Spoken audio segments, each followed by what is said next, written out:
esteemed dignitaries, delegates. How are you doing today? Good?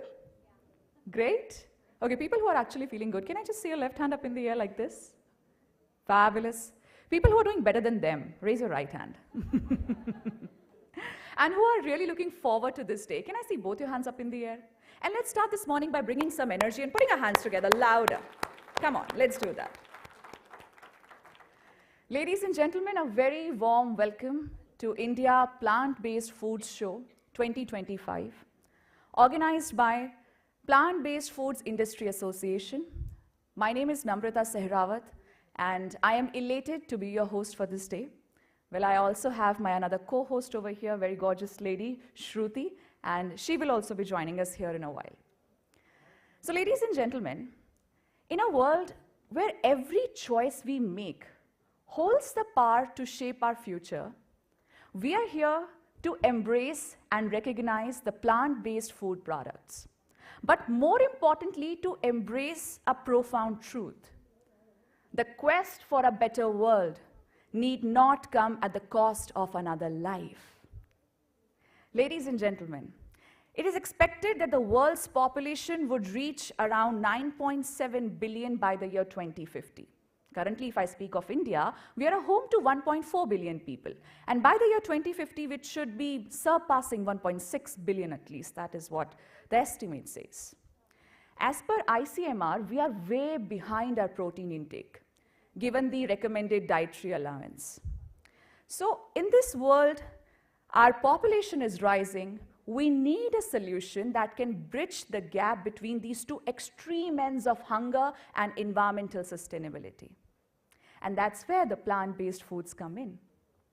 With this shift, we are looking forward to build a world which is more greener, healthier, and kinder. Not just our country, but in fact our planet, with lesser greenhouse gas emissions, with lesser diseases, thus increasing the vitality and longevity. So today, ladies and gentlemen, we will have some really interesting conversations, sessions, panel discussions, where we will talk about this shift. We will learn from each other, lot of knowledge sharing across geographies. But right before we delve into that, I think we should take a moment to appreciate the organization which has put this entire summit together. That is the Plant-Based Foods Industry Association, which is an apex non-profit organization dedicated for the growth and development of plant-based food products in the country. So right before we begin, I think we can hear a big round of applause for them. Come on, let's make it happen. And this summit would not have been possible without the valuable contribution of our partners, our valuable sponsors here. So ladies and gentlemen, as I take their name, I would urge all of you to please put your hands together for US Soybean Export Council. Come on, let's hear it. Nutricircle, NETZSCH, Paul, RelSus, come on, let's keep it coming, Symega, Gianis, our knowledge partner, Ipsos, our radio partner, Mirchi. Well, they have done a fantastic job in spreading the word about this particular summit. So thank you so much to all the partners. Can we have a big round of applause one more time for all of them? Come on, let me hear it from you. Fabulous. I already love the energy in the room right now. All right, so on that note, ladies and gentlemen, to deliver the welcome address, I would humbly request Mr. Pravir Srivastava, Executive Director, Plant-Based Foods Industry Association, PBFIA, to please join us up on stage. Please put your hands together as we welcome Mr. Srivastava over here. Over to you, sir.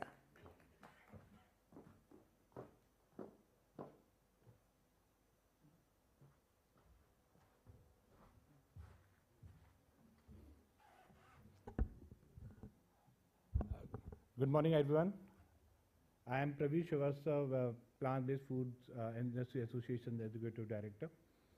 For me, it's a journey of not even a 1 year old, but the cause and the objective which we have taken is even bigger than that. And I would say that this sort of session, or when we talk or think about conducting India Plant-Based Food Show, the only objective is in my mind is that it's a movement. It's a movement which we all are witnessing, and it's not a one show. it's a foundation which we all are putting up for a very big cause, and the change we are going to witness in times to come over 5 to 10 years. Currently, we are at the nascent stage. So to start my address, so I think we are expecting a lot, because the registration side, we have got almost 700 plus people who are already registered. But as we know that in India, people have a lazy attitude, and they try to be a bit late. So getting or seeing this empty chairs is quite awkward for me. But anyway, so again, I welcome you all for the 6th India Plant-Based Food Show. I think let's take a moment to soak ourselves with the fact that today we are the spectators of the movement which is revolutionizing the way we eat, we think, we live at this magnificent venue, Bharat Mandapam, New Delhi. So please take a moment to recognize yourself for your invaluable contribution towards healthy India. As an Executive Director of Plant-Based Food Industry Association, it fills me immense pride to welcome you today.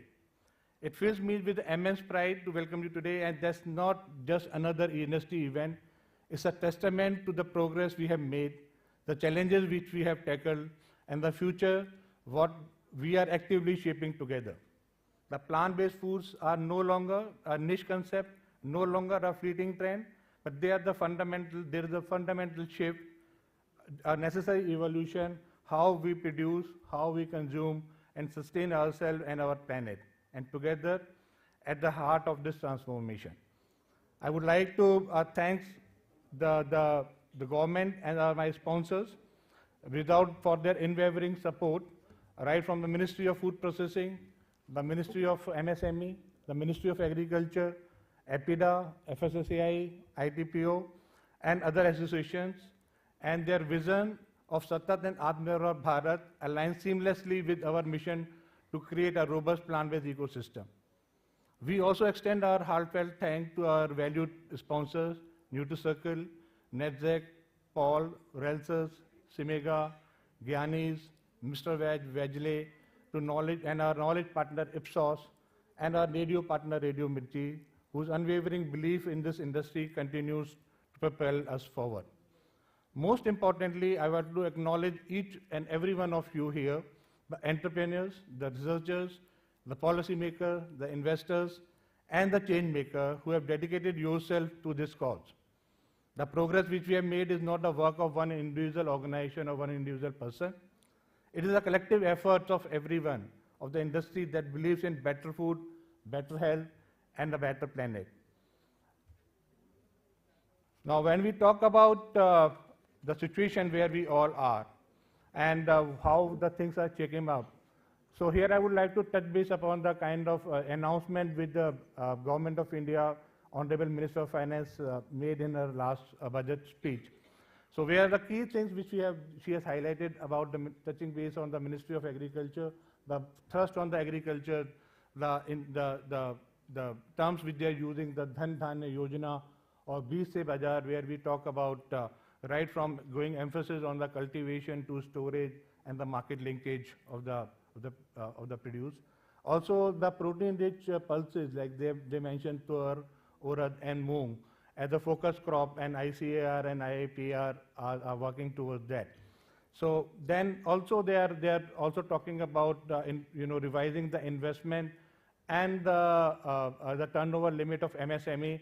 That is certainly going to play a game changer role over there, and also enhancing the funding of a startup through SIDBI.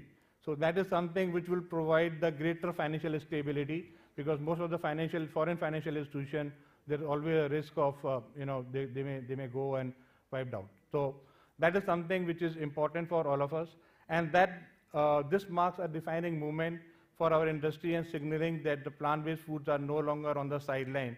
They are the integral part of the India food and agriculture industry. However, there are challenges. The challenges is that what Shruti already mentioned, that we 73% of Indians are not getting enough protein in our diet.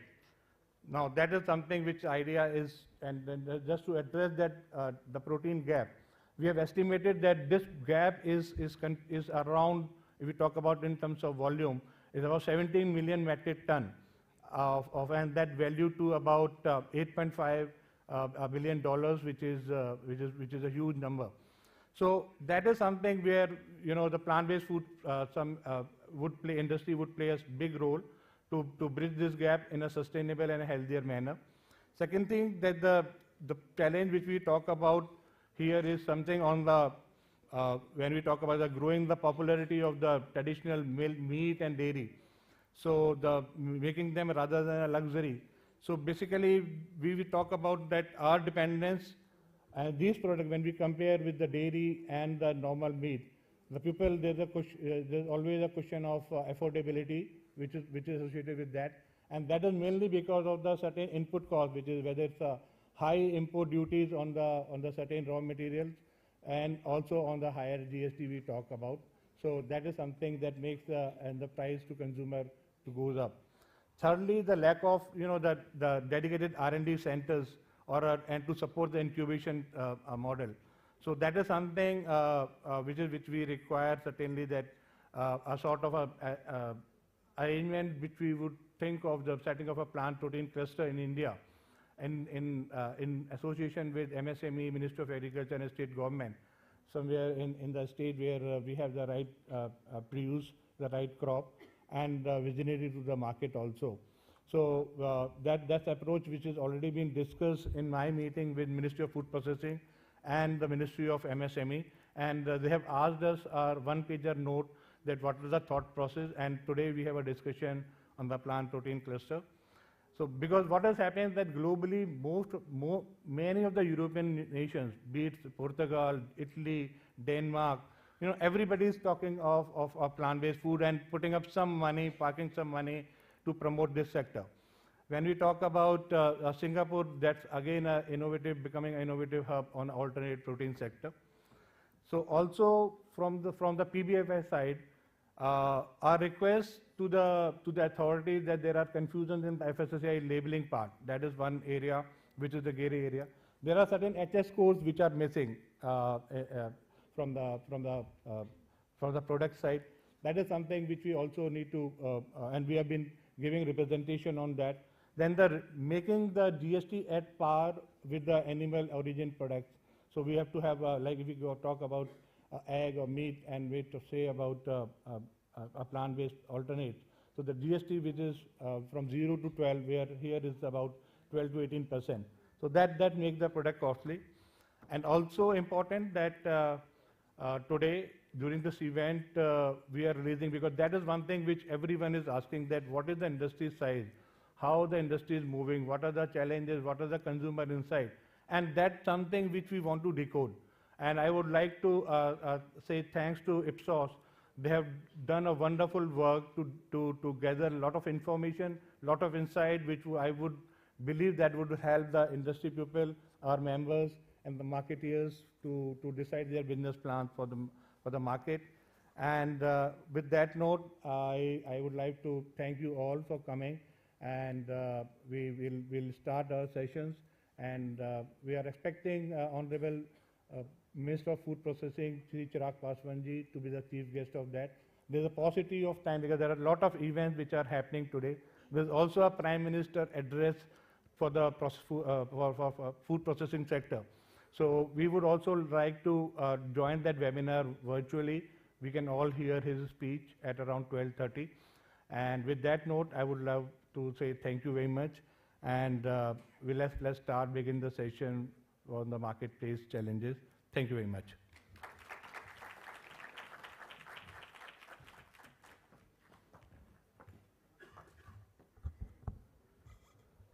Hello everyone, a very, very good morning to all of you. Thank you so much for being here.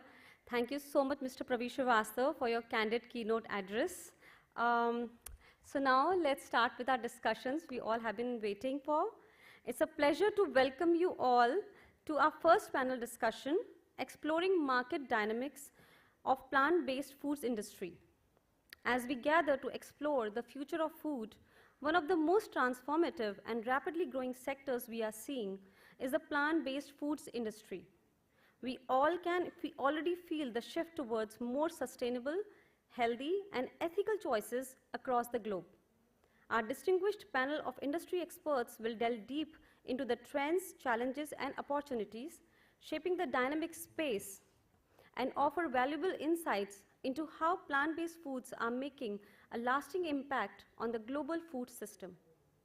We invite you to engage with our panelists, share your thoughts, and ask questions. Please join me in welcoming our esteemed panelists and our amazing moderator. Can I have a round of applause before they all come on stage? When I will announce the names of our panelists and speakers, I would also be talking about them briefly, about what they are doing. I would first like to invite our moderator, Mrs. Gheenal Shah, founder, the vegan marketer.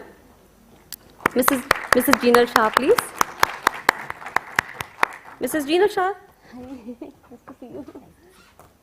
Mrs. Gheenal Shah is the founder of Vegan Marketer, India's first and only marketing consultancy for vegan brands. A vegan herself, Mrs. Shah empowers plant-based brands to tackle the mainstream market and guides mainstream brands towards the vegan opportunity. I would now like to invite our esteemed panelists, Mr. Ashu Pakhe, Vice President and Business Head, Frozen and Fresh Foods ITC. Mr. Pakhe joined ITC in 2019 to set up and establish the frozen foods business in retail and food service channels. Starting from scratch, he created an innovative product portfolio of over 60 veg and non-veg snacks, meals, Indian breads, prawns, and vegetables. Our next panelist, please, Ms. Prerna Bajaj, Director, 𝐊𝐧𝐨 Foods. Ms. Prerna Bajaj is one of the co-founders of 𝐊𝐧𝐨 Foods Private Limited. It is the result of her innovative strategies and focused hard work that in the past 14 years, 𝐊𝐿 has become a global brand in the plant-based foods category. Mr. Simarjeet Singh, founder and director, Mr. Veg Foods, our next panelist. Mr. Simarjeet Singh's journey began in automotive engineering, but his passion for food innovation led him to the plant-based space. At Mr. Veg, Mr. Singh's team is working to make plant-based meats a mainstream choice, shifting diets from carb-heavy to high-protein meals. Our next panelist, please, Mr. Arvind R., Category Head, Gourmet and Imports, Pet Care Health Big Basket. What would we do without Big Basket? Our next panelist, Ms. Charu Mohan, Brand Manager, Nestle Professional. Ms. Mohan is the dedicated and results-driven sales and marketing professional with a proven track record in B2B sales and export operations. Armed with a strategic mindset and extensive industry knowledge, Ms. Mohan excels in creating and implementing strategies that drive revenue growth. Last but not the least, our next panelist, Mr. Rohit Bhagat, Business Head, Life Health Foods India Private Limited. Mr. Rohit Bhagat is a trailblazer in the FMCG, retail trade and banking sectors. He has carved a legacy of over 25 years of transformative leadership.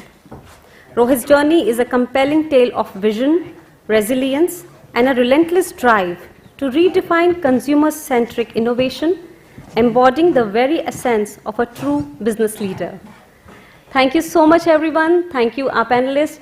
Mrs. Gheenal Shah, over to you. Thank you so much, Shruti, for the kind introduction. And good morning, everybody. Today, we have with us on this stage stakeholders from across the entire Indian food and beverage sector. We have FMCG majors, and we have vegan leaders, e-commerce giants, and B2B powerhouses. So over the next 40 minutes, let's find out if 2025 can become the defining year for the Indian plant-based food sector, and what are the key challenges, learnings, and opportunities for this.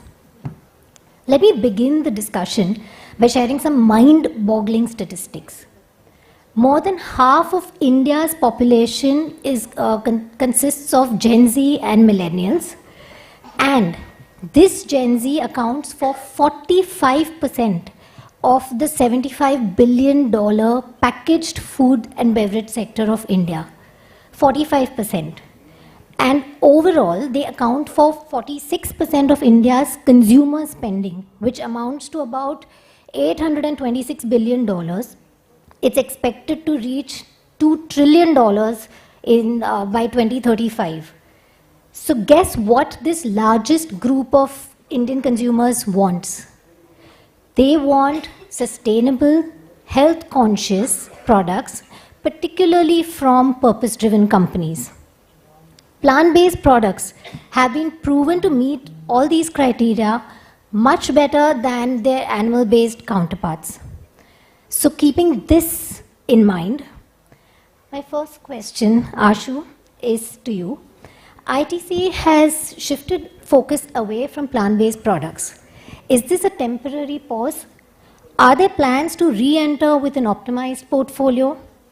And how else is ITC meeting this shift in consumer expectations towards sustainable, better-for-you, purpose-driven products? Good morning everyone, and morning my co-panelists, and thank you, Jinal. I think I'll address this in two ways. One is that the way we define plant-based for us is really the plant sources. We don't look at this in a myopic manner in terms of saying plant-based versus, for us, anything that's a plant source, which means a lot of the veg space is key and important. We know the numbers in terms of agriculture, we know the numbers in terms of wastage that happens, and therefore the importance about converting a lot of the produce that comes from the farms quickly into either processed, minimally processed products that consumers can take, right? And there are different ways you can do it: canning, preserving, processing, you can even freeze it. From our perspective, we look at it from two ways. We've got an ambient range and a frozen food range. I head the frozen and the ready-to-eat business at ITC, and we look at plant-based from that telescope. So we are saying that anything that's a plant source is critical from a portfolio base for us. And therefore, if you look at the portfolio today that we drive on the frozen food side, it consists of products that start at one end, which are healthy, but at the same time, they need to be tasty. So you brought up the data points on millennials. I completely agree with that. And I think the most important critical piece is that while it should have connotations of being good for you, it's very important that they are tasty and palatable.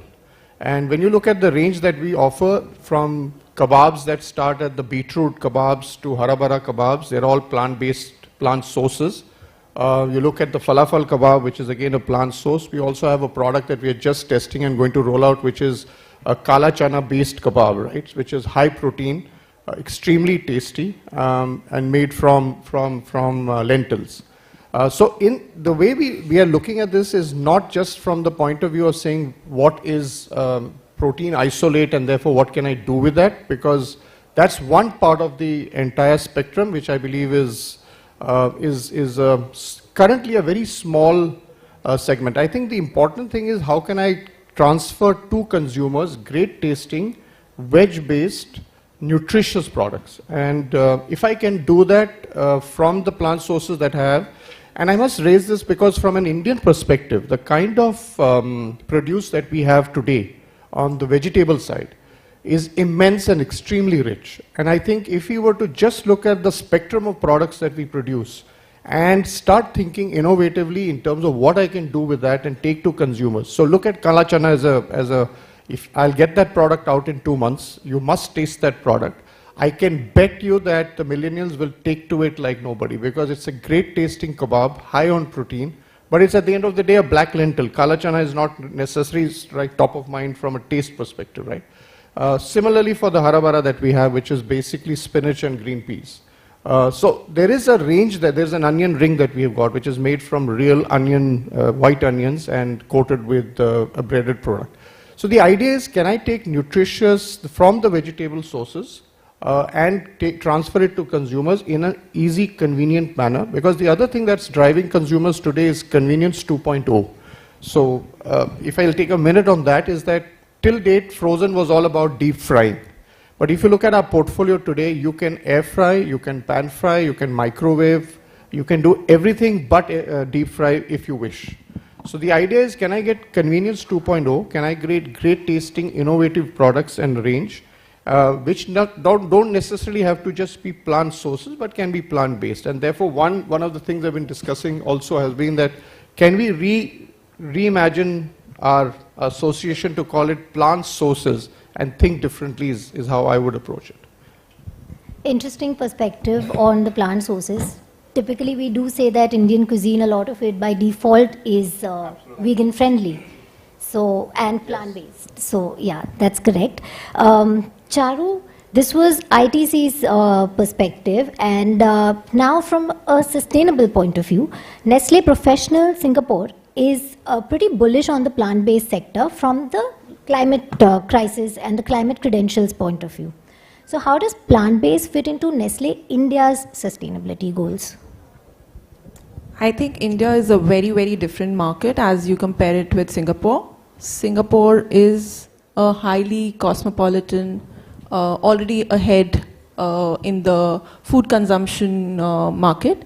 But as Ashu rightly said, India, it's a slow burn in India. It is going to take a lot many years for plant-based to be success in its true sense. However, we are getting there. So India, you can't just bring in the same product as what we are doing probably in Singapore and say it will fit into the market here. So we had to customize a lot of it to Indian market and to their taste perspectives. And you know, we are very customized driven market. Everyone from north to south, east to west have a very, very different taste profile.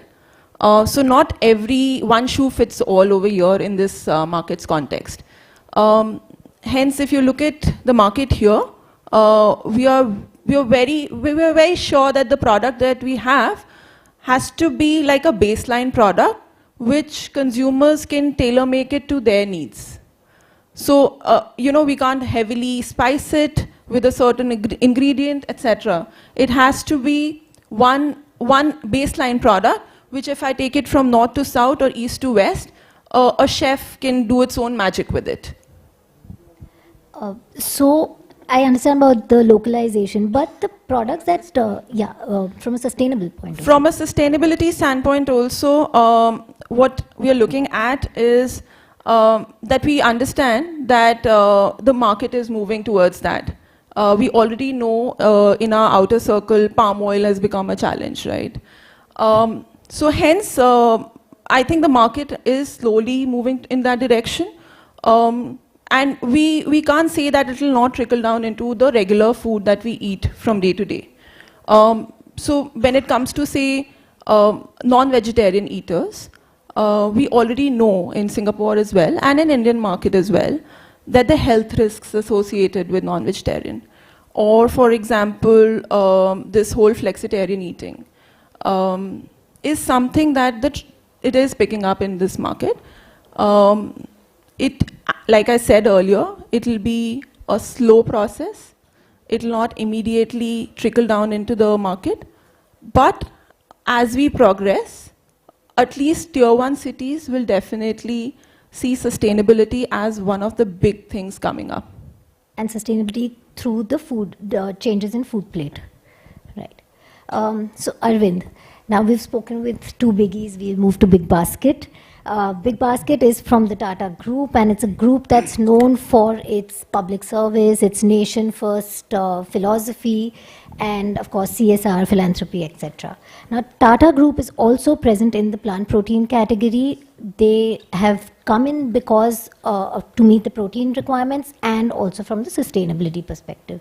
So you of course understand the seriousness of the sector. Now do you at Big Basket also have internal targets for the plant-based category? Not as such, if you ask me. Yes, of course, these categories are under-indexed, right? See, we normally categorize these portfolios as emerging portfolios. So we have categorized this about 5 years back. So if you look at the assortment also, what we have currently, we have about close to 62 brands in plant-based. majorly driven by non-dairy portfolios. Oh, so you're saying plant meat and... No, non-dairy portfolios, when I say, no, let's talk about soya milk, let's talk about... Oh, the plant-based dairy alternatives. Dairy alternatives, right?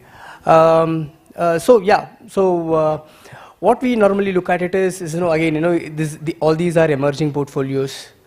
It is kind of heterogeneous and homogeneous in nature. There are certain portfolios are homogeneous. There are a lot of brands, a lot of competition which is happening in the platform. Whereas in other portfolios, like let's talk about frozen, right? Still at a nascent stage, but it is little heterogeneous in nature. Yes, after Tata coming in, we started doing a lot of thematic campaigns, in order to promote these categories. So that's the plant-based categories. Yeah, correct. Yeah, so that was going to be another question. That how are you currently? Like, how do you plan to help category development? Because you're one of the largest e-commerce players.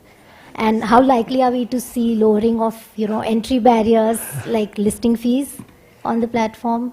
That's again, Big Basket as a platform, we don't believe in listing fees. There are a lot of my friends over here, who would have seen, we don't look at, listing fee as one more, criteria to list the product. No, not at all. We rather, request, sometimes we insist, certain part of budgets whenever they plan to put it on the platform in order to increase their discoverability, right? That's the major challenge of a manufacturer getting into an e-commerce segment, right? How do we boost? See, if you look at any e-commerce platform, right? Let's talk about our company itself, Big Basket, right? Any grocery-led platform is always a search-led platform, right? It's not a browse-led platform. Of course, there are certain categories, where probably people might, browse. Let's take an example of beauty or any other general merchandise products, where people tend to browse. Whereas food as a portfolio, customer takes about 5 seconds, to decide on what product they are going to order, right? So what we normally do is we kind of boost the search for the new age brands. So all these, while we were not doing it, any other platforms they were not doing it, we started doing it about a year back. That would actually motivate a lot of manufacturers to get into this kind of a portfolio, to come in and explore a lot of market opportunities, right? So we boost, since it's a search driven platform, so anybody who wants to type, let's say, a plant-based food, or let's say a dairy alternative, right? We try to give good prominence to a player who are actually has got good amount of potential in the market, and that's how we are going ahead. Okay, but there are cases like, for example, say Zomato. Yeah. That's also a food platform that also is search based, Right. but it also helps discovery by putting up curated collections like romantic places or fine dining places. They have those collections. Also, they have segments on the, when you go to the filter during the in the menu, you have categories. So does Big Basket have a separate category of, say, plant-based products overall, or does it plan to launch some curated collections just to boost the sector? Again, two answers towards it. One would be, so if you type, let's say, any vegan, we have a separate category called vegan. Okay. We normally term it as LLC, we term it as, which is nothing but lowest leaf category, correct? We see, as the market changes, right, the user interface of every platform changes. See, previously, like how you mentioned, we just had a toggles on the top of a product description page. Now, if you look at it, if you type, let's say soya milk, right, right after the second scroll, you will see a lot of emerging brands. Right, if it is pertaining to, let's say, soya milk, we started putting, let's say, So Good or Shakahari or let's say Blue Tribe. There are so many brands what we have. We try to give boost to those brands in order to increase their discoverability. Great. Okay. Now we move to the plant-based friends on the stage, Rohit, Prerna, and Simarjeet. Do you think our plant-based sector is facing a demand problem, or do you think it's actually a positioning problem, as even Ashu mentioned? What if we repositioned ourselves, instead of calling ourselves as alternatives to meat or alternatives to dairy? What if we repositioned ourselves as sustainable or better for you? Would that help? Should I start? Okay. So as I'll just take off from where Arvind left first, okay? Because I would owe the e-commerce category where we are today to actually Big Basket quite a bit. About 8 years back, because I've been with this company for about 11 years, 8 years back when we went to Big Basket, we were the ones who told them that discoverability is going to be a major issue, and we cannot be positioned ourselves within a dairy category. We should have a subcategory where people can discover us by saying that they want an alternative to dairy, or they want plant-based milk, or they want soy milk, almond milk, whatever the category is. So they created a dairy alternatives category, and within that they had a plant, soy and almond subsegment. So that is how the journey started, and today we roughly do about 5 million rupees of business on a monthly basis with them, only one brand. Okay, Wonderful. so discoverability, as Arvind said, is very important. Now, leading from there to your question of plant-based alternatives or milk alternatives, see, this journey has taken, for plant-based dairy, okay, this journey started in 2012 or 11 when soya milk was first brought into the market. And it happened with us. We were called Pro Soya at that time, and and Godrej had also launched it. Now it is Hershey's, but it was Godrej at that time, and the brand was Sofit itself.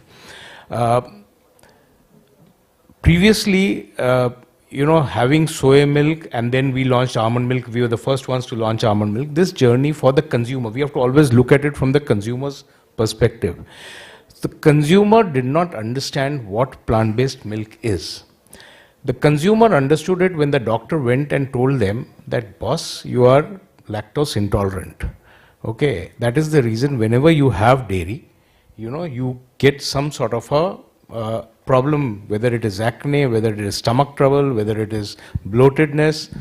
And that is when the consumer started shifting towards plant-based alternatives or dairy as such. But slowly, slowly, the consumer has also evolved. They have traveled quite a bit. They have understood what sustainability is. They have understood why plant-based is better than non-plant-based. What are the benefits that consumer gets from having a plant-based food?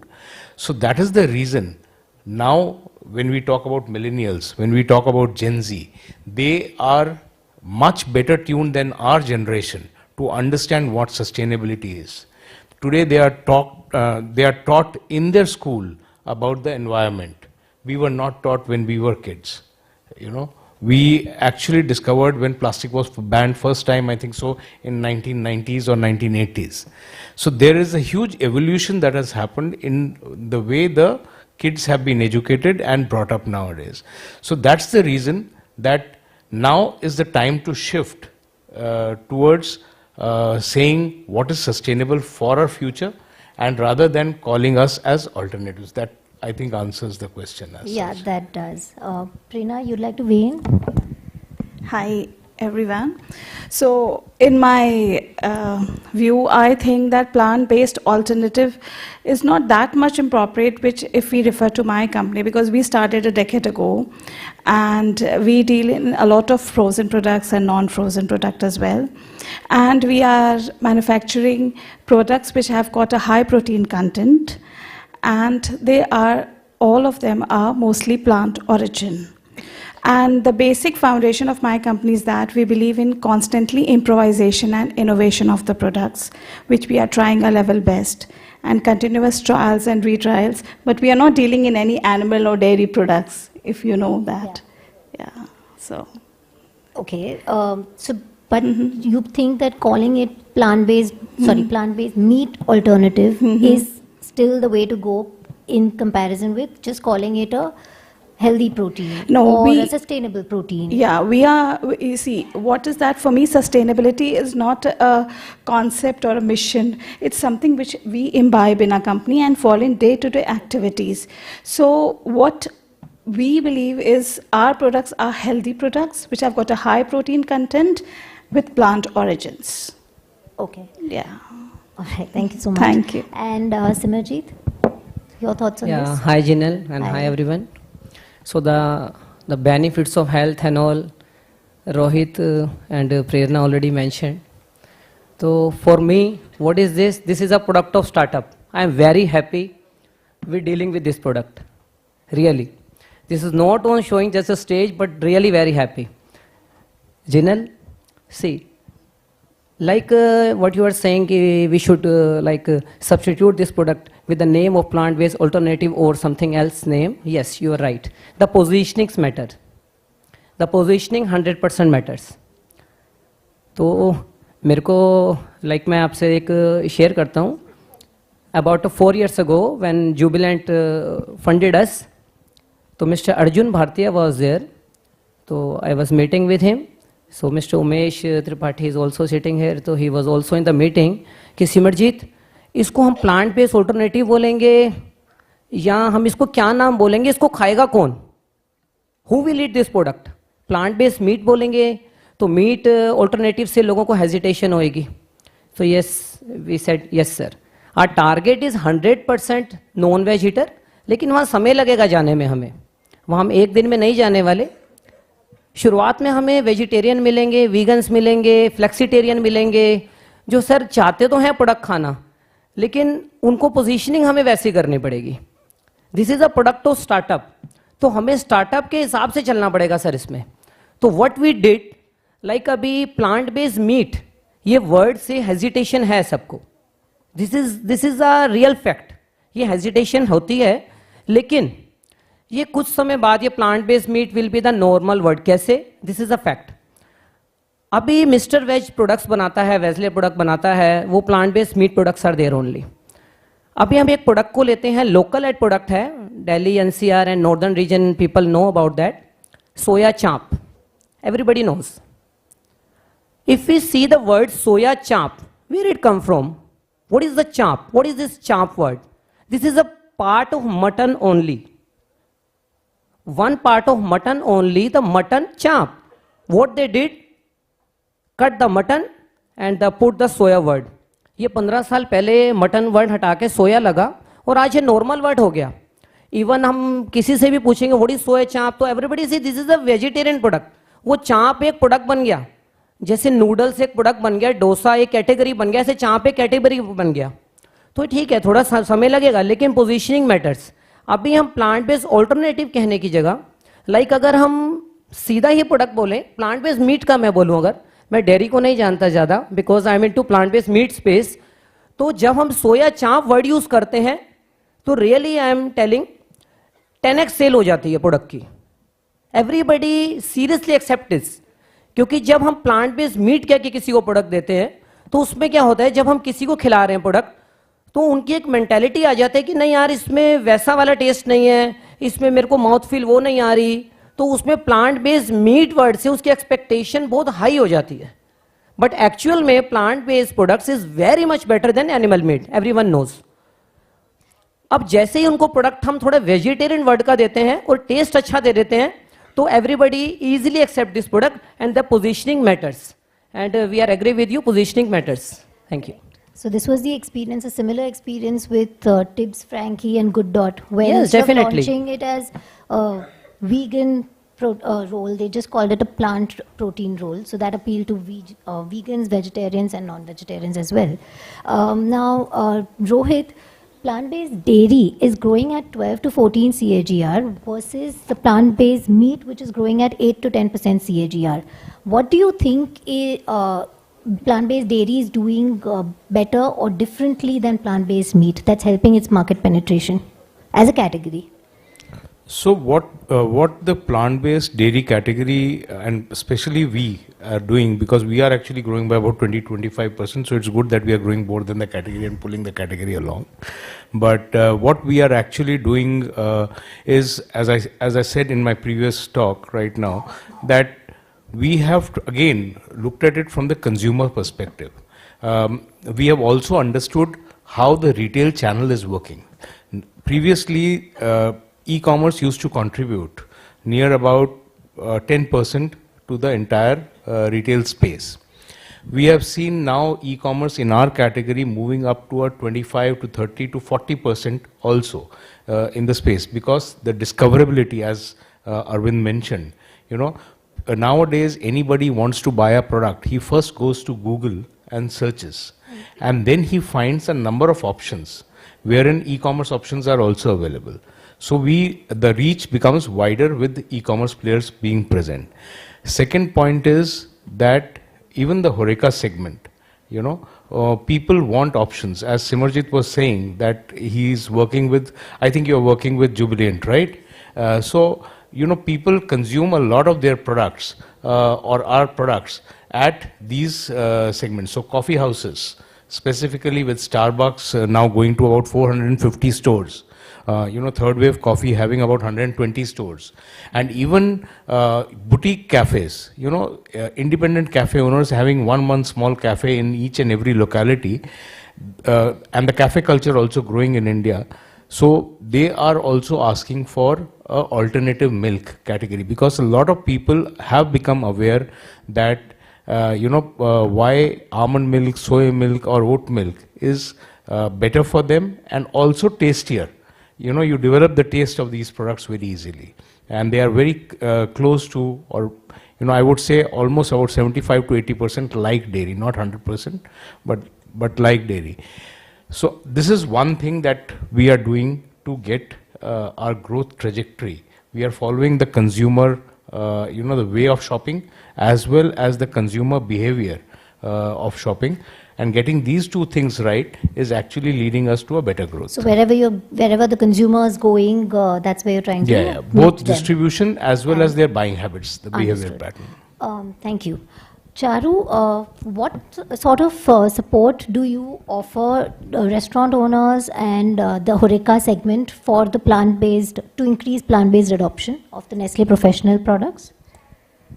So we have a team of qualified chefs who are regionally located, and we truly believe in that the product cannot move on its own unless it's explained and educated to the market in the way it should be.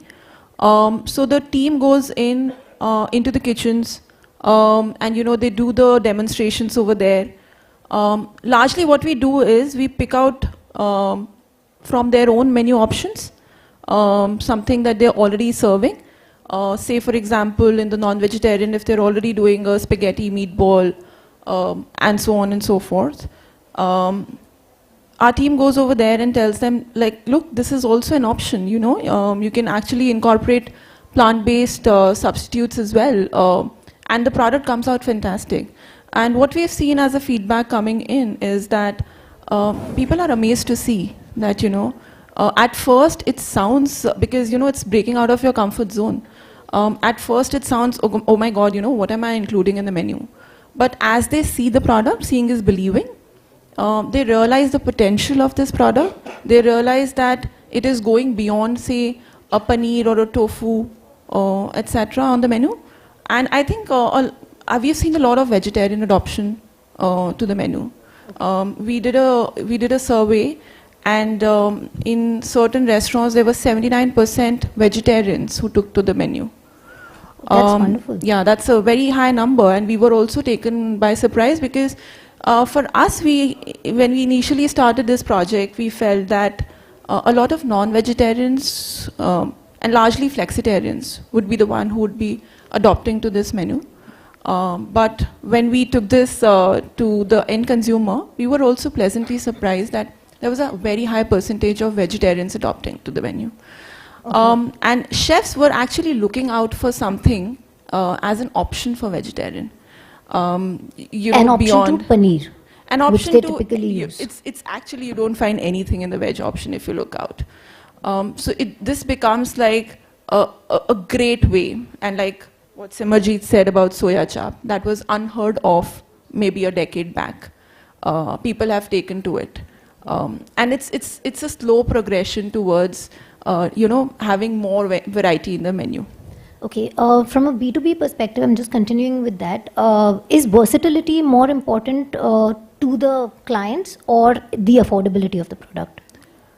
I think it all goes hand in hand, if you ask me, General. Versatility is one because it is a nightmare for any chef to carry too many SKUs. If I have to keep 5 or 10 different SKUs for plant-based, it's just a nightmare for a chef to handle it. If I have one and I can make many out of it, it's an absolute dream. And having said that, so versatility is one. Affordability, of course, goes with it. But everyone have their own perception of affordability. Right. If I am a restaurant at a certain location, I can command that price. It's affordable for me. But whereas if I'm a street vendor, maybe that's not affordable for me. So it's a game of perception, affordability.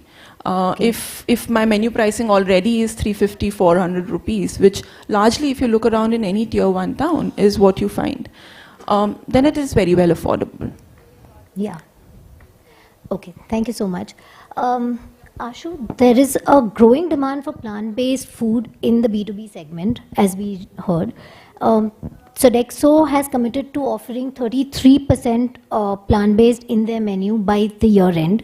Marriott, Accor, Radisson, all of them have made commitments of up to 50% plant-based menus over the next 1 or 2 or 3 years.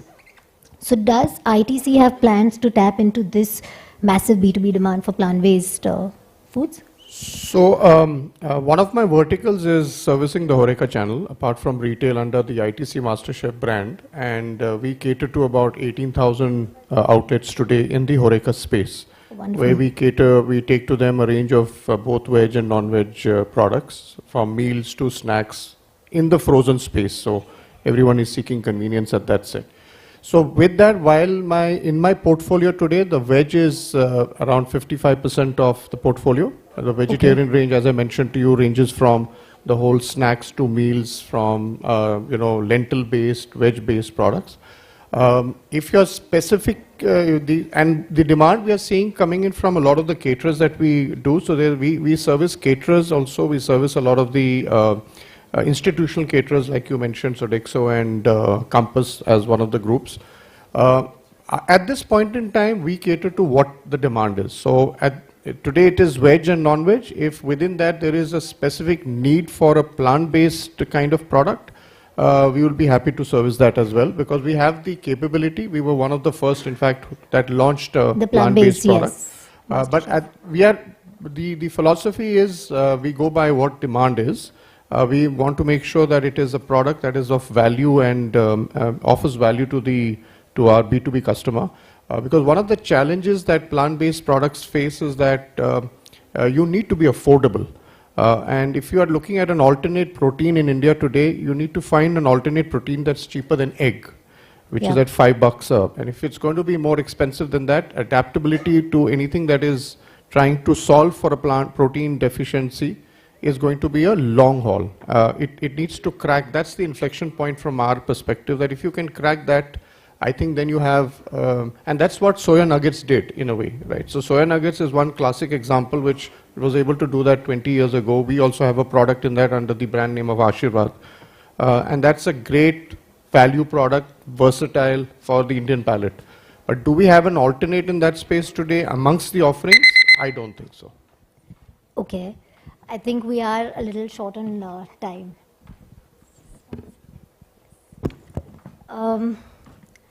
Okay, we are actually short on time. So one last question.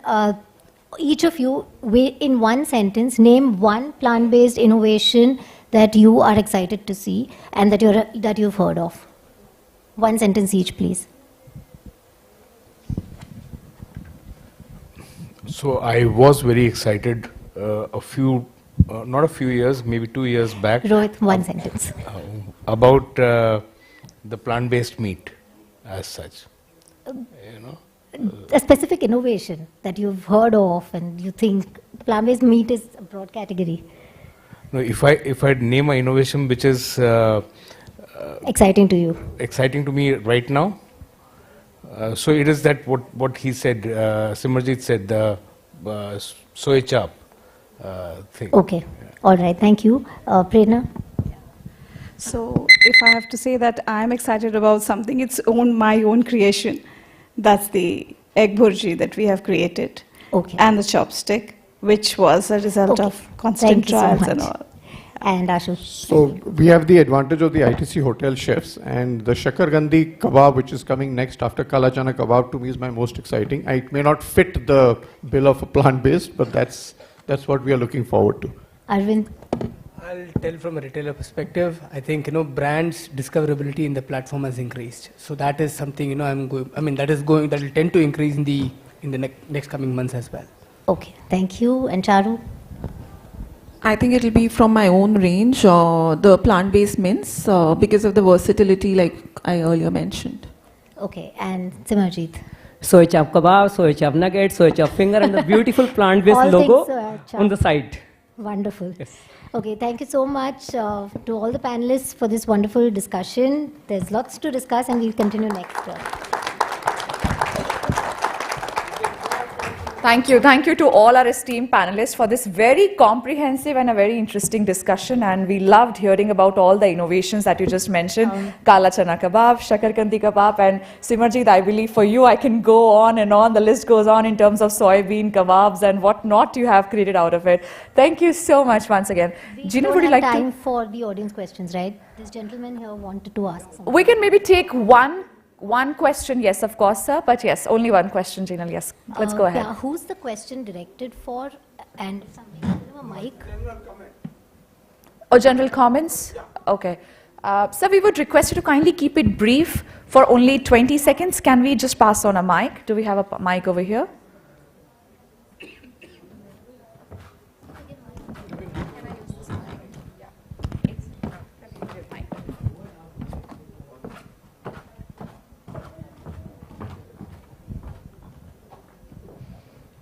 My name is Pushpendra Jain.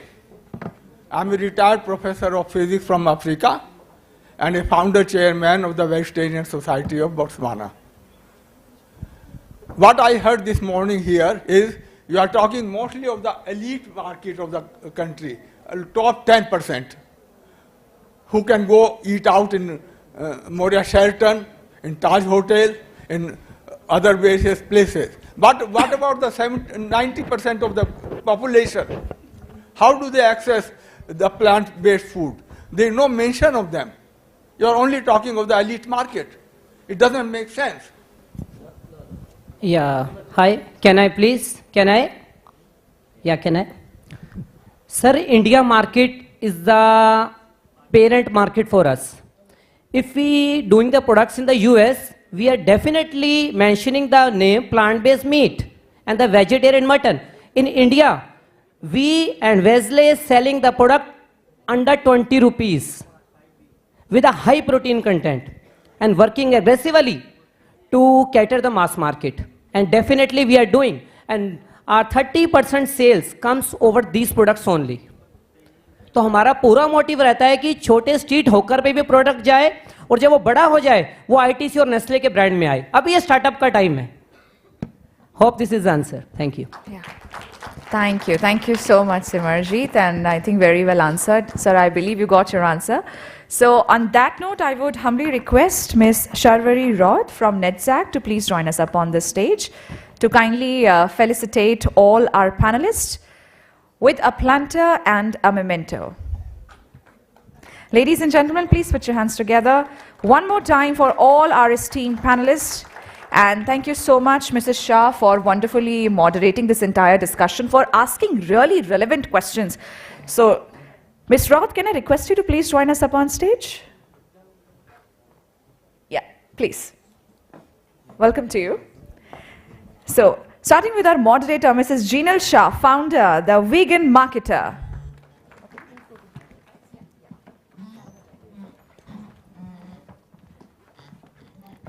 Sharvari, may I request you to kindly felicitate her with a planter and a memento together.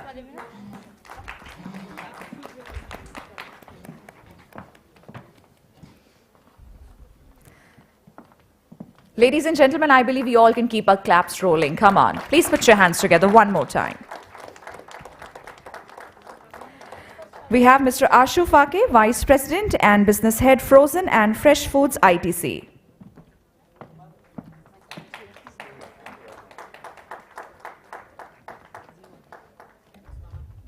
Thank you so much, sir, for sharing all your valuable insights with all of us. Ladies and gentlemen, please keep the claps rolling. Ms. Prerna Bajaj, Director, Wesley Foods.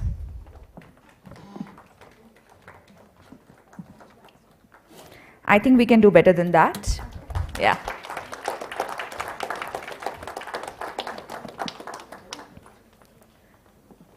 Thank you so much, ma'am, for sharing your thoughts. Mr. Simarjeet Singh, Founder and Director, Mr. Veg Foods.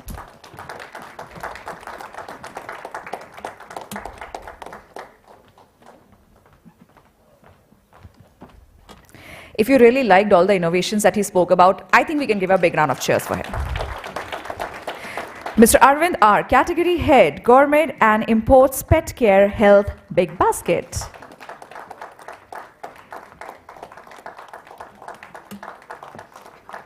I think Tata is one brand which has been doing a lot for our country. We can definitely return the favor, at least by putting our hands together louder.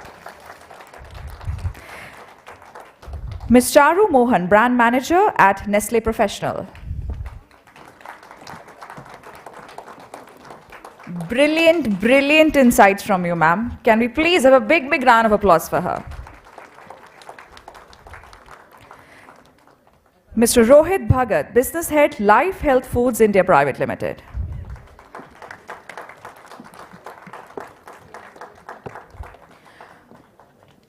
Thank you so much, sir, for your really thought-provoking insights. Ladies and gentlemen, let's keep the claps rolling. One more time, can I request all the panelists to please come right in front of their tables for a group photo opportunity? And ma'am, you're also requested to please join them. Yes. Ladies and gentlemen, let's hear it one more time for all the panelists.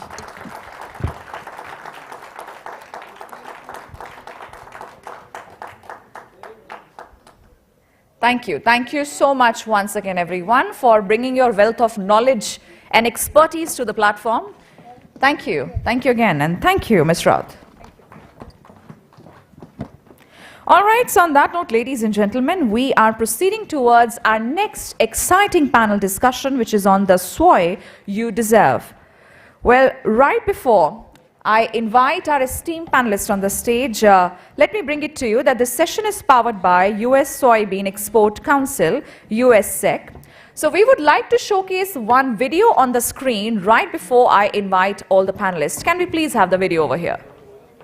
Many factors determine the value of soybean oil and how its quality, refining rate, and refining cost are measured. A study on the processing characteristics of soybeans from different countries by China Oils and Fats found U.S. soybeans had the highest refining rate and lowest cost of refining, which creates value for refiners and end users.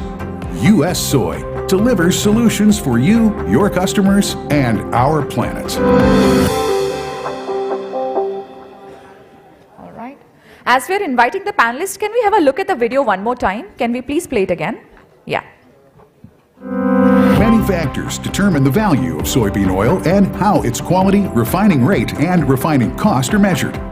A study on the processing characteristics of soybeans from different countries by China Oils and Fats found U.S. soybeans had the highest refining rate and lowest cost of refining, which creates value for refiners and end users.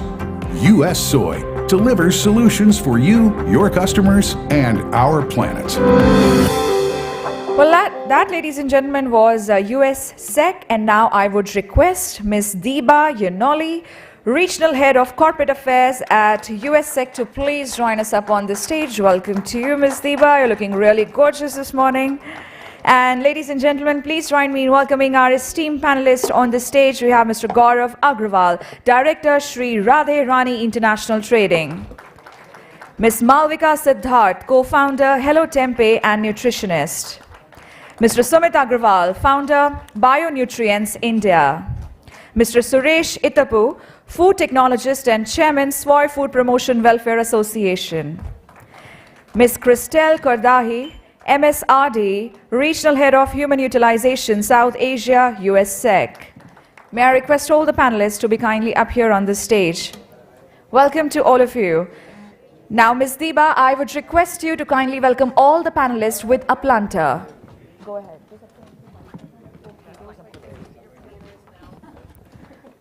Beginning with Mr. Gaurav Agrawal. Sir, may I request you to please come forward. Ms. Diba, I would request you to kindly welcome him with a planter. Welcome to you, sir, ladies and gentlemen. Some applauses, please. Ms. Malvika Siddharth. Welcome to you, ma'am. I think we can keep it going. Mr. Sumit Agrawal. Welcome to you, sir. Mr. Suresh Itabu.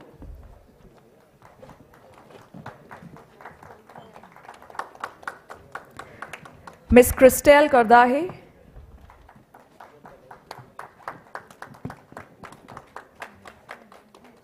And I would now request Ms. Malvika to kindly welcome Diba with a planter.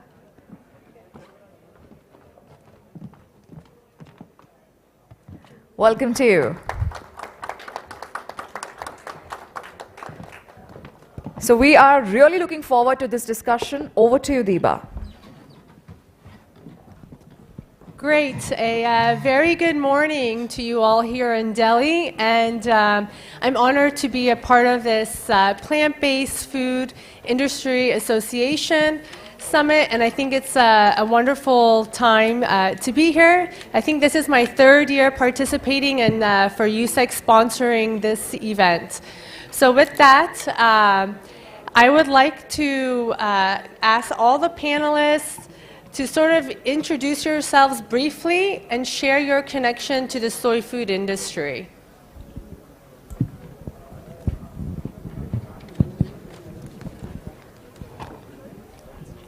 Good morning, everyone. I'm Malvika Siddharth. I am a nutritionist and the co-founder of 𝐊𝐧𝐶𝐬, which is a super bean protein based out of India, and we are in the UAE and in the US. Good morning, everyone. This is Suresh Itapu. My connection to soy is about more than 30 years back. I did my PhD on soybean. That's my connection. But I have been associated with US Soybean Export Council since 2000. And in 2007, we have started Soy Food Promotion Welfare Association. So currently, I am the chairman for that. That's what my association with soy, and I've been working developing a lot of products and supporting the industry with using soy to make a convenient product, healthy product, and also economical products to the industry to meet the consumers' demand. Thank you. Hello, good morning. All. I'm Sumit Agrawal from Bionutrients, founder of Bionutrients India Private Limited. Since 2011, we have been manufacturing soy milk powder. It is a novel product. And we are into the tofu business through the modern trade, pan-India. That's my association with the soy food industry. Thank you. Good morning, everyone. Myself, Gaurav Agrawal from Sri Radhirani International Trading. I am a third-generation entrepreneur, and our family has been involved in the business of agri-commodities, import, processing, and distribution from like nearly 50 years. So it's good to be in Delhi. Delhi used to be a main import hub back in those days. And regarding soy, we have the privilege, our company has the honor of importing the first consignment of US identity preserved soybean into South Asia. And just 2 months back, our company also receives the world's first identity preserved certification for soy. So we are really happy and excited about that. Thank you. Good morning, everyone. I'm Christelle Kordahi. I'm a registered dietitian, a member of Dietitians of Canada, with over 12 years of experience in clinical nutrition. Currently, I serve as the regional head for the human utilization sector for South Asia at USSEC. My role focuses mostly on increasing nutrition literacy and promoting the integration of high-quality protein sources such as US soy in food, health, nutrition sectors across South Asia to address malnutrition challenges and, of course, advocate for sustainable protein solutions. Thank you. Great, thank you for that introductions. So let's move on to the importance of sourcing soy. So as you are aware, in India, we have issues and barriers with US soy entering in the market, especially for food-grade soybeans. So for the food producers, so for 𝐊𝐴, for Gaurav, for Mr. Sumit, why is quality of soybeans critical for your product? Yes, you can start, Malvika. So tempeh is, for anyone who doesn't know, we are a bean to protein product. It is an extremely nutritious fermented food, great for gut health. And because I'm not a derivative and I don't go through too many steps, the quality of the bean is extremely important. And for that, the moisture content of the bean, the color, the size, the texture, the quality is something that we are constantly looking into and working closely with the farmers in order to source some really good soybeans. Currently, we source it from Maharashtra and Karnataka, and they are non-GMO because that's how it is in India. Sumit? Yes, crucial. I think the bean quality is very crucial when it comes to soy foods. Specifically for two reasons, because consistency in taste and color, because it's a technical question, but simply we can say that it's very important that you have the right bean variety when you are processing your soy foods. And the second point, the second advantage of sourcing good beans is it gives you efficiency in processing. You would not want to see your product of two batches in two different colors on the table. I think no customer would like to appreciate that. So to avoid those situations, it is very important to source your beans, be very critical in sourcing your beans. Thank you. As we all know, soybean has been an ancient crop, and soybean is a very resilient crop. It grows in areas where there is drought and not much better irrigation facilities. So mainly all soybean that grows is not suitable for food grade. And even if it's suitable for food, it does not match the purpose. Like suppose if you are a tofu manufacturer, a particular soybean might not be suitable for the tofu. So the particular high quality soybean that we are procuring right now, it gives us result in form of taste, texture, color. Everything that we want from a high quality plant-based product, we are getting that. Apart from taste and texture, when you use a high quality ingredient, let it be soybean, let it be any ingredient, so you get health benefits as well, and the government regulations, the food safety regulations can also be easily met. So I believe the high quality soya is a very a valuable ingredient for any quality product.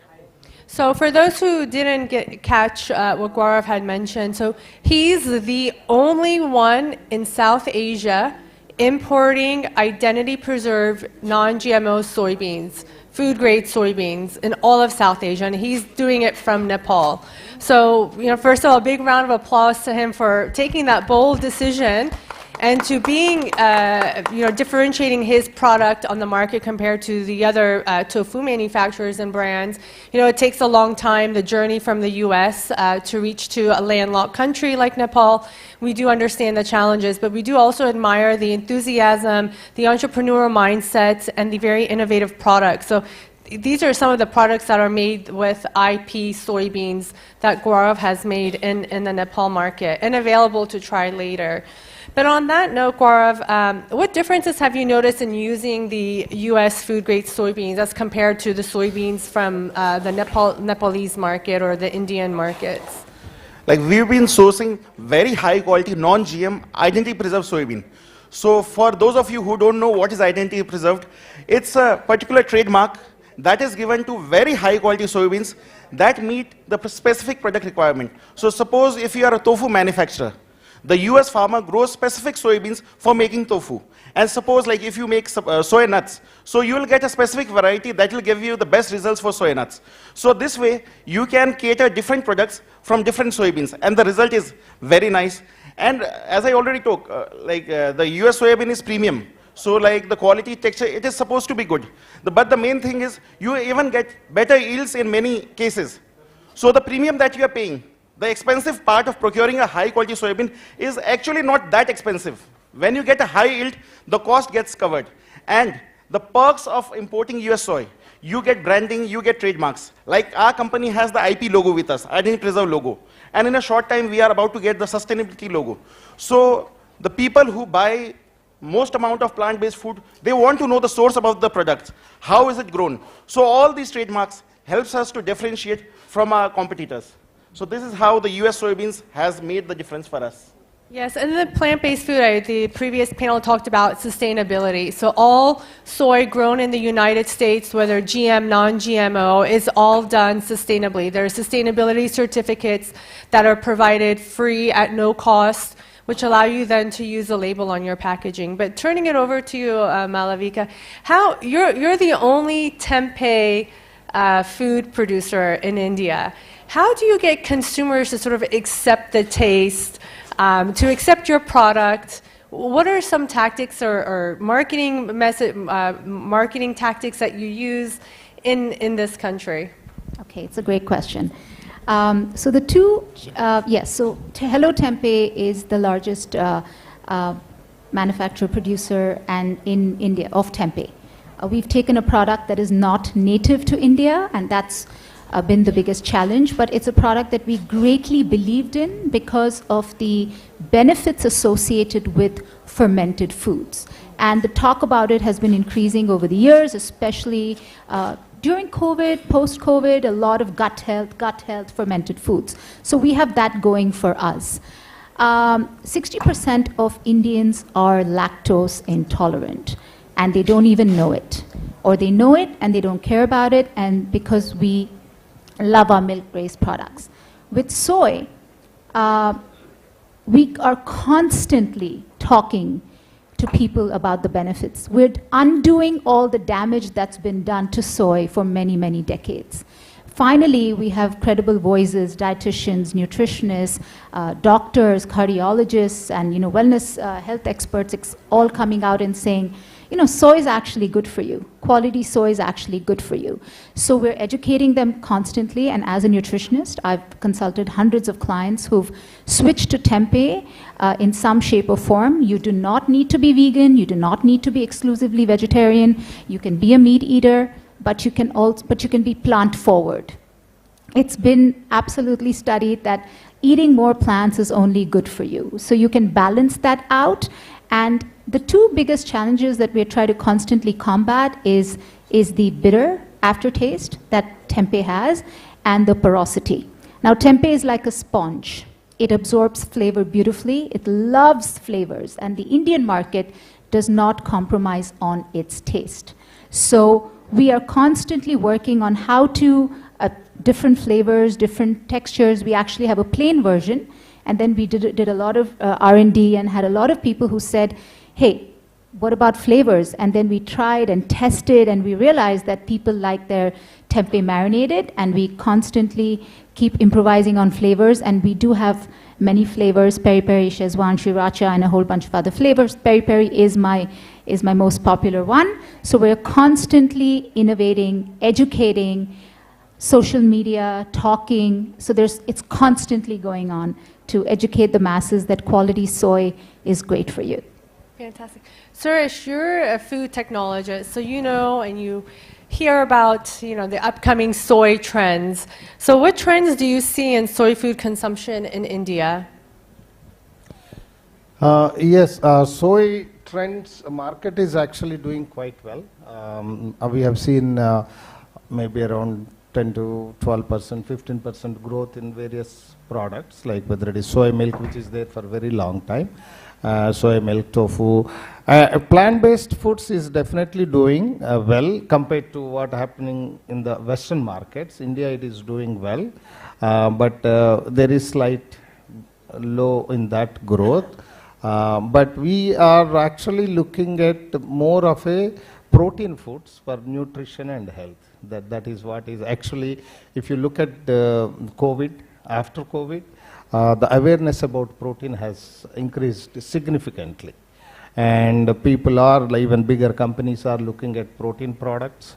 And you know, we have done that protein paradox study. So the revelations were like people are not aware of protein. That is actually changed in the last 4 or 5 years or so. So that is leading to health and nutrition products. And also we are looking at, in the last 1 year also, lot of products which are like a traditional foods with added protein and convenience. That is what I see as a growing trend, and that can be a more sustainable because when it comes to food, everybody wants to stick to their traditional diet. And if you can add that protein, and now nobody has time to do that. So if you give that convenience and if you add the protein to traditional foods, that is what is actually in the last 1 year or so I've seen. And definitely protein consumption is increasing. And if you look any of the protein, especially plant-based products, soy is the main product. More than 70-75% of the products that are being launched as a plant-based, whether it is dairy or meat analog, so it is all soy, and it is more economical, healthy, and nutrition. All those benefits are associated with that. So I see very positive trend for soy-based products in the coming years. Thank you. Great, Sumit. For those who don't know bionutrients, very fantastic, innovative products. I've never seen ice cream made out of soy powder, different textures of ice cream, different flavors. Even I'd go as far as your powder tofu, which is very innovative. It's all powdered, mixed with hot water, and it sort of clunks together, and then it becomes this. But it's not in cold, so it has a longer shelf life. So what do you see as a food innovator yourself? What are some food trends in the plant-based that you're trying? Or what do you hear the people coming and saying, hey, can you make this for me? So can you highlight on some of those? Yes, like the doctors are saying that juice is not good, whole fruit is better. Same goes with soy. So therefore we are concentrating more on whole soybean foods, because when you are consuming whole beans, you are not only taking in full nutrition, but you are also kind of targeting taste and affordability. And that's the advantage, because soy through its components is touching everyday's lives today. But now, as the trend is improving, we are seeing whole bean food consumption is definitely on the rise, and it's getting into a daily consumption pattern. So that's what is driving the numbers that we have been discussing today morning. The areas we are focusing on is, of course, as frozen desserts. Soft serve is doing really well for us, and frozen yogurt, sorry, the yogurts, not the frozen yogurt, but the yogurts, soy yogurts, flavored yogurts is a very upcoming area. It's amazing. It's really amazing. Probably in April we are launching the flavored yogurts, and the roasted beans is an upcoming area. And what we really foresee is that soya milks as specific functional foods, that category will rise very fast. If you need proteins specific or any specific as a functional food, soya milk will be the driver, or as the delivery mechanism that you can say. Fantastic, thanks. We have another nutritionist on the panel, Christelle. From a nutrition standpoint, 2 questions. What sets US soy apart? And also, how does sourcing high-quality soy, like from the U.S., contribute to better health outcomes for the consumer? So soy is an excellent source of high-quality protein because just like animals, it provides all 9 essential amino acids that our bodies cannot produce, but that are needed for optimal health. And soy is also very rich in fiber, in essential micronutrients such as vitamin B9 or folate, such as potassium. It's also a very good source of heart-healthy unsaturated fatty acids like omega-3s. And in fact, many countries such as the US and Canada have approved health claims acknowledging or recognizing the role of soy in heart health. And in fact, soy is a key component of the portfolio diet, which is a dietary pattern specifically designed to lower blood cholesterol levels that has been endorsed by renowned associations such as the American Heart Association. Now, I won't dive into all the details regarding soy's health benefits because honestly, we could spend an hour just on that. But what you should know is that recent research has shown that soy plays a major role in both women and men's health, largely due to their high isoflavone content.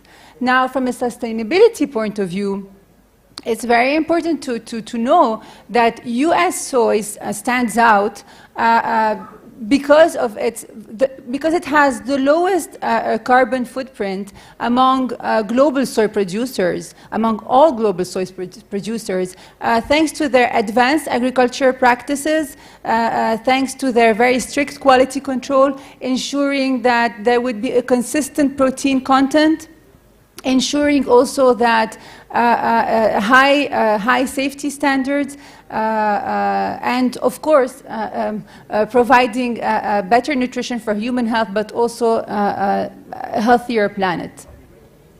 Perfect, thank you. Malavika, Sumit, and Gaurav, what are the biggest challenges in obtaining soy as your ingredient for your product?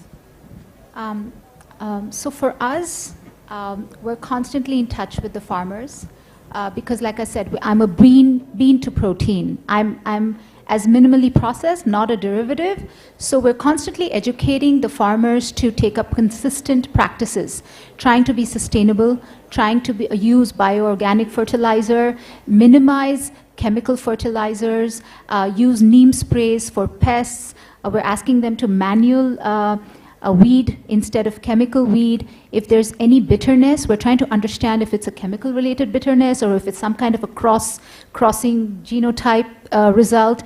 And if the yield, keeping the yield consistent, you know, and year after year trying to grow it and not get distracted when it's lukewarm, the sales, and then go to producing more lucrative crops like maize, which a lot of farmers do end up doing. We incentivize them. We pay them fair or better prices, and we constantly educate them, and this is what keeps them engaged and motivated, because when you compare the #1 producer, Brazil, which is at about a very high number, million metric tons, and India is at about 11 to 13, there's a huge gap. They're producing it, but it is constant work, and we work with them on an ongoing basis to ensure there's also sustainability involved. That's a very great initiative to do, especially now the movement of going towards ethanol production. So it allows for those farmers, as you say, to have an incentive to keep growing. Absolutely. Sumit and Gaurav, any challenges you're facing? I would want to share my challenge of first time experiences with the US soy. So it is like around 18 months back when we thought of starting importing the US soy. So what we knew was US soy is bigger, clear hilum, even size, no impurities. So that's not a big deal, you can find from other origins as well. So when we wanted to start, the major problem for us was high price. Yes, it travels great distance, almost 20-25% premium, and 2 to 3 months of transit time. So these were the factors through which we were very reluctant, it might work, it might not work. It was on the hard efforts and luck, both. So to start with, we imported the first consignment. So when we imported the first consignment, we advocated to our customers. For your knowledge, we are B2B suppliers. We supply to all the major food manufacturers in Nepal, and I myself, in our processing facility, we even make soy snacks. So when we first imported the first consignment, we advocated to our customers by saying, see, this is US soy, is big in size, clear hilum, no impurities, and yes, the US suppliers and USSEC has said that it will give you better results. Let's try. So when we imported first, we supplied to few of our best food processors.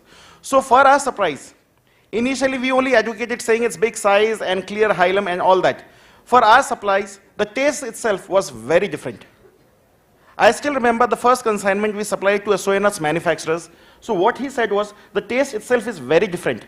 The crunchiness, see, for your products to get sold, it should be like good looking and crunchiness, taste, everything should matter. So our customer said the crunchiness is far better than any other origins, the taste was far better, and protein, high protein, 44% of protein is really nice protein at a very fair price. So this way, not only size, the characteristics that were hidden inside our very humble soybean helped us market in a better way.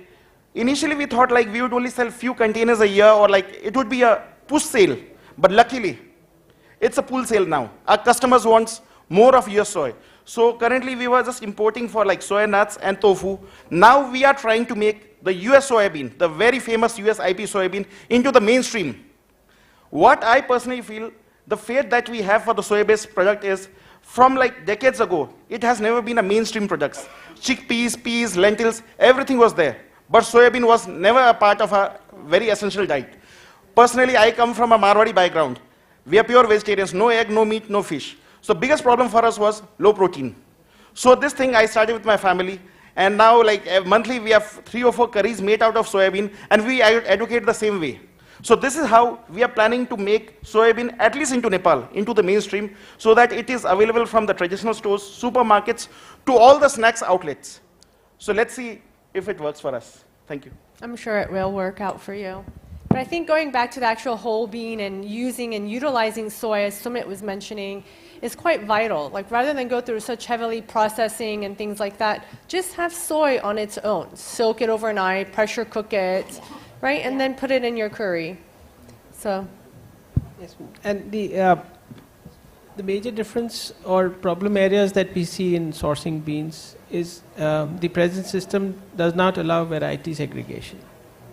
Because if you've, like we have focused on one variety, J9560, as our bean variety, because it gives us better color and taste profile in the soy milk. So variety segregation is not there, crop year segregation is not there. And especially now because of the climate change, quality consistency is very important. So we are getting much smaller beans from the Indian farms this year.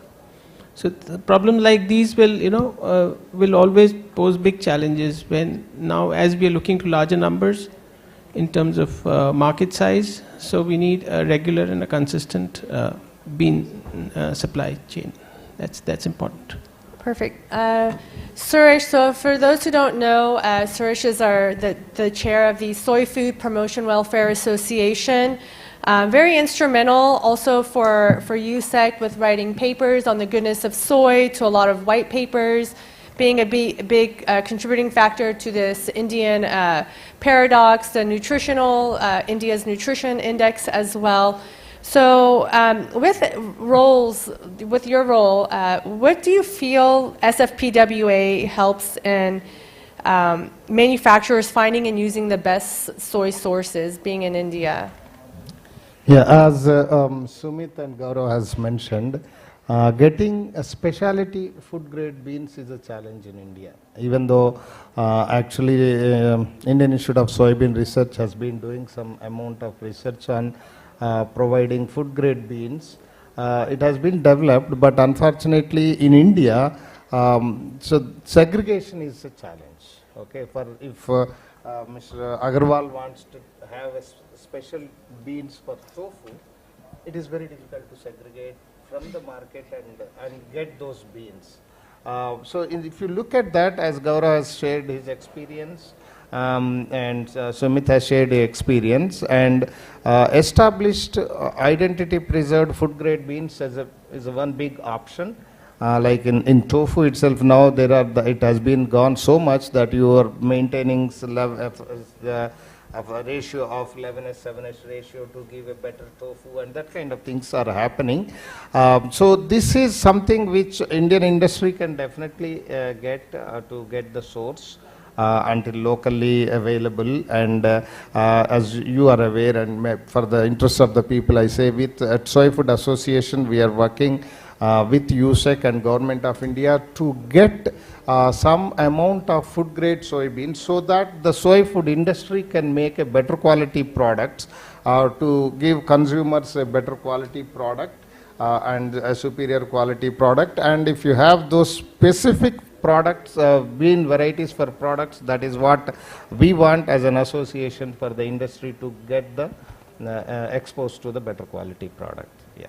Perfect, thank you.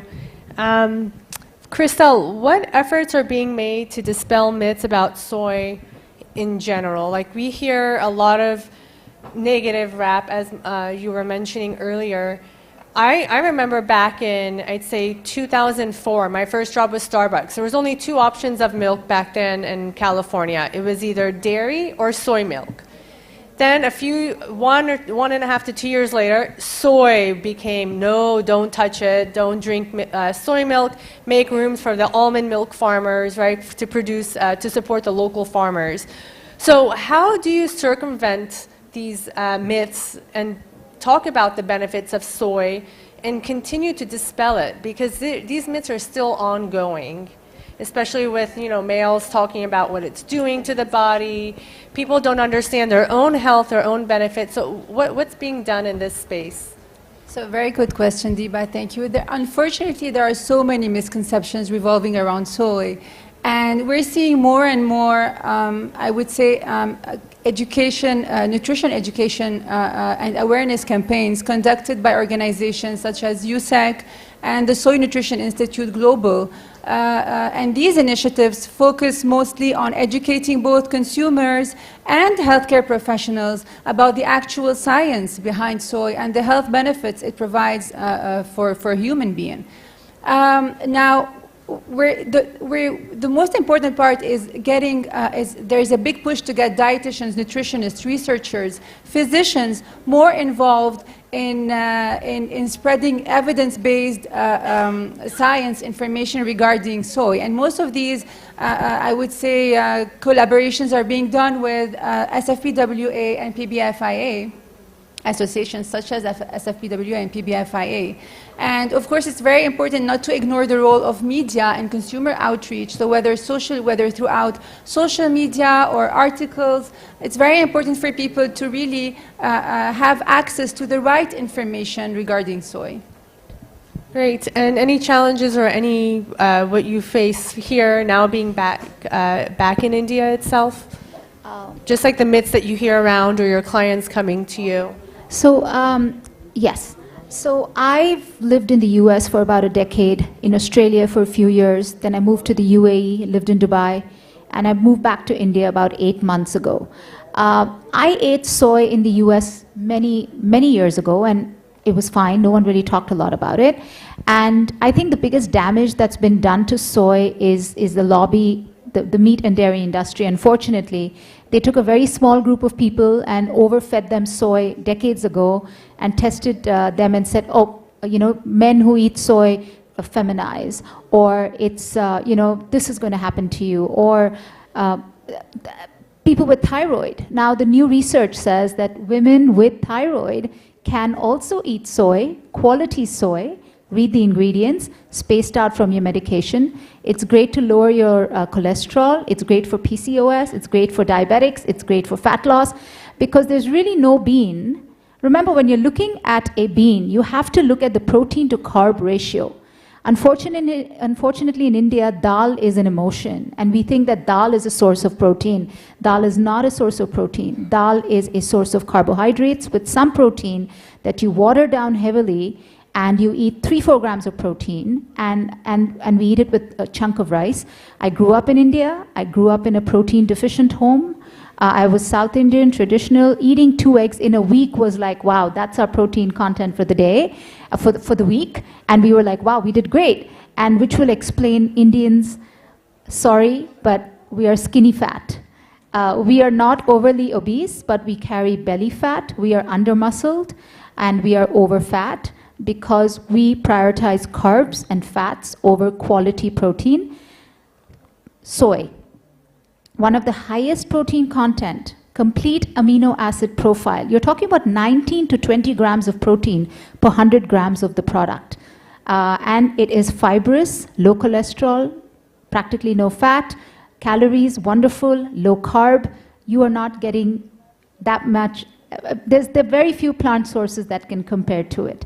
So educating a protein deficient nation is what we do, and that's why I'm so happy to come back to India after 23 years living overseas. I'm a nutritionist and a gut health advisor, and we are constantly educating people, and almost every client of mine has switched to tempeh or any plant-based food, and they do feel the benefits.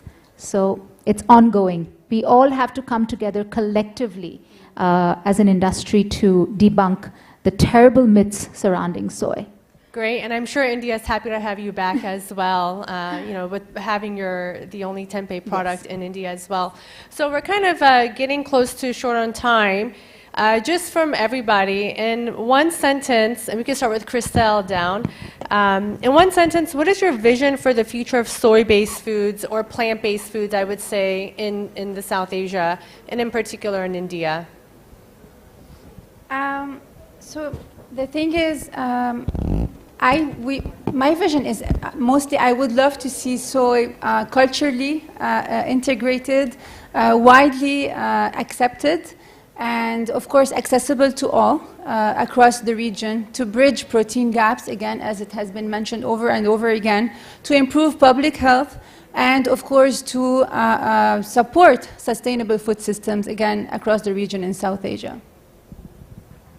As we say, like, the grass is always green on the other side, but luckily the grass is green on this side this time. We have a huge population with us, protein deficiency, and increase in veganism. So all three things, so what else could you ask for? Develop good products with good taste profiles and good packaging, and market is all yours. Thank you. I would, my wish is that to see tofu as an FMCG in the dairy category. So fast-moving consumer goods. Thank you.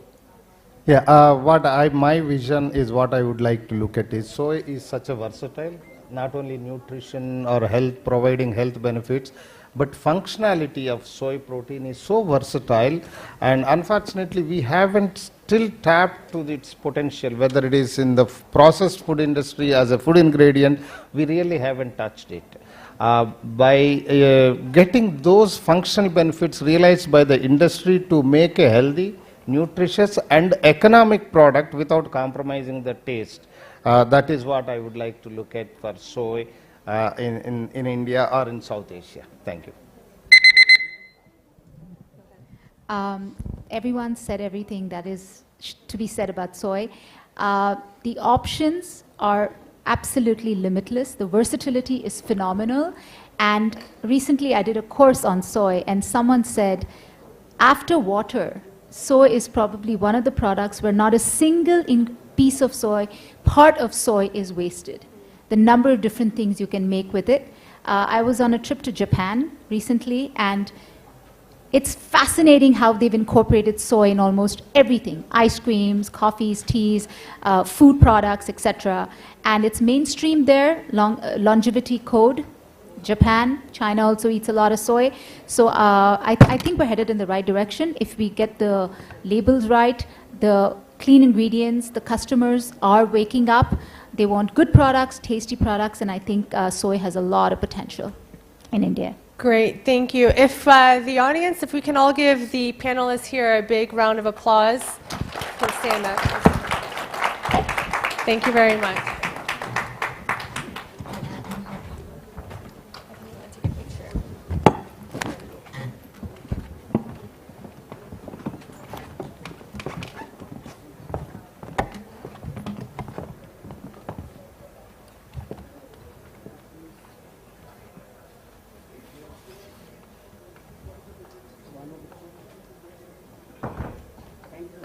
Thank you. I would request all the moderator and the speakers to please kindly be on the stage.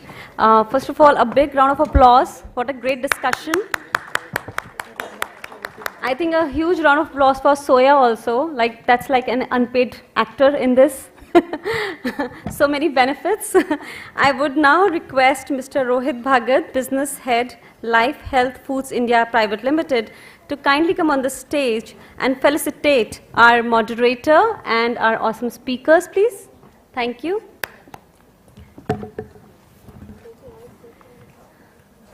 Thank you so much.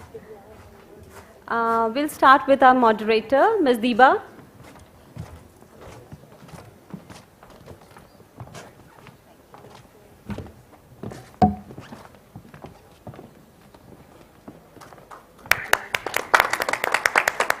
Thank you so much, Ms. Divya. What a great session you moderated. Thank you so much. Mr. Gaurav Agrawal, please. Can you please come forward? Thank you, Gaurav. Your thoughts were amazing. Thank you so much for sharing. Can we have a huge round of applause for Gaurav, please? Ms. Malvika Siddharth, please come forward. Thank you. Thank you for coming back. Mr. Sumit Agrawal, please.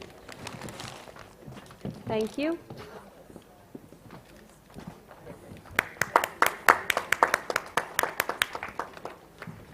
Mr. Suresh Itapu, please come forward.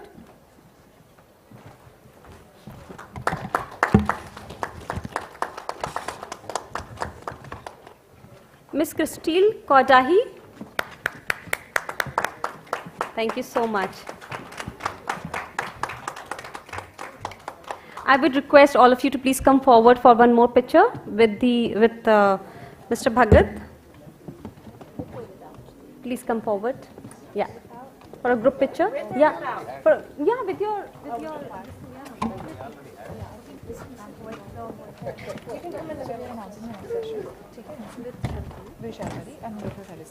With the planter and then, but we are changing the dice meanwhile. Sharvari के खाने से पहले हम dice change करें तब तक तुम शर्वरी की पर में तू चढ़ना है बोल दो जो लिख के आए थे okay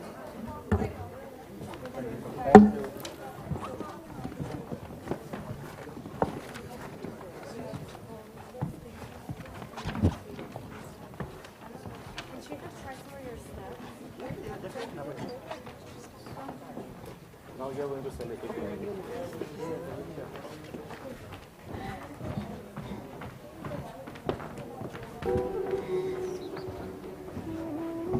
Thank you to all our esteemed panelists for such a great discussion. All right, so on that note, ladies and gentlemen, we are expecting our Honorable Minister of Food Processing Industries any moment over here. All of you are requested to kindly remain seated. Please occupy a seat.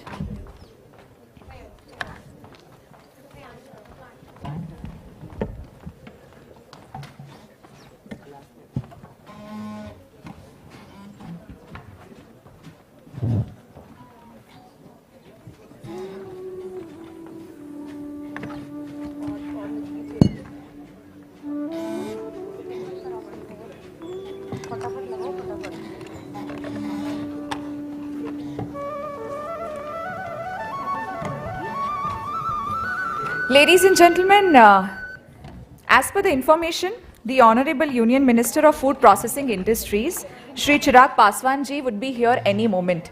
All of you are requested to kindly occupy a seat as soon as possible. Ladies and gentlemen, you are requested to please be seated. And now we are moving ahead with our next presentation in line. So you are requested to kindly occupy a seat.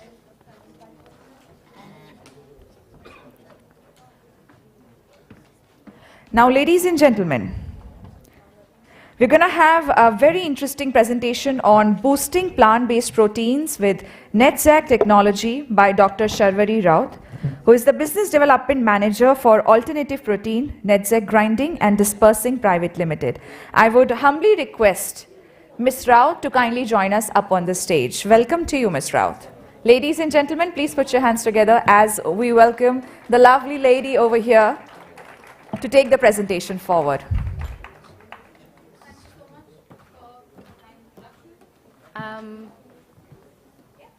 I think, yeah, good.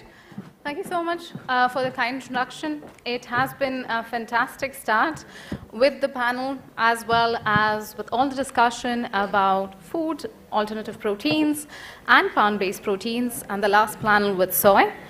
I'm going to dive a little bit more differently and show you how NETZSCH can look into about the next processing technologies and how you can process plant-based proteins using our technology. So my name is Dr. Shadvari Rao. She already mentioned. I am the Business Development Manager for Alternative Proteins at NETZSCH Grinding and Dispersing. So to give you an idea about NETZSCH, the NETZSCH group in itself is about 150 years old. We started in 1873 in Celle, Bavaria in Germany. So it's a family-owned business, and it is currently in its 5th generation, with the NETZSCH brothers being a part of the NETZSCH group holding, and we have about 4,600 employees worldwide. The NETZSCH has globally 3 active businesses, which includes analyzing and testing, pumps and systems, and grinding and dispersing, which is the business unit I represent, and of course NETZSCH, which is our 4th and our newest arm, and it looks as the corporate venture, looks into supporting startups, digital transformations, and putting NETZSCH business ahead.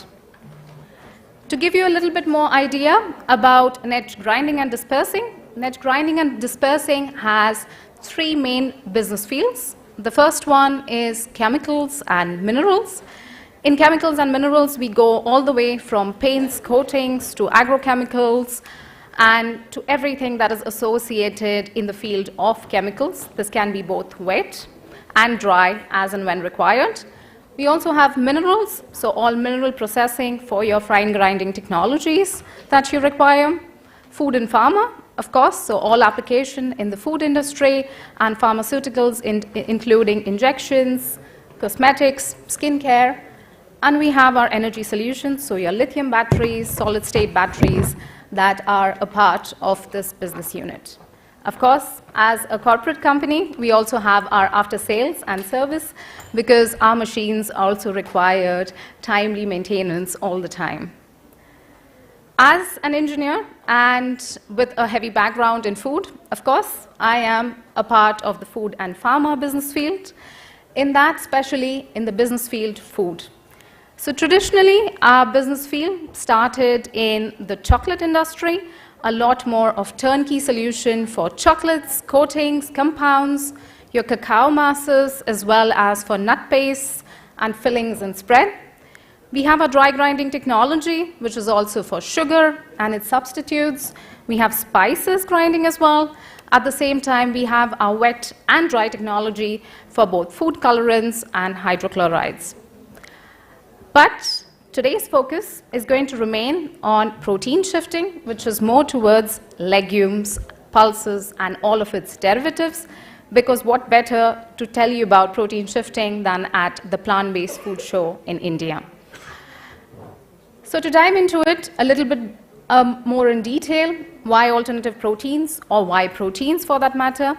And we have been listening this from today morning, that there is an increase in population, and at the same time, we have a decrease in food security. We are a lot more climate conscious, but we have depletion of our natural resources as well. We have to have an increase in our healthy and nutritious diets as well, and need to reduce the dependency on meat. And what takes place in that one is alternative proteins, and at the same time, plant-based proteins in a market like India. This brings us to the topic of protein shifting, a topic that NETZSCH has been focusing in its strategy quite significantly. So how do we look at protein shifting using our technology? We look at the dry fractionization method. So as I dive deeper into it, let's have a look at the basics of protein shifting. You have a dehulled legume like yellow pea or fava bean. And if you look at an REM or an SEM picture of it, you see that you have a starch content in it, and you have your protein body in it, and of course you have the cell walls and intracellular gaps. Now as you can see, the starch ranges between 3 to 40 microns, and you have protein granules which are 3 or less than 3 microns. So what is the target using the technology? The target is to separate the starch granules from the protein body and to have a high protein content at the end of the process.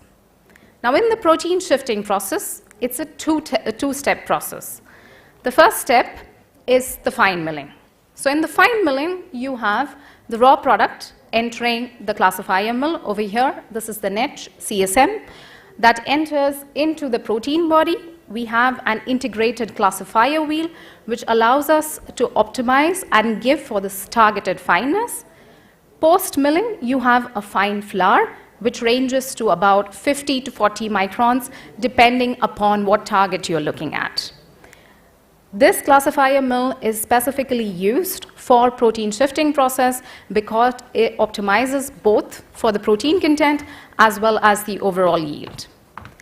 After fine milling, the second step for this process is classifying. In classifying, we have the fine flour that you just milled going into a classifier, which is here, the classifier NETZSCH high efficiency classifier CFS HDS. And this classifier separates the starch fraction from the protein fraction. Why is it so important to have this step? Is because this classifier has an integrated weighing, and this weighing technology allows us to separate your starch body and to have a high protein-rich fraction. At NETZSCH, we have also conducted series amount of tests, and from these tests, we have some data set for you over here. So for example, if you start with a fava bean, which has a typical protein start value of 28%, using the dry fractionization technology, it can be pushed all the way up till 70% high protein concentrate. Then you have yellow peas that start with 22%, that can be shifted all the way to 65%. And you have even chickpeas, which have 19% protein content, and dry fractionization can push it to high protein concentrate of 45%. To show this in a more graphical format, I can also show you a protein content versus yield diagram. And as you can see, fava beans are the highest because they have the highest amount of even protein content in their raw material. So the higher the protein in the input material, the higher you get in your protein concentrate as well. As you can see, there is a range as well. So if you have a higher protein content, you have a little lower amount of yield because your targeted fineness will also decrease. But if you have a higher amount of yield, you have a little lower protein content. But the good news with this one is that NETZSCH has its know-how and expertise and can help you optimize for the protein content to the overall yield percentage as well. As I mentioned, the input protein is actually really important factor in dry fractionization method because it's one of the most important parameter. And in addition to the protein content at the start in the raw material, the moisture content, the starch, at the same time, from which region, which variety we are using also plays a significant role in protein shifting process.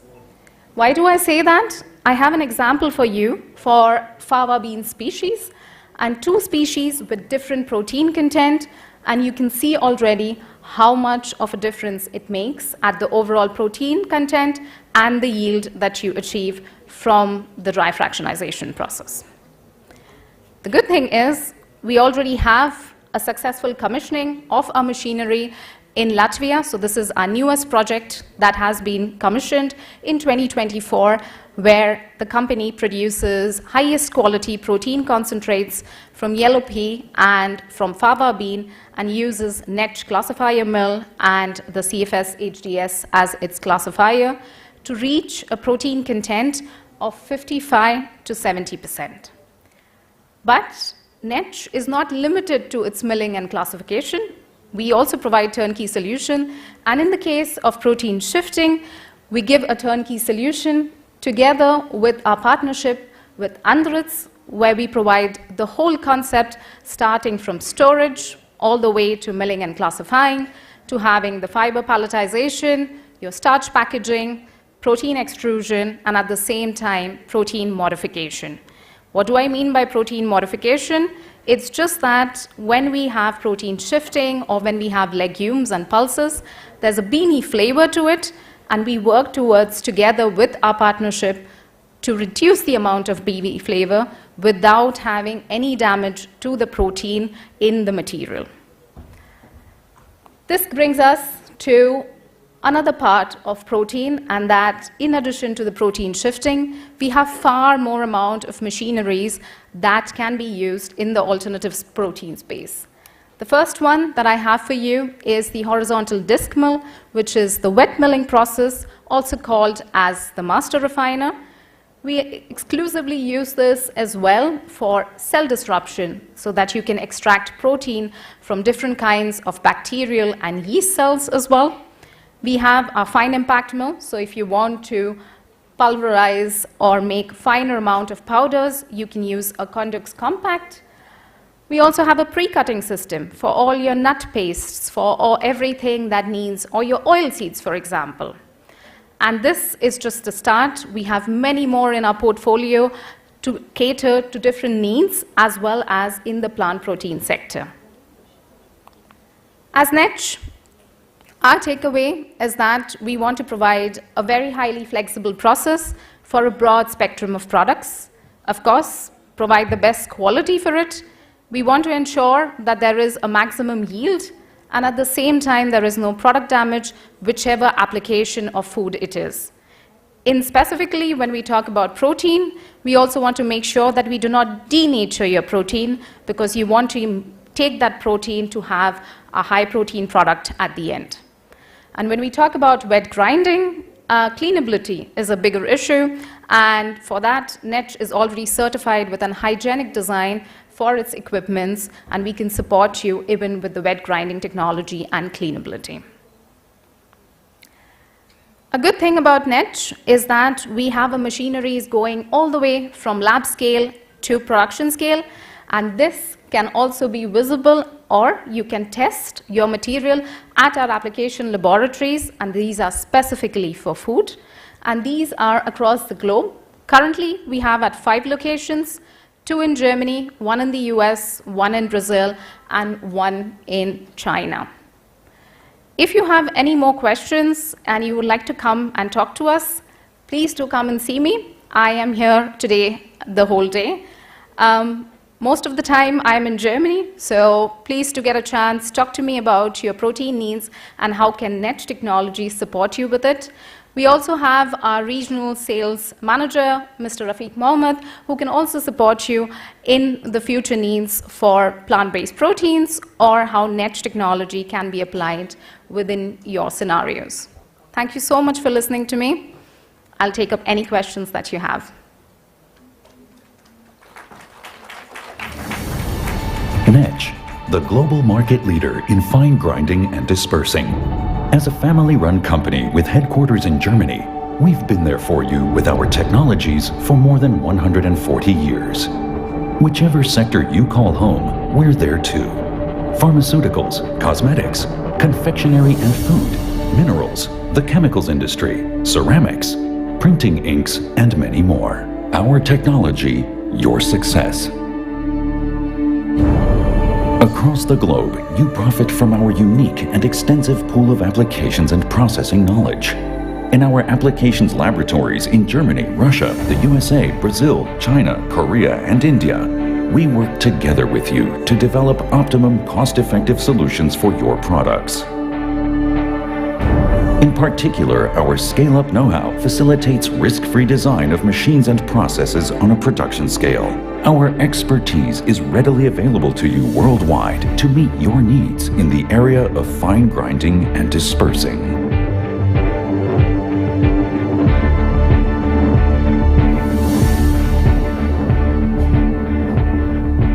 At our production facilities, we manufacture NETZSCH machines and plants according to the highest standards and quality.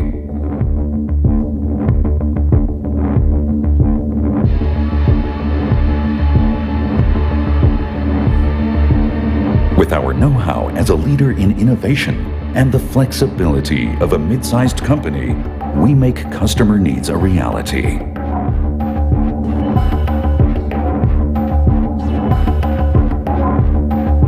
From laboratory to pilot and production machines, all the way to complete turnkey systems. In wet grinding, dispersing, homogenization, dry grinding, or classification,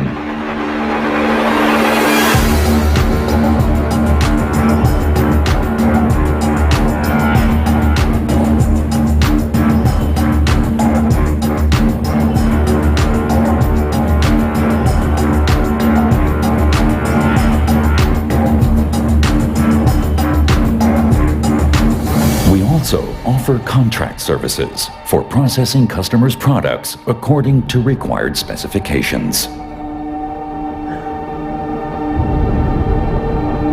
Following detailed quality control, the machines and plants are shipped all over the world from our production facilities. NETZSCH, around the world and close to our customers. We're there where our customers are, with consulting, service and process engineering, as well as production.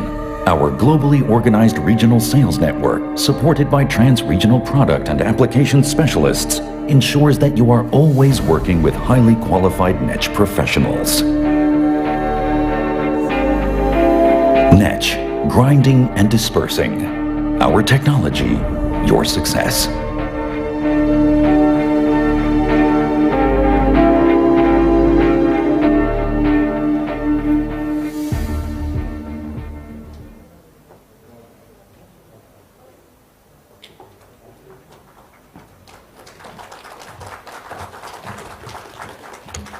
Thank you so much, Dr. Sharvi. Thank you so much. Beautiful presentation.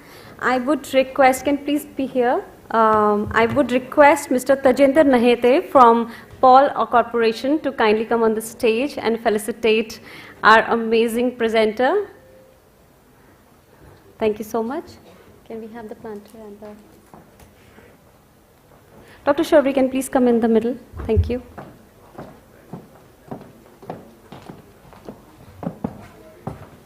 Can we have a huge round of applause for this young lady? What a great presentation.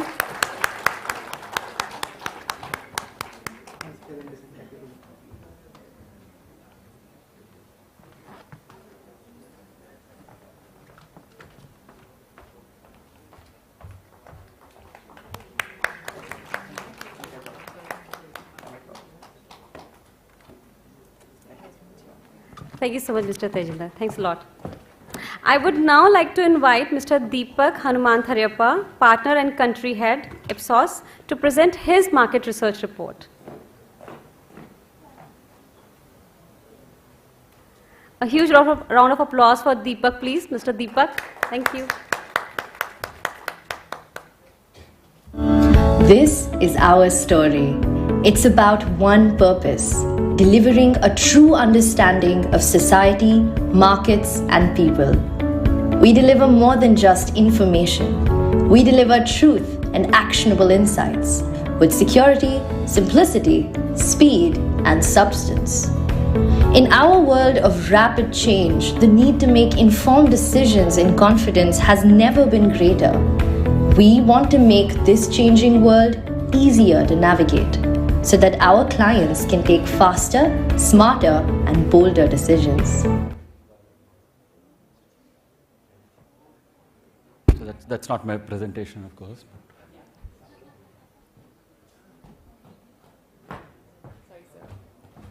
Ladies and gentlemen, I believe, thank you so much, sir. May I request you, can we hold the presentation for a while? It seems like that the Honorable Minister would be joining us here any moment.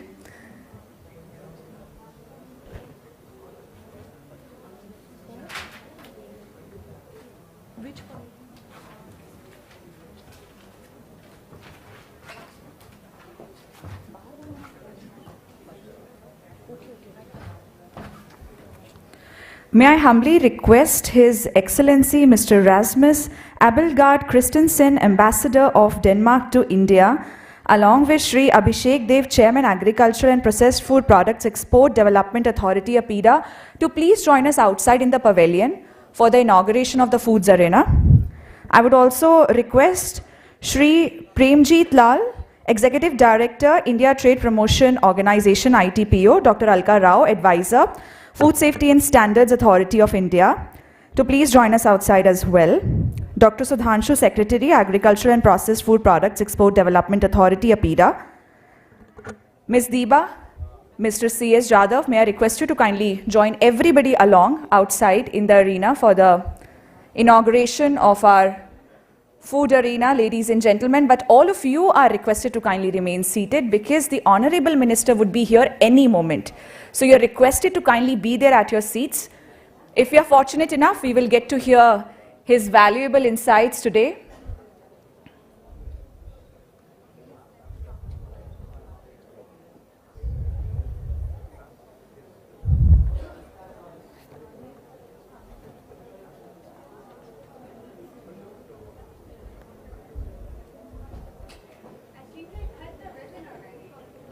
Yeah, for the photo opportunity, you're requested to please join us outside. It's happening, it's still there. Yes.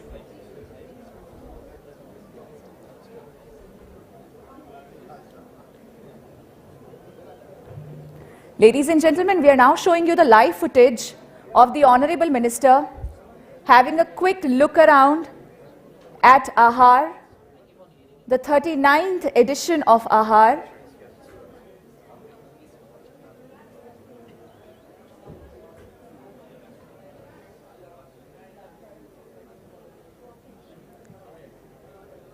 It seems like such an honor that he has already inaugurated our food arena of plant-based products. So it seems like that in the paucity of time, he might have to go to the other arenas as well. But I think what a fantastic inauguration that was. I think we can hear a big, big round of applause for that. We just got to witness the live footage of the inauguration of the food arena.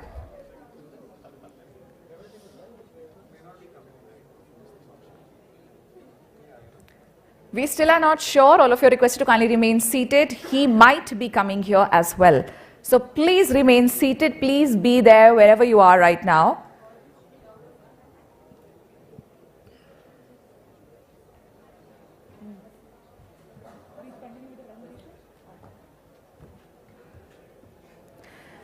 All right, so with this, Mr. Deepak, may I request you to please join us back on the stage and continue with your presentation.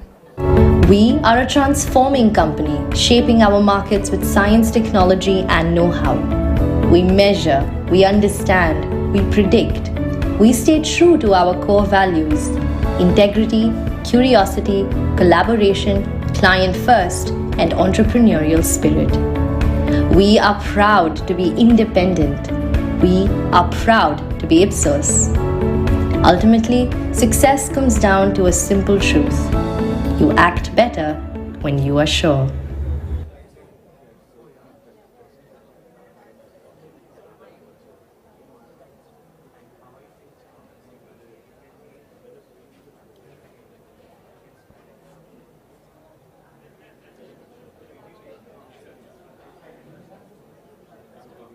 Can you all hear me? Yeah.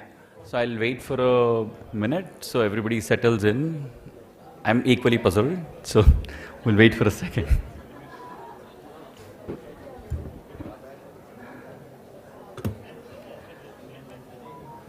So apparently this is a work that we did along with PBFAI. So I would like to thank them first before starting the presentation for all the support that they provided. And many of you who are in the room and some who couldn't make it for providing your valuable inputs, because what we're presenting here and what we will put out as a report after the session's over, there's going to be a printed copy handed over, is the voice of everyone in the room and people outside the room as well, who are part of the plant-based food industry. So our role largely has been to gather all your thoughts, interpret it and put it in a manner where it makes sense to the industry and you all can take actionable, I mean, you can draw insights and then take actions on the inputs that are there in the document. So we're calling it sowing the seeds of growth. based on what I've been hearing in the first two sessions, it's precisely where the industry is heading to, specifically the plant-based food segment. So it also provides an outlook on where the industry is moving forward. Where is it today and where is it moving forward? This one's not working.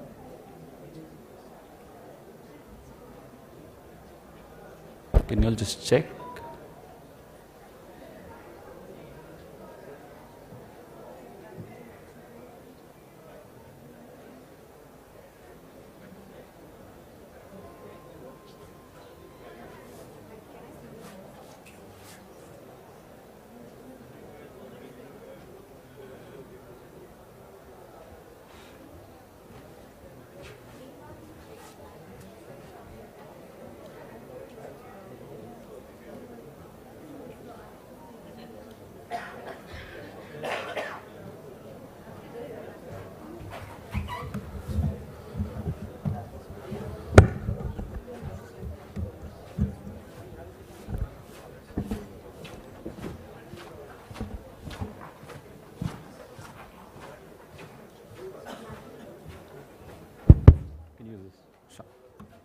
Cool.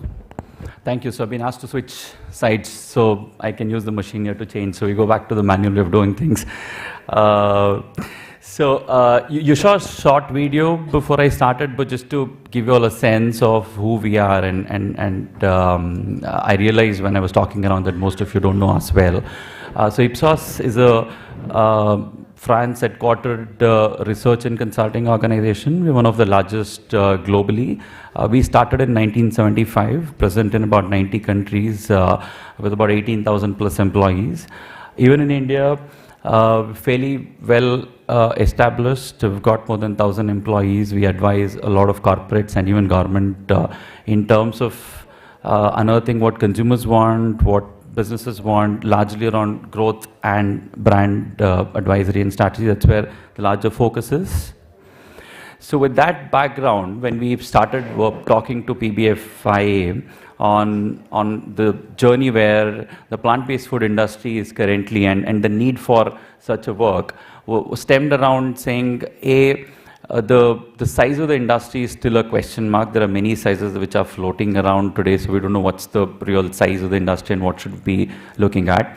And to the first session that we heard today, defining the segment definitely is a big challenge in this context. So we aligned on defining it as branded packed products in the Indian context, and whatever is an alternate. So everything here talks about alternates, unlike to your point, Ashu, where you're broadening the category, but here we've tried to make it as relevant to the audience in this room as possible.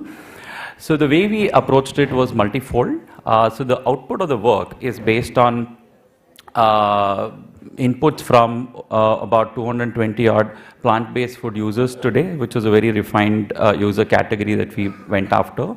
We've taken broader views of more than 1,000 consumers on what do they think plant-based food is. So I'll quickly talk about that as well in the coming slides.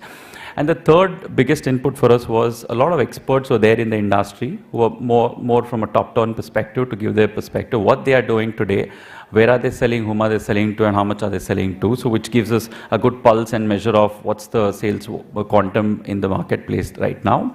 And then we extended this hunt towards looking at what people are talking about in the social analytics space or the social digital space. So we did use our internal social listening arm to call out all the conversations that are there in the web world to see what's going on there. Then we also overlaid this on one of the largest survey that we do globally called the Ipsos Global Trend Survey, which covers more than 50,000 consumers in 50 different markets, talking about big trends that are happening world over in the consumer world. So there are a couple of interesting macro level factors which influence the whole narration of how health is becoming very relevant and what consumers are doing towards health. So we've used that as well. All these have been closely looked at, triangulated to land at the final outcome, which is going to be a printed document, like I mentioned earlier, which will be released in a few minutes. Now, the document consists of 5 main areas that we've covered. We started looking at it from a global perspective as to what's happening in the global plant-based food context. Narrowed down to India from the global context, connected India to the globe to see where does India figure in the global context and what's really happening within the Indian ecosystem. Then we looked at decoding what the consumers think, extending that to defining the potential that's available for the industry to grow to, where can it really land, and what's required to land is some recommendation that we've put out as part of a concluding statement in the document. To call out a few things, I'm not going to present the whole document, but I'm going to just talk about a few highlights of the report. So size, which was one of the areas which was tough to define. So we took a top-down approach, like I mentioned earlier, to really unearth and look at companies currently offering products today in the marketplace, more consumer branded products, which is what this talks about. So in 24, which is year ending March 24, the size of the category is about 300 crores, about 70% being dairy, and the rest coming from the meat industry. So even when you look at the growth in the last 3-year period post-COVID, apparently, so we've seen a 18% CAGR over the last 3-year time frame, driven largely by dairy, which we did hear Jeanal also quote earlier in the day, where dairy is the driver of the category today in the Indian context, while meat is also there, but dairy seems to have higher and better acceptance from an Indian consumer context. Dairy has grown at over 21% in the last 3 years. Now, what's interesting to also note is that the Indian plant-based food accounts to only 0.11% of the global plant-based food industry as defined by GFI and others. So, on contrary, when you look at our GDP contribution, so India accounts for 3.5% or 3.3% to be precise of the global GDP, so which clearly shows that there's enough potential for us to expand and grow this business. So it's still in a very nascent stage. Now, when we start putting our head together on saying how much can we move up to, again, very conservative in my view. So we think the industry can move up to about 5,500 crores by 2034. Again, we believe the largest contributor is likely to be dairy, but meat, based on all the product innovation changes that are happening in the ecosystem, so we see meat also picking up pace as we move forward into the future. So we believe dairy is likely to be a 3,300 odd crore category, and meat to be about 2,200 crores by 34. So that's the larger piece that we're pegging. But there are challenges. We've heard a few challenges, but one big challenge definitely is creating awareness. 2 is, we did hear from the industry stakeholders that capital is a big challenge. So because some of the brands have not been able to demonstrate large scale, or they've not been able to scale up to the extent that investors look for. So getting constant fund flow is one challenge that companies are battling out. While the innovation that has happened in the Indian context, the brands have been able to create some brilliant products, both from a taste perspective, palate acceptability point of view, but access is been a deterrent as well. So that's something that brands are working on, and with the advent of e-commerce, etc., where we're seeing that to be a prominent channel for growth, brands have been able to penetrate much faster. Then the other barrier that we did see is price/affordability. So again, 2 different aspects. So price as a standalone attribute, as well as affordability of the larger Indian consumer category. Now, is it relevant across the pyramid of the Indian population spectrum, or is it relevant to a certain socioeconomic group is always debatable. But right now, the branded category that we've seen, majority of the branded category is in the top tier. The socio-economic classification A is where we are seeing a lot of offtake happening today. B and C are likely to be follows, but that's going to take some time in the branded category, the way it's evolving. Now, the direction, in this direction of growth, we are seeing about 10 trends. So the copy of the document covers all these trends in far more granular details. But we see these 10 trends, both macro and micro trends, to define how the future narrative is going to move forward. So we believe these are the levers, and there are more that we will evolve as we move towards to the future, which will help the industry move from the 300 crores to 5,500 crore category narrative as we move forward. There are two trends that I will quickly touch base on, both macro, which is the first two. One stems from the global trend survey that Ipsos does across the globe. So where one of the big trend that we see is how health is changing in the consumer's mindset, more so the preventive health. We see this to be the topmost trend across 50 countries that we've covered. So you see this to be in more than 70% of the countries. Health, preventive health, more so emphasis on both physical and mental well-being are becoming super critical. Now, connected to that, when we carried out a survey on self-care in India, covering about 2,500 consumers, there was one broad question that was asked, which was, what is the top contributor for good health among Indian consumers?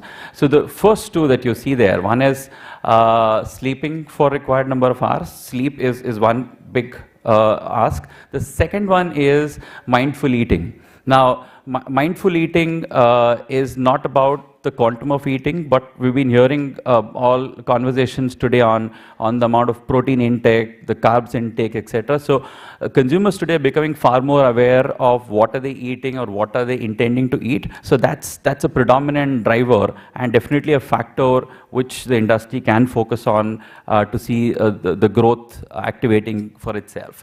The second trend that I wanted to quickly touch base on was this, wherein we asked one single question to about 1,000 consumers, saying, what comes to your mind when we say plant-based food? Now, when you look at the words that have come out, it shows the confusion in the consumer's mind, to be honest, while it converges towards vegetarianism in some form, but there are many other forms that kind of add up to this whole pattern. So there is still a large need for awareness creation among consumers. By using multiple words, there is a bit of chaos that's been created as well, but how does the industry converge and create a broader and common narrative, in our view, is also very important for the growth of the industry. So with that, I will conclude the session, but there is a document that will be handed over to you all post this, which has got more details on it. Feel free to reach out to me, and we also have a teams here from Ipsos. In case you have any questions, we're more than happy to talk to you all and answer them for you. Thank you.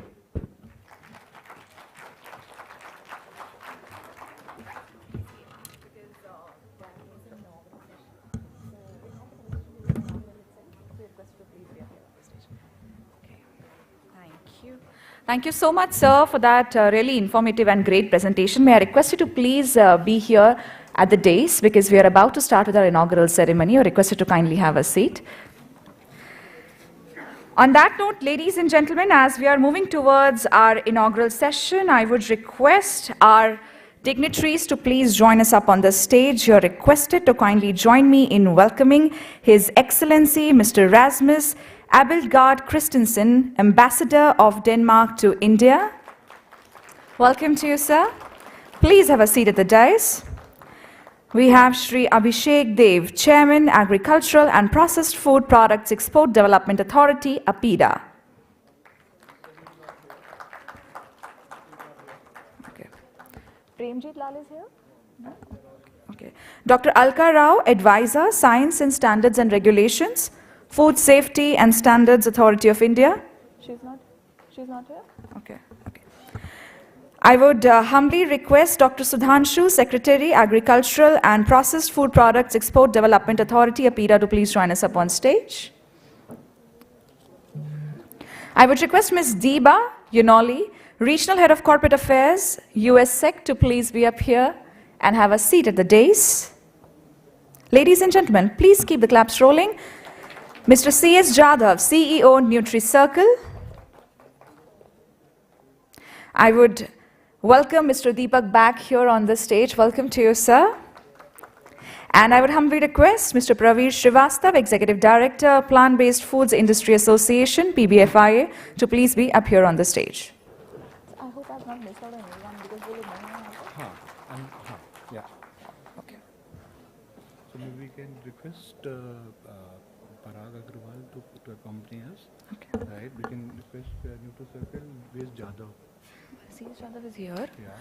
Mr. 𝐶𝐥𝐺, may I request you to please join us up on the stage? I believe he would be joining us here very shortly. Mr. Parag Agrawal. Yeah. Mr. Parag Agrawal, may I request you to kindly join us here at the dais? Thank you, sir.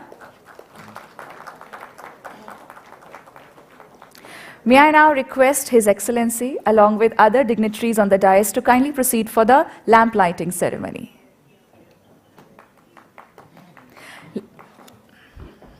Ladies and gentlemen, there is a very crucial significance of why we light the lamp in India. So as per our culture, this is a symbol of triumph of positivity over negativity, of knowledge over ignorance, of light over darkness.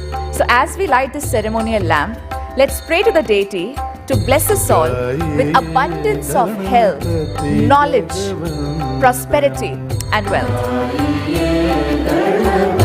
Please put your hands together as we light the ceremonial lamp.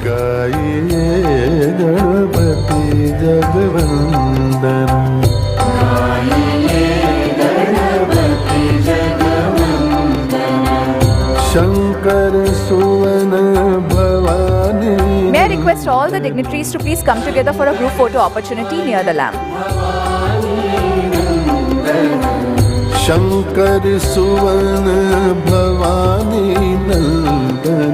Thank you so much. You are requested to please have a seat at the dais.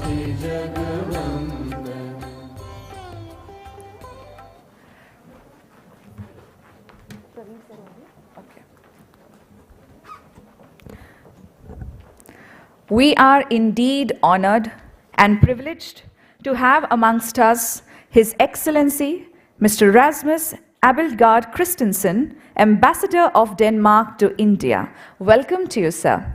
May I humbly request Mr. Praveer to kindly present him with a bouquet.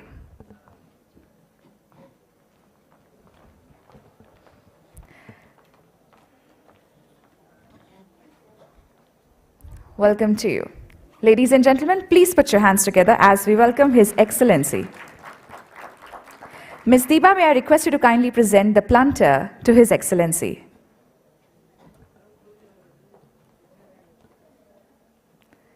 And Mr. Praveer, I would request you to kindly present him with a shawl.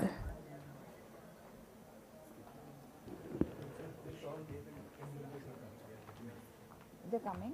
Okay.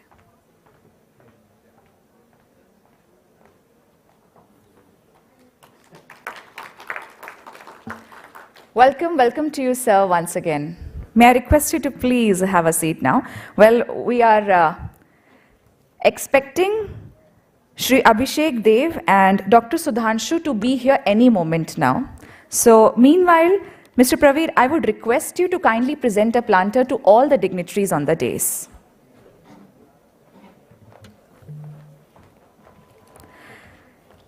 Ladies and gentlemen, please put your hands together for Ms. Deepa, Dr. Deepak, Hanuman Tharayappa, and Mr. Parag Agrawal, may I request you to please join us back on the stage?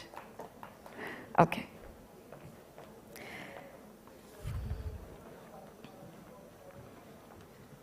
Welcome back to you, sir. You're requested to please have a seat at the dais itself.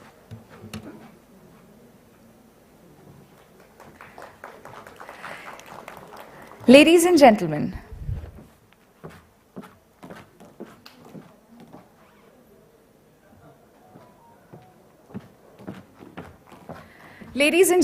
we will now take the moment to unveil PBFIA Ipsos joint report on sowing the seeds of growth, an outlook on India's plant-based foods sector.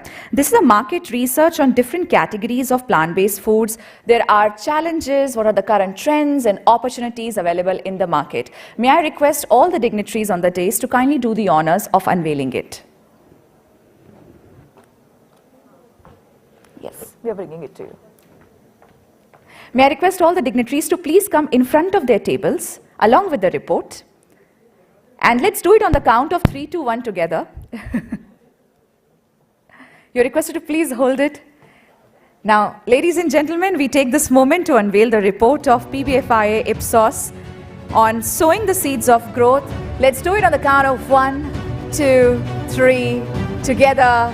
And ladies and gentlemen, with a big round of applause, let's take this moment to unveil this highly informative report based on market research, requesting the dignitaries to please pose for the group photograph with a big smile on their face.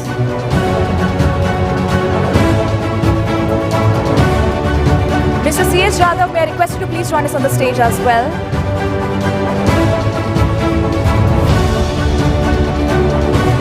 We would request you to kindly stay there for one more moment. And so we would request you to kindly join our dignitaries on the dais.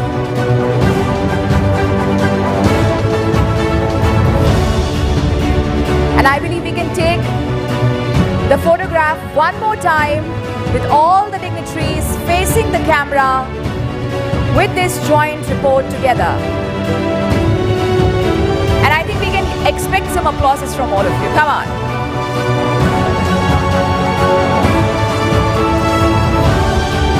Thank you to all the dignitaries. You are requested to please have a seat.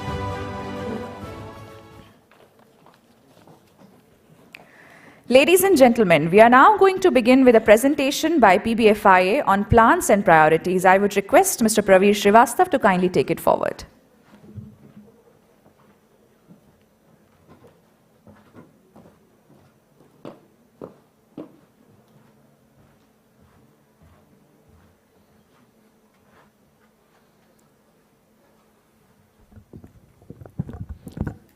Hi, good afternoon, everyone.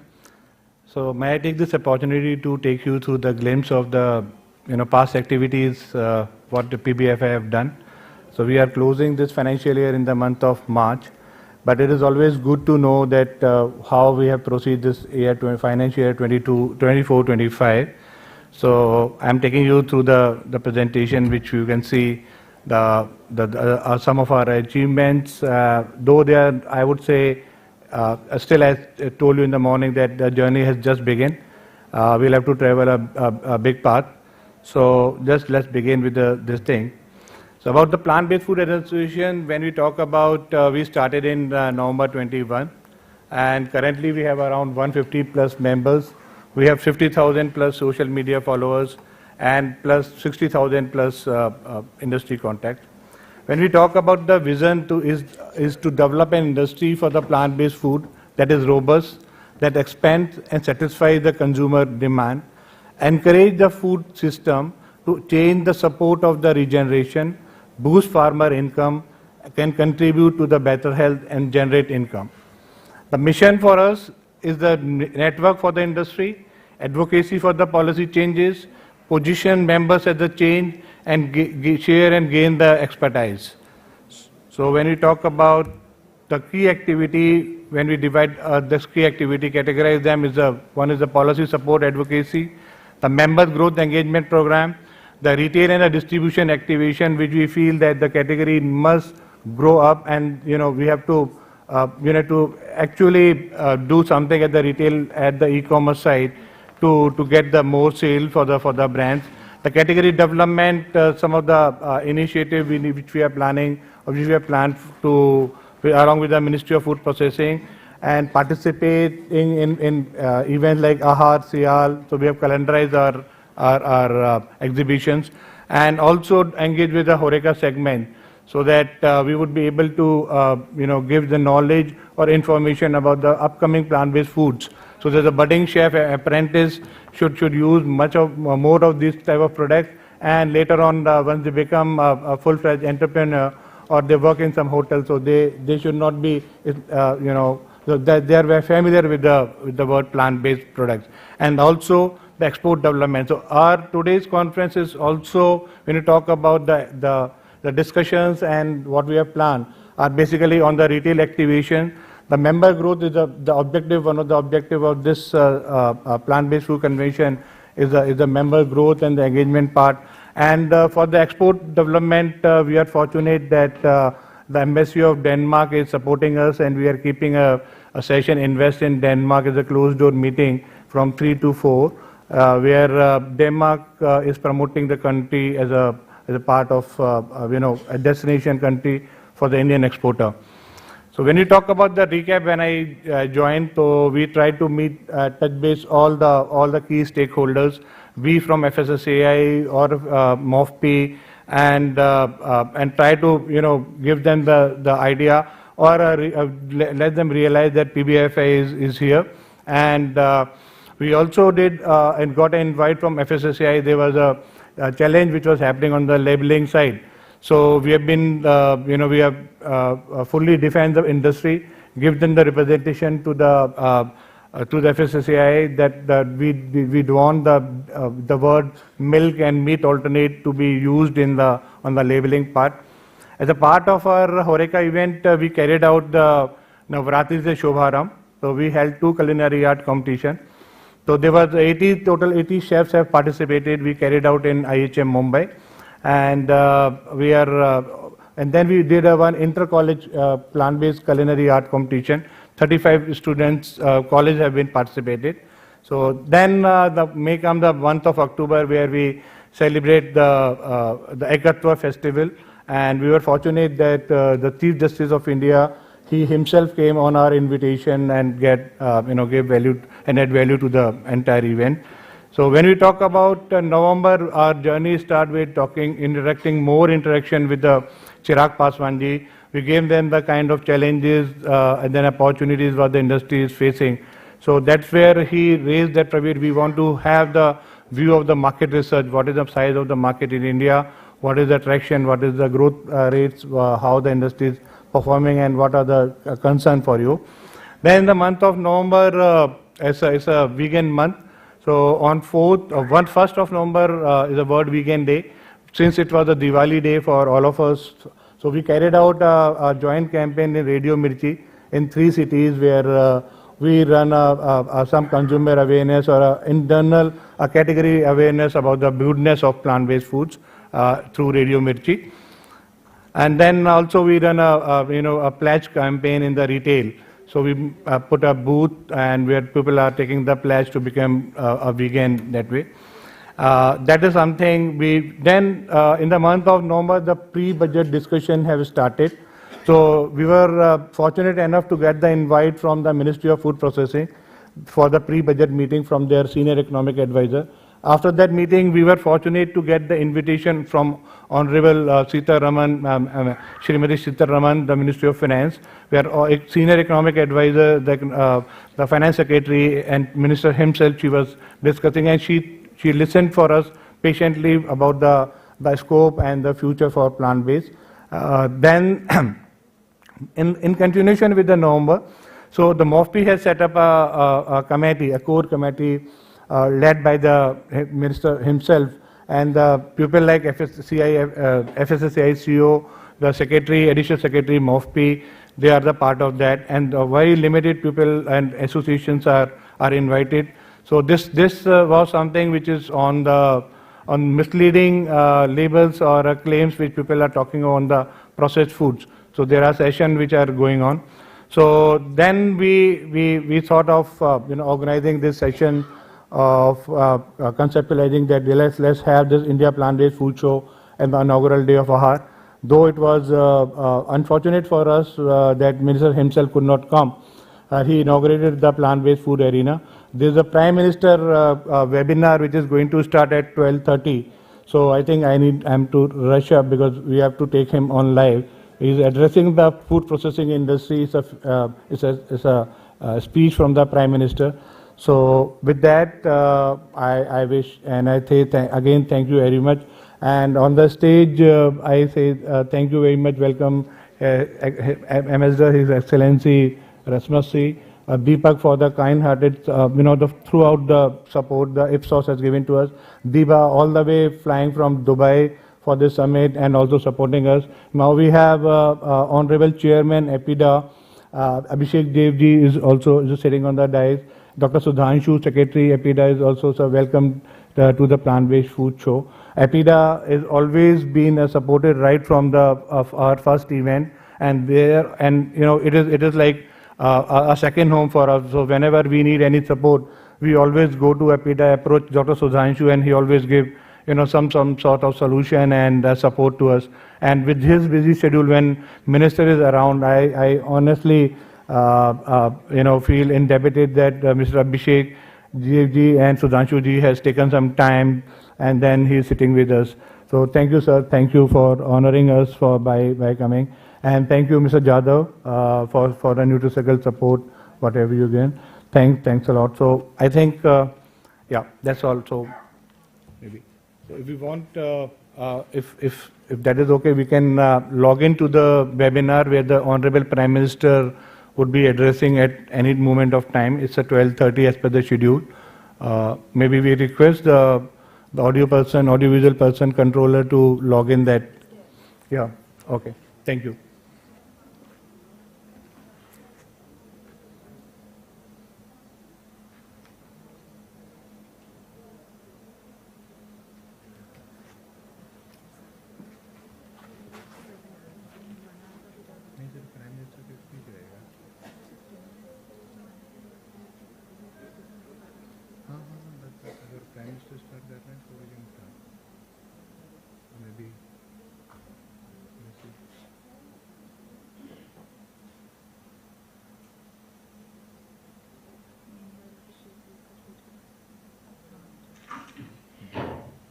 माननीय प्रधानमंत्री जी नमस्कार।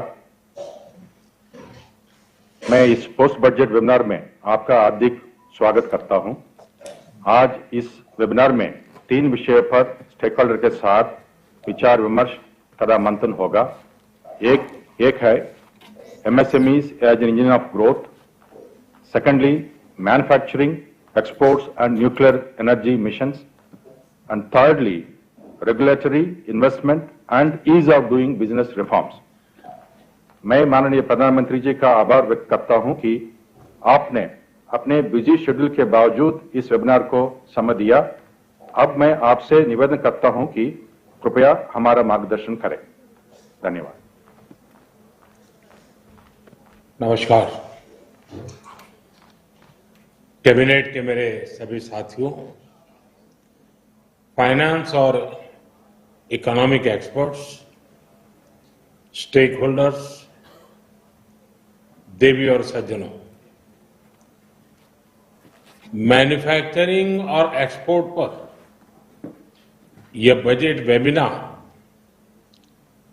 हर दृष्टि से बहुत ही महत्वपूर्ण है। आप जानते हैं, यह बजट हमारी सरकार के तीसरे कार्यकाल का पहला बजट था। इस बजट की सबसे खास बात रही अपेक्षाओं से अधिक डिलीवरी। कई सेक्टर्स ऐसे हैं जहां एक्सपर्ट्स ने भी जितनी अपेक्षाएं की थी उससे बड़े कदम सरकार ने उठाए और आपने बजट में देखा है। मैन्युफैक्चरिंग और एक्सपोर्ट को लेकर भी बजट में महत्वपूर्ण फैसले किए गए हैं। साथियों, आज देश 1 दशक से भी ज्यादा समय से सरकार की नीतियों में इतनी कंसिस्टेंसी देख रहा है। बीते 10 वर्षों में भारत ने लगातार रिफॉर्म्स, फाइनेंशियल डिसिप्लिन, ट्रांसपेरेंसी और इंक्लूसिव ग्रोथ को लेकर अपनी प्रतिबद्धता दिखाई है। कंसिस्टेंसी और रिफॉर्म्स का एश्योरेंस एक ऐसा बदलाव है जिसकी वजह से हमारी इंडस्ट्री के भीतर नया आत्मविश्वास आया है। मैं मैन्युफैक्चरिंग और एक्सपोर्ट से जुड़े प्रत्येक स्टेक होल्डर को ये विश्वास दिलाता हूं कि ये निरंतरता आने वाले वर्षों में ऐसी ही बनी रहेगी। आप मेरे पूरे विश्वास के साथ मैं आपसे आग्रह करता हूं, पूरे आत्मविश्वास से निकल पड़िए, बड़े कदम उठाइए। देश के लिए मैन्युफैक्चरिंग और एक्सपोर्ट, ये नए एवेन्यूज हमने ओपन करने चाहिए। आज दुनिया का हर देश भारत के साथ अपनी इकोनॉमिक पार्टनरशिप को मजबूत करना चाहता है। हमारे मैन्युफैक्चरिंग सेक्टर्स को इस पार्टनरशिप का ज्यादा से ज्यादा लाभ उठाने के लिए आगे आना चाहिए। साथियों, किसी भी देश में विकास के लिए स्टेबल पॉलिसी और बेहतर बिजनेस एनवायरनमेंट बहुत जरूरी है। इसलिए कुछ वर्ष पहले हम जन विश्वास एक्ट लेकर आए। हमने कंप्लायंसेस को कम करने का प्रयास किया। केंद्र और राज्य स्तर पर 40,000 से ज्यादा कंप्लायंसेस खत्म किए गए। इससे ईज ऑफ डूइंग बिजनेस को बढ़ावा मिला और हमारी सरकार ये मानती है कि एक्सरसाइज निरंतर चलती रहनी चाहिए। इसलिए हम सिंप्लीफाइड इनकम टैक्स की व्यवस्था लेकर आए। हम जन विश्वास 2.0 बिल पर काम कर रहे हैं। नॉन फाइनेंशियल सेक्टर के रेगुलेशंस को रिव्यू करने के लिए एक कमेटी का गठन का भी निर्णय हुआ है। हमारा प्रयास है कि इन्हें मॉडर्न, फ्लेक्सिबल, पीपल फ्रेंडली और ट्रस्ट बेस्ड बनाया जा सके। इस एक्सरसाइज में इंडस्ट्री की बहुत बड़ी भूमिका है। आप अपने अनुभवों से उन समस्याओं की पहचान कर सकते हैं जिनके समाधान में ज्यादा समय लगता है। आप प्रोसेसेस को और ज्यादा सरल बनाने के सुझाव दे सकते हैं। आप गाइड कर सकते हैं कि कहां पर टेक्नोलॉजी का उपयोग करके हम जल्दी और बेहतर परिणाम हासिल कर सकते हैं। साथियों, आज दुनिया राजनीतिक अनिश्चितता के दौर से गुजर रही है। पूरी दुनिया भारत को एक ग्रोथ सेंटर के तौर पर देख रही है। कोविड संकट के दौरान जब ग्लोबल इकोनॉमी में मंदी आई, तब भारत ने ग्लोबल ग्रोथ को रफ्तार दी। ये ऐसे ही नहीं हो गया। हमने आत्मनिर्भर भारत के विजन को आगे बढ़ाया और रिफॉर्म्स की अपनी गति को और तेज किया। हमारे प्रयासों से इकोनॉमी पर कोविड का प्रभाव कम हुआ। इससे भारत को तेज गति से बढ़ने वाली अर्थव्यवस्था बनाने में मदद मिली। आज भी भारत ग्लोबल इकोनॉमी के लिए एक ग्रोथ इंजन बना हुआ है। यानी भारत मुश्किल से मुश्किल हालातों में अपने रेजिलियंस को साबित कर चुका है। पिछले कुछ वर्षों में हमने देखा है कि जब सप्लाई चेन डिस्टर्ब होती है तो उसका असर पूरी दुनिया की अर्थव्यवस्था पर पड़ता है। दुनिया को आज ऐसे भरोसेमंद पार्टनर की जरूरत है जहां से हाई क्वालिटी प्रोडक्ट्स निकले और सप्लाई रिलायबल हो। हमारा देश ये करने में सक्षम है। आप सब सामर्थ्यवान हैं। ये हमारे लिए बहुत बड़ा मौका है, बहुत बड़ी अपॉर्चुनिटी है। मैं चाहता हूं विश्व की इन अपेक्षाओं को हमारी इंडस्ट्री एक स्पेक्टेटर की तरह न देखे। हम दर्शक बनकर के नहीं रह सकते हैं। आपको इसमें अपनी भूमिका तलाशनी होगी, अपने लिए अवसरों को आगे बढ़ाकर तराशना होगा। पुराने समय की तुलना में आज ये कहीं आसान है। आज इन अवसरों के लिए देश के पास फ्रेंडली नीतियां हैं। आज सरकार इंडस्ट्री के साथ कंधे से कंधा मिलाकर खड़ी है।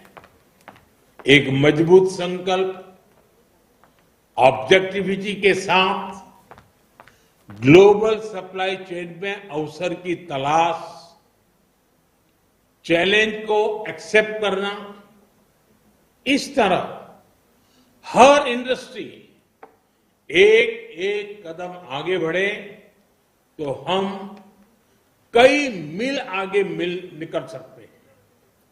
साथियों, आज 14 सेक्टर्स को हमारी पीएलआई स्कीम का फायदा मिल रहा है। इस योजना के तहत 750 से ज्यादा यूनिट्स को मंजूरी दी गई है। इससे 1.5 लाख करोड़ रुपए से ज्यादा का इन्वेस्टमेंट आया है। 13 लाख करोड़ रुपए से ज्यादा का प्रोडक्शन हुआ है और 5 लाख करोड़ रुपए से ज्यादा का एक्सपोर्ट हुआ है। ये दिखाता है कि अगर हमारे एंटरप्रेन्योर्स, अगर उनको अवसर मिले तो वो हर नए क्षेत्रों में भी आगे बढ़ सकते हैं। मैन्युफैक्चरिंग और एक्सपोर्ट को बढ़ावा देने के लिए हमने 2 मिशन शुरू करने का फैसला किया है। हम बेहतर टेक्नोलॉजी और क्वालिटी प्रोडक्ट्स पर फोकस कर रहे हैं और लागत कम करने के लिए स्किलिंग पर जोर दे रहे हैं। मैं चाहूंगा कि यहां मौजूद सभी स्टेक होल्डर्स ऐसे नए प्रोडक्ट्स की पहचान करें जिनकी वर्ल्ड में डिमांड है, जिनकी मैन्युफैक्चरिंग हम कर सकते हैं। फिर हम उन देशों तक एक स्ट्रेटेजी के साथ आज जाएं जहां एक्सपोर्ट की संभावनाएं हैं। साथियों, भारत की मैन्युफैक्चरिंग यात्रा में R&D का अहम योगदान है। इसे और आगे बढ़ाने और गति देने की आवश्यकता है। R&D के द्वारा हम इनोवेटिव प्रोडक्ट्स पर फोकस कर सकते हैं, साथ ही प्रोडक्ट्स में वैल्यू एडिशन कर सकते हैं। हमारी टॉय, फुटवेयर और लेदर इंडस्ट्री के सामर्थ्य को दुनिया जानती है। हम अपने ट्रेडिशनल क्राफ्ट के साथ मॉडर्न टेक्नोलॉजीज को जोड़कर बड़ी सफलता हासिल कर सकते हैं। इन सेक्टर्स में हम ग्लोबल चैंपियन बन सकते हैं और हमारा एक्सपोर्ट कई गुना बढ़ सकता है। इससे इन लेबर इंटेंस सेक्टर में रोजगार के लाखों अवसर तैयार होंगे और एंटरप्रेन्योरशिप को बढ़ावा मिलेगा।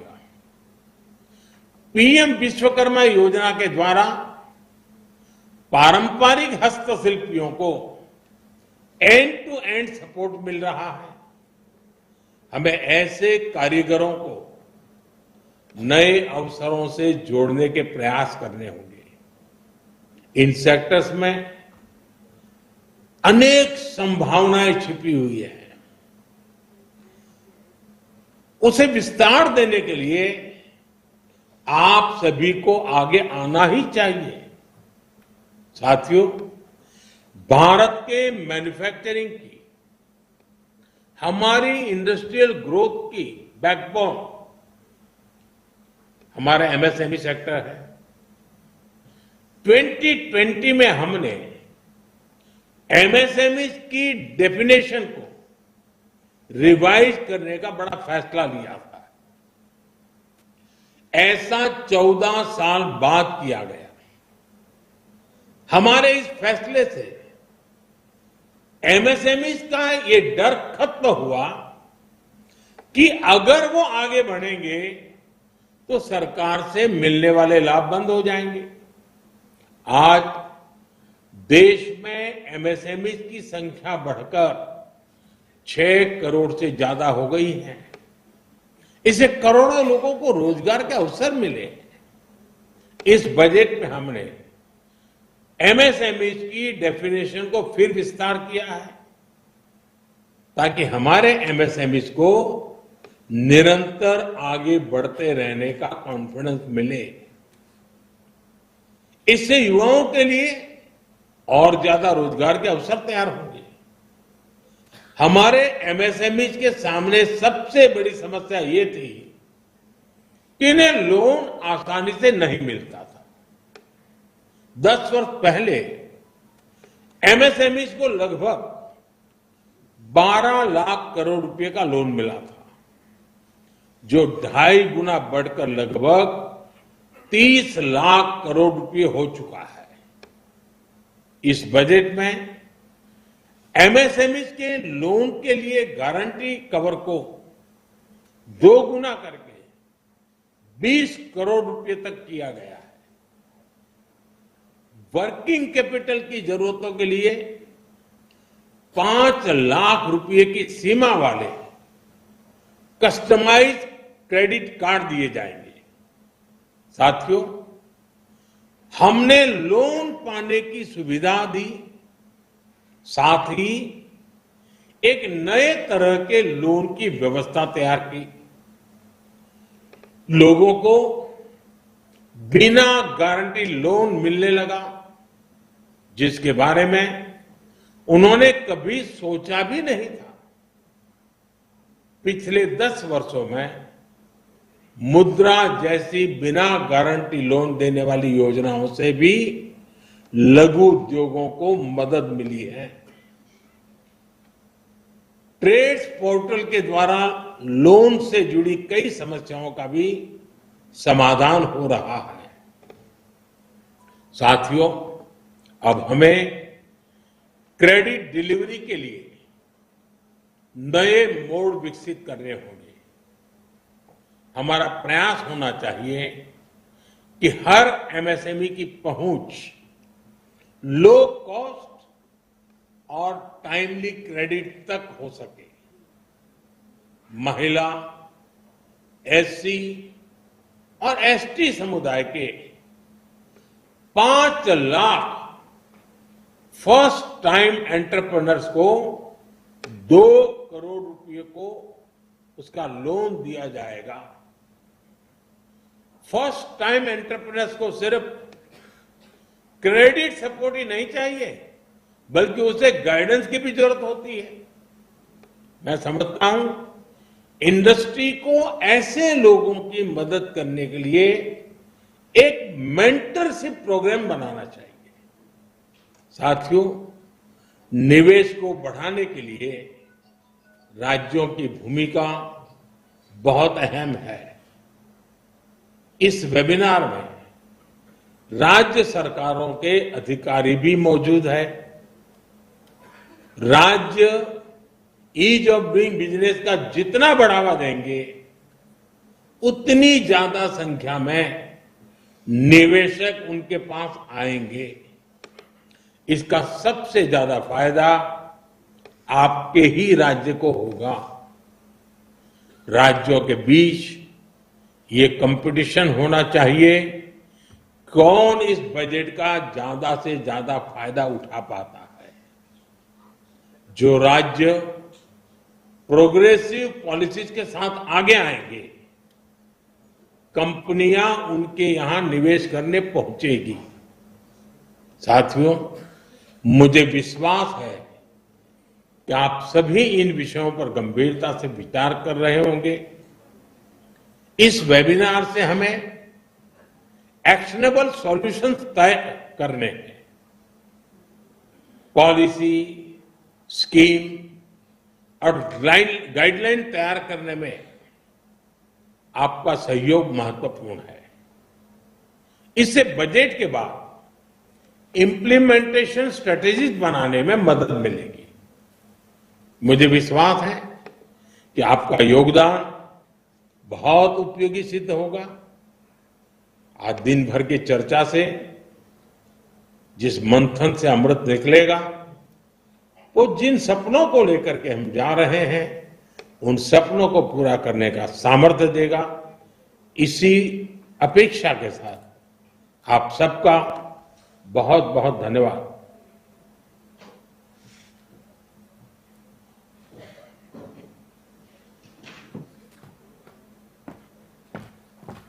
Ladies and gentlemen, can we have a big round of applause? We just heard the incredible words of wisdom from our Honorable Prime Minister of India.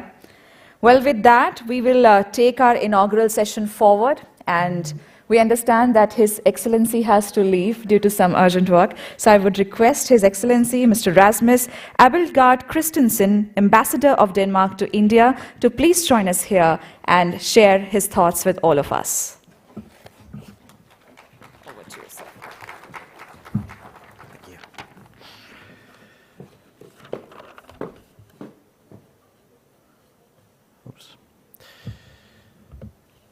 Ladies and gentlemen, esteemed guests, it's really a pleasure to be here today at the inaugural session of the India Plant-Based Food Show 2025. And let me start by expressing my gratitude to the organizers for this invitation. As a relatively newly appointed ambassador of Denmark to India, I'm really thrilled to be part of this exciting and timely event. Both India and Denmark are at the forefront of addressing the challenges posed by climate change, food security, and sustainability. And we all know that climate change is the biggest challenge of the 21st century. Our food systems and the agricultural sector are both contributors, but also victims of this crisis. And the climate footprint of traditional agriculture is significant. And this is why shifting towards more sustainable food systems, including plant-based diets, has become one of the most promising strategies to address climate change. Denmark has long been a front-runner in promoting sustainability and innovation within agriculture and food. We're driven by a collective goal of climate neutrality by 2025 in Denmark, and to achieve this, we are rethinking how food is produced, how it is processed, and how it's consumed. The official dietary guidelines in Denmark emphasize that in order to reduce the climate footprint within the agricultural sector, we must all make a concerted effort to consume more plant-based foods. And in 2021, Denmark took an important step forward in this regard with the publication of a Danish action plan for plant-based foods. This was actually the first of its kind globally. And this action plan aims to promote not only the production, but also the consumption of plant-based foods. And it includes funding for research and development, for new product innovations, and for market expansion. It also, importantly, calls for greater collaboration across the entire food value chain, from farmers and food producers in one end to retailers and consumers in the other. And our strong regulatory frameworks, coupled with industry-driven innovation and academic excellence, make Denmark a preferred partner in the global food industry. India has a rich tradition of plant-based diets, and it's already a global leader in agricultural production. So with a rapidly growing population and a growing demand for sustainably produced food, there is a great scope for collaboration between our two nations. Invest in Denmark, the Danish government's business promotion agency, is ready to facilitate partnerships and help Indian companies explore opportunities within Denmark's food innovation system, whether it's through developing new plant-based products or sharing best practices in sustainable agriculture. The possibilities for collaboration are endless. So my colleagues at Invest in Denmark will be sharing more insights at a roundtable this afternoon, and I hope many of you will join and participate in the discussions. Together, we can create solutions that not only benefit our nations, but also, importantly, make a positive impact on global food systems. So with those words, I wish you a successful and fruitful conference, and I look forward to exploring new avenues of partnership in the future. Thank you very much.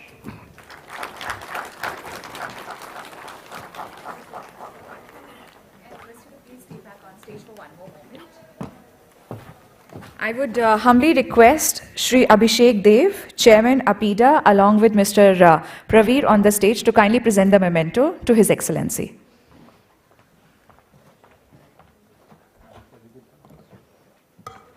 I would request Dr. Sudhanshu also to kindly join along.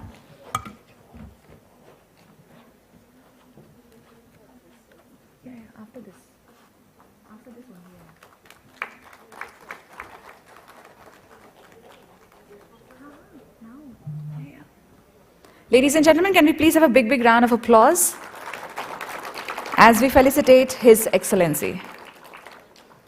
Thank you so much, sir, once again for joining us here. Thank you. Thank you, sir.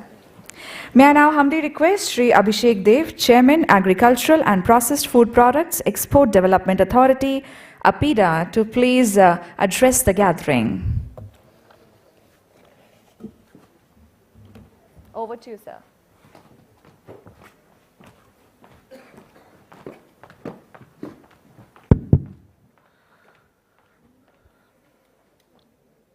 At the outset, I would like to congratulate the ED of Plant-Based Foods Industry Association, Mr. Praveer Srivastava, for organizing this event. And I can see that this is a continuing event, and this is the third edition of the event which I am attending. And from the information which has been supplied to us, that there is a good growth in the sector moving forward, and I am very happy that the association is collaborating with Denmark to develop new products and share technical know-how on taking the industry forward. And we just heard the Honorable Prime Minister that it's not the time now to be a spectator, but to act also. So we need to now leverage the vast potential which we have in the agricultural side. We are the leading producers of a lot of important cereals. In many cases, we are the second largest producer. But due to post-harvest losses, the full potential is not reaped. So there is a lot of scope in further processing. Honorable Minister MOFPI was also here, and he also talked about how we can move up the value chain, ensure processing. And the plant-based sector is a sunrise sector. We have a lot of production of soya. A lot of work is also going on in making further production increases in the pulses. Millets also, a lot of work is going on in increasing production. So we have the necessary raw materials on moving forward and moving up the value chain. Lot of, like I was just seeing, a good array of soya products and plant-based food products were on display. And this is the global trend now, not only in India but even in the globe.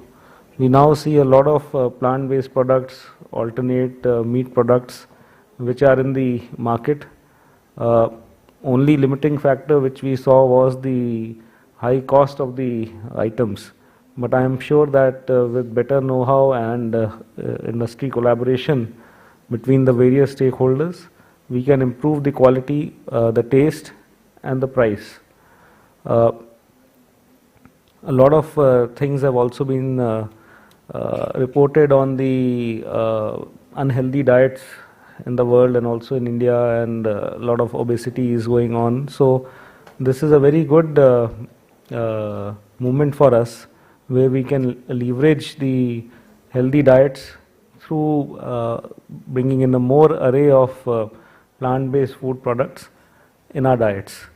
Further, it is also very sustainable and a climate-friendly kind of a food, because a lot of greenhouse gases, global warming, all of them are associated with the very large cattle population. And if those items, animal products items, could be replaced by our plant-based diet, we will be helping the environment as well. Then also we have the Government of India has also been working on the Mission Life, Lifestyle for Environment, and we are moving ahead in bringing in sustainability in our production, and a good collaboration between the industry and all the stakeholders is most welcome. And in terms of exports, I'm happy to report that with the good collaboration and coordination with the association, we have seen beginnings in export of plant-based food items from India to abroad. We very recently exported a local dish called soya chop actually to Canada, and a lot of other soya products have also been recently flagged off. I can say that soya nuggets and soya-based ready-to-eat products were exported to US. Then spray-dried soy meal was exported from Madhya Pradesh to Oman, and there is a lot of potential. Even if we see the overall soya exports, so nearly 1 billion of soya exports were done last year, but that is mostly in the either in the raw stage or in the oil cake or in that feed kind of form. It will be great if we can export these high value products where we have the produce, but right now the necessary market linkages need to be created.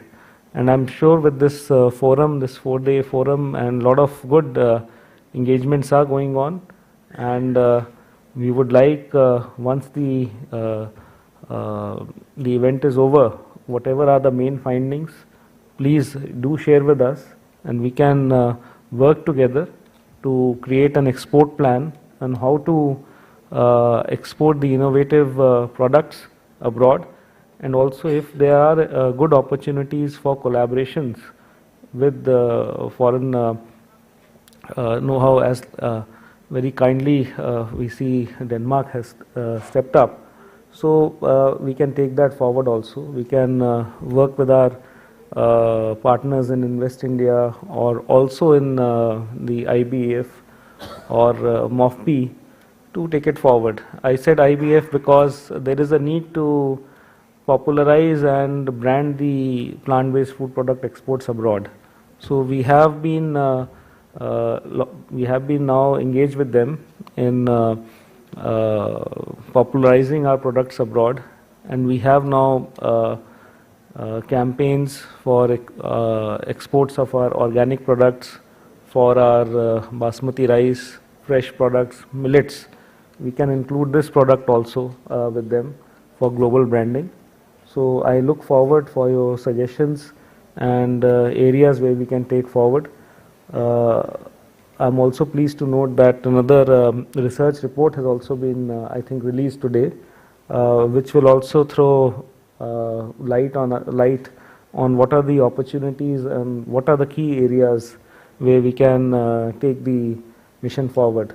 So my best wishes to the organizers for organizing the event and making a very wide kind of a program where a lot of topics will be discussed, and we would look forward to further collaboration on taking it forward. My best wishes and thank you.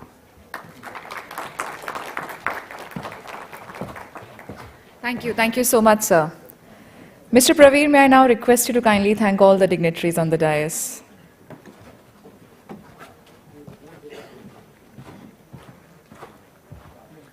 Thank you, Abhishek sir. Thank you, Diva. Thank you, Dr. Sudhanshu. Thank you, Deepak.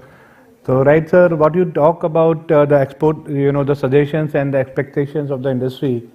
May I take this liberty to use this platform that for all the international exhibition where APEDA is taking Indian startup ecosystem, so may I request them to please incorporate at least one Indian startup ecosystem from the plant-based industry to go and showcase their innovative products in outside India. So I think that would be the support, sir. We really look forward from you. Thank you very much for your valuable time and support once again, and thank you very much, sir. Thanks. So thank you so much, sir. May I now request you to kindly present the memento to all our dignitaries on the dais. Ladies and gentlemen, please put your hands together one more time for Shri Abhishek Dev, Chairman, APEDA. I think we can hear a big hand. Yes, we all can do better than that. Dr. Sudhanshu, Secretary, APEDA.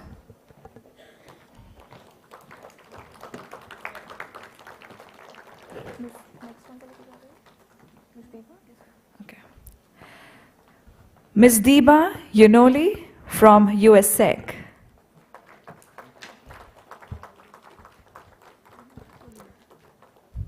Dr. Deepak Hanuman Tharayappa from Ipsos.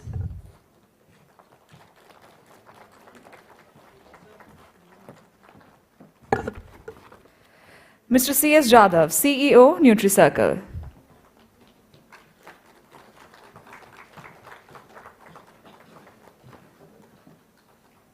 Ladies and gentlemen, can we have a big round of applause one more time for all the dignitaries? All of you are requested to please come together for a group photo opportunity.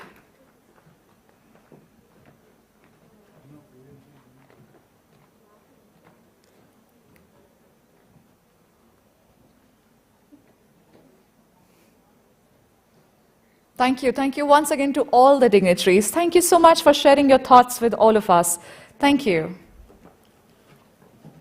On that note, ladies and gentlemen, all of you are requested to please remain seated, as now we are about to proceed towards our next presentation, which my dearest co-host Shruti would take it forward from here. But all of you are requested to kindly remain seated. Thank you so much. Over to you, Shruti. Thank you so much, Namrata. I also like the way you were like, just come here, the way you said it. Well, time for some cool presentations. I would like to welcome Miss Catherine 𝐊𝐧𝐿𝐴. I would repeat that again. I would like to welcome Miss Catherine 𝐊𝐴 to kindly present Denmark, a plant-based foods nation. She's a special advisor, food and agriculture in Western Denmark. Miss Catherine, please.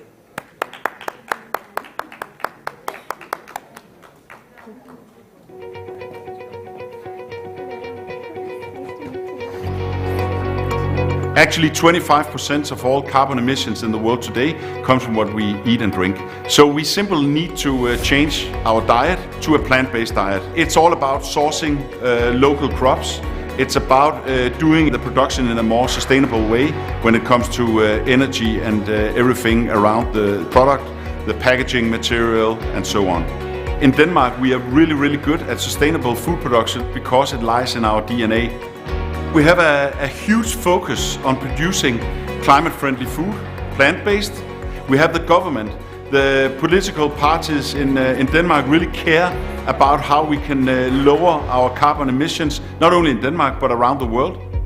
Danish Trade Council, they help us with the leads into retailers all over the world. And through the Danish Trade Council, I heard about Invest in Denmark, and I got connected with some good people working for the foreign minister and Invest in Denmark. The benefits you get from Invest in Denmark is clearly that you get a lot of good discussions with the food industry in Denmark, and they can help you connect with the right people and right companies. Why not work together with the foreign companies, invite them into Denmark and make joint ventures and partnerships? I think that could be a huge opportunity.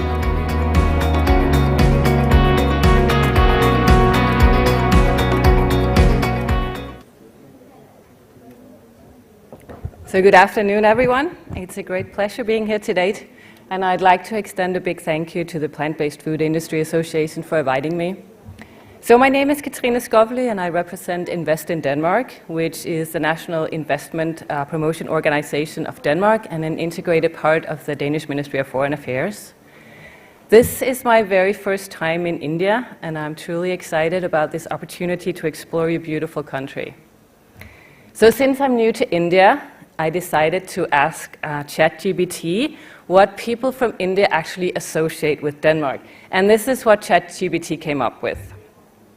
So the first one is high quality food products and the food industry, which is very appropriate for this forum. So I hope you find that this resonates very well with you. Yeah. So the second one is sustainability and the green energy leadership. This is something that our ambassador touched upon in his speech, and certainly Denmark is a leader within the green transition. Third one is business and trade partnerships, and this is what my visit here is all about collaboration and partnership. And this is part of the Danish DNA. And in fact, one of the most important characteristics about Danish business culture is trust and openness. The fourth item by ChatGPT is Danish lifestyle and happiness. And I don't know how many of you have heard about the Danish concept of hygge. Not really. It's a very Danish concept, and it's all about creating a very peaceful atmosphere of being content and at ease. And it often involves lights and candles, which I feel resonates very well with Indian culture after witnessing the lighting of the lamp ceremony.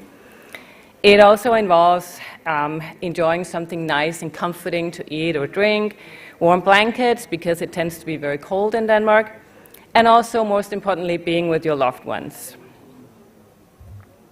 And the last item that ChatGPT came up with is the Danish royal family and our Viking heritage. And while we certainly do still love our royal family and adore every member of them, we have ceased the pillaging and plundering from the Viking era. So getting back on track, today is a wonderful opportunity for me to speak to a subject that's not only the talk of the town internationally, but also personally very close to my heart, the plant-based food industry. So plant-based food is no longer a niche. It is evolved into a mainstream, high-growth sector, and it's fueled by increasing consumer awareness of health, sustainability, and ethical food choices. As global demand for alternative proteins and plant-based food products continues to rise, food producers, retailers, and even governments are investing heavily in innovation, infrastructure, and supply chain development to meet evolving preferences. And the European consumers are leading or redefining the food landscape. A 2022 survey showed that 40% of all Europeans are actively reducing their meat consumption. Approximately 10% identify as vegetarians or vegans. The real opportunity, however, lies in the growing segments of flexitarians, as a lot of the speakers today have also mentioned. Flexitarians are those who primarily eat a plant-based diet, while occasionally consuming animal products. And this group represents nearly 30% of all European customers, and it's driving the demand for diverse and high-quality products being plant-based. So the European plant-based market is experiencing a robust growth, and it represents a significant opportunity for plant-based businesses. The current market value is valued at approximately $5 billion back in 23, and growing at a rate of 8 to 10% annually. It's estimated to reach over $7 billion by 2027. The main drivers of growth are, as people have also touched upon earlier today, very much health awareness, as a growing number of consumers link plant-based diet to health benefits such as lower cholesterol and a better heart health. They're also driven by sustainability and environmental concerns, and European consumers are highly aware of the environmental impact of traditional meat and dairy production, and they turn to plant-based food, according to which the plant-based food manufacturing uses less land, less water, less energy, and it emits fewer greenhouse gases. And consumers are increasingly demanding plant-based food alternatives in multiple categories. Meat alternative those products have already been available on the market for several years, but consumers are still demanding better taste, better texture, and not least a better nutritional profile. Traditionally, soy, as we have heard a lot about today, and pea have been the main sources of protein, but other protein sources like lentils, chickpeas, algae, even insects, which are technically not plant-based, are gaining traction as well. I realize we've talked about a lot about soy today, but soy is not being produced at a very large scale in Europe, so people have some environmental concerns about the import of soy products. The plant-based dairy, that's a rapidly growing segment, and that includes obviously alternatives for milk, cheese, and yogurt. The plant-based seafood market is also an emerging market, and it has a strong potential because sustainable seafood is becoming a hot priority for consumers as well. And Denmark is, as the ambassador mentioned, at the forefront of this plant-based transition. We're leveraging our strong agricultural heritage, our advanced food technology sector, and a commitment to sustainability to drive the growth of plant-based food production. And the Danish government has implemented ambitious policies, funding programs, and strategic initiatives to support farmers, food manufacturers, and researchers to develop high-quality, nutritious, and sustainable plant-based alternatives. And with a very well-established ecosystem of research institutions, food clusters, and innovative companies, Denmark is positioning itself as a global leader in plant-based food innovation and alternative protein production.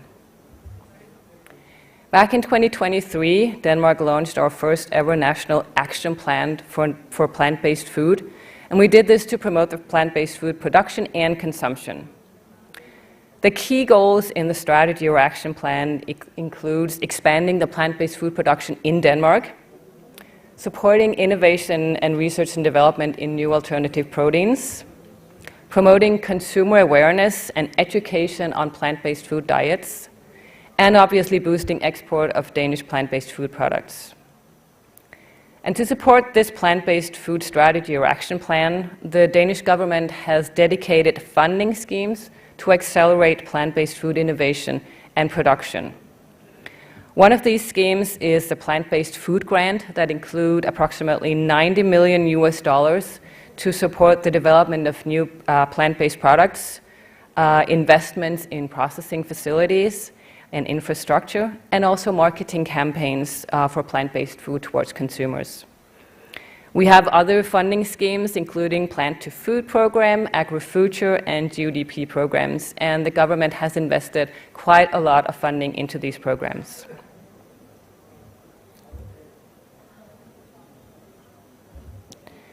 We've also implemented a green protein strategy back in 2023 to reduce dependence on imported soy, as I touched upon, and to support sustainable plant-based protein production in Denmark and position Denmark as a leader in alternative protein. This strategy mostly focuses on expanding domestic plant-based protein production by encouraging farmers to grow protein crops like fava bean, pea, lupins, and even clover grass to replace imported protein. It also supports new funding of new processing technologies and protein extraction methods, and it supports processing facilities to improve protein refinement technologies and boost the export potential of Danish-grown proteins. And finally, aligning with EU climate goals to integrate plant protein into public food system is also a strategy, an aim in the strategy. And so with this strong government support and funding and public-private partnership and collaboration, Denmark is driving the transition to a more sustainable, self-sufficient and innovative plant-based protein economy. To encourage more plant-based consumption, the Danish government is also setting plant-based targets in public institutions like schools and hospitals. We're supporting consumer campaigns to educate people about plant-based food diets and the benefits of adhering to these. And we're also encouraging supermarkets and restaurants to expand their plant-based food offerings to consumers. And these activities have actually already resulted in an increased demand for high-quality, innovative plant-based foods in retail and food service and public institutions. So Denmark is also home to leading research institutions and innovation hubs that are specializing in plant-based food technology and research. I guess that's my time coming up. Okay, I'll carry on. So we do have some very esteemed universities that conduct advanced research in plant proteins and fermentation and food technology. We have the Food and Biocluster Denmark, that's a national innovation hub that's connecting companies, researchers, and investors in plant-based food. And in Denmark, there is a huge opportunity for creating partnership with biotech and food companies. We have Danish giants like 𝐅𝐸 and Novonesis that are investing in plant-based research and development.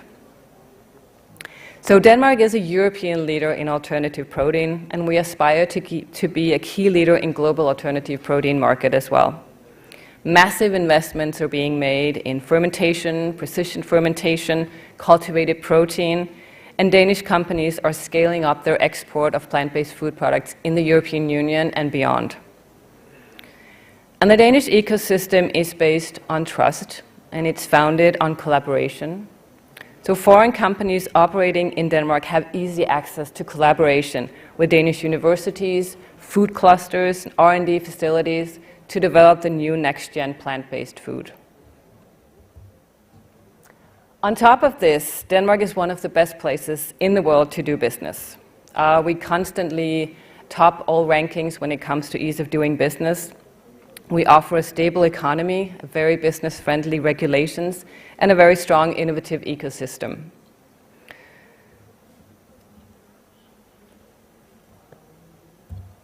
Whoops, getting ahead of myself. So we constantly rank among the top countries in the World Bank's Ease of Doing Business Index, and that's thanks to low bureaucracy, transparent regulations, and very efficient digital services. We offer very competitive corporate tax rates of 22%, very simple company registration, and very flexible labor laws, making it easy for companies to operate and scale in Denmark. We have a very well-educated English-speaking workforce, and we're known for our innovation, digital expertise, and sustainable leadership. We're also very geographically well located in Europe, and as part of the European Union, Denmark provides seamless access to the European market, along with excellent infrastructure and world-class logistic networks. So in conclusion, the plant-based food industry in Europe is at the verge of exponential growth. And with strong focus on sustainability, innovation, and consumer-centric approaches, foreign companies can position themselves to succeed in this evolving market. And Denmark is a perfect hub for foreign companies to enter the European Union, creating innovative, healthy, and sustainable plant-based food product, leveraging the Made in Denmark brand for the consumers of today and tomorrow. And if you want to learn more about the opportunities using Denmark as a hub to enter the European market, please join our roundtable at 3 o'clock this afternoon, and I hope to see you there. Thank you.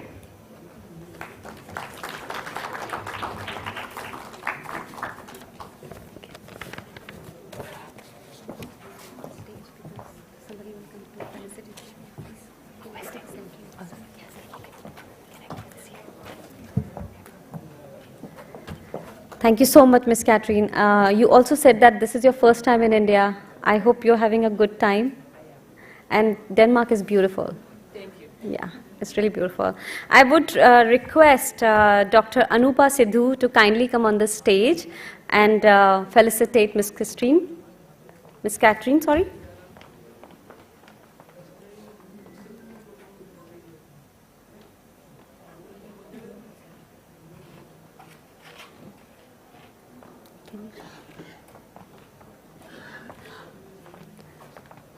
Dr. Anupa Sidhu, thank you so much. Can I have a huge round of applause for Ms. Catherine, please?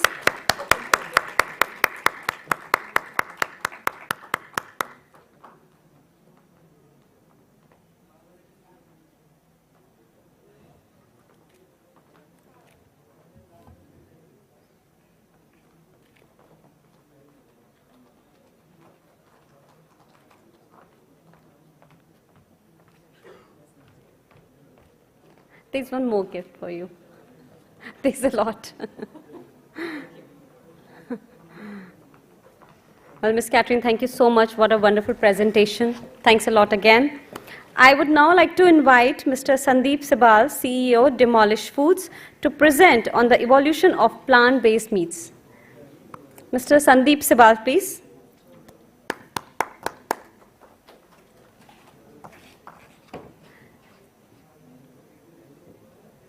Do we have? Hi, Mr. Sibal. You can take this.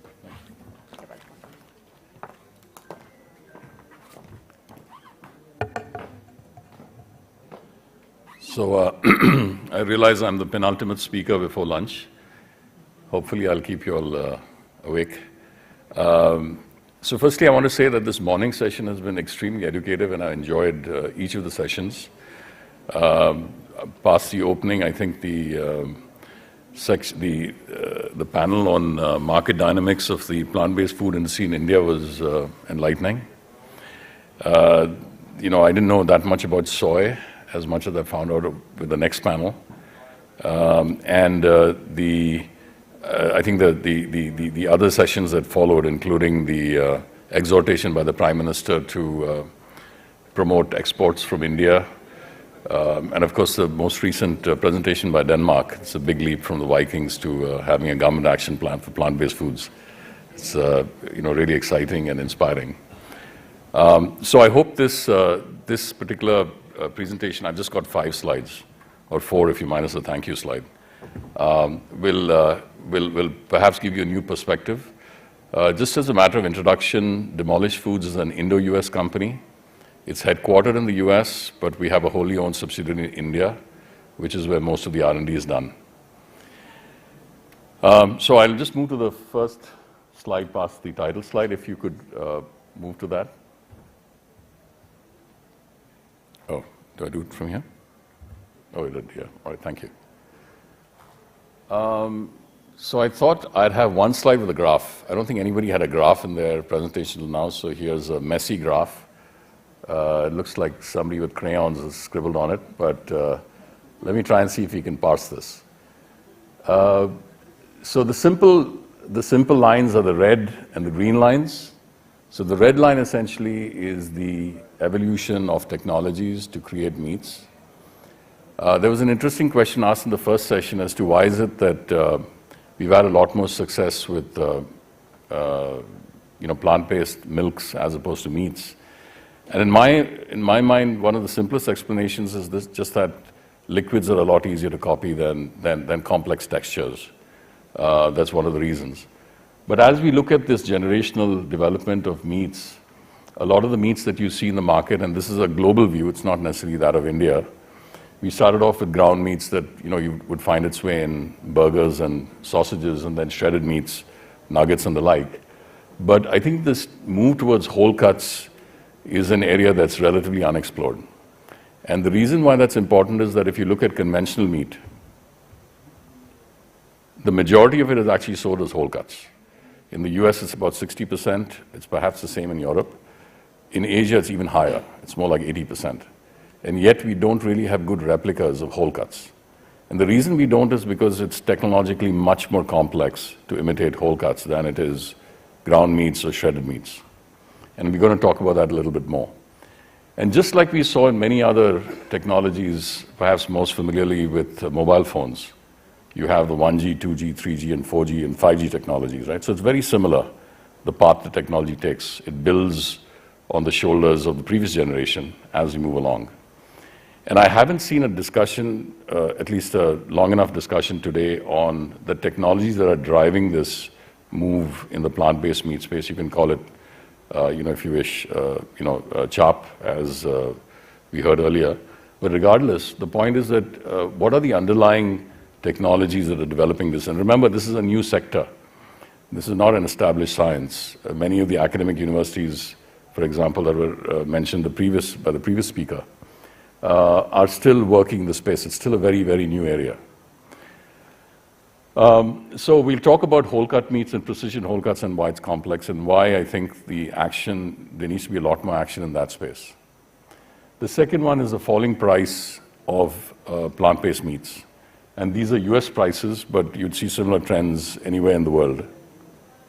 And the reason for this is partly because the availability of proteins, plant-based proteins, supply chains, manufacturing processes, demand, and so on, as things scale, have helped bring the price down. And the expectation is that soon we will go below the price of animal meat. And the animal meat price itself is slightly angling upward as the cost of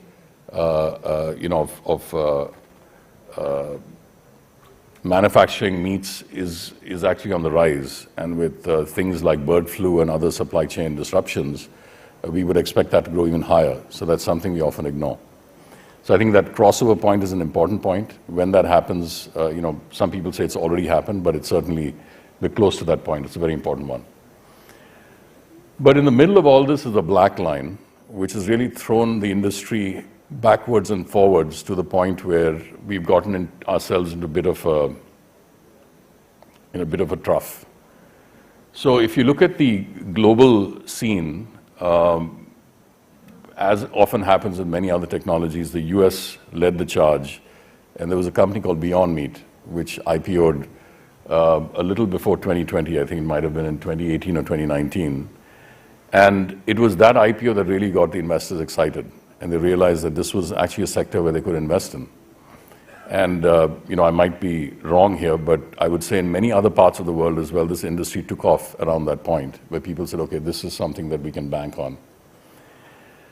And following the IPO, there was an investor frenzy. And we saw this not just in plant-based meats, but also in fermentation-based products. We saw this with cultivated meats, hundreds of millions of dollars invested, with partly on a hope that this sector would kind of further expand.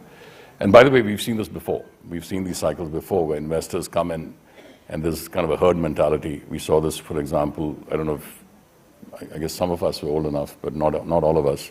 But if you remember the dot-com boom and bust in 1999 and 2000, right? We saw this crazy shoot up and the sudden collapse. It's very similar, right? So it's following, I'm seeing the similar trends across the world.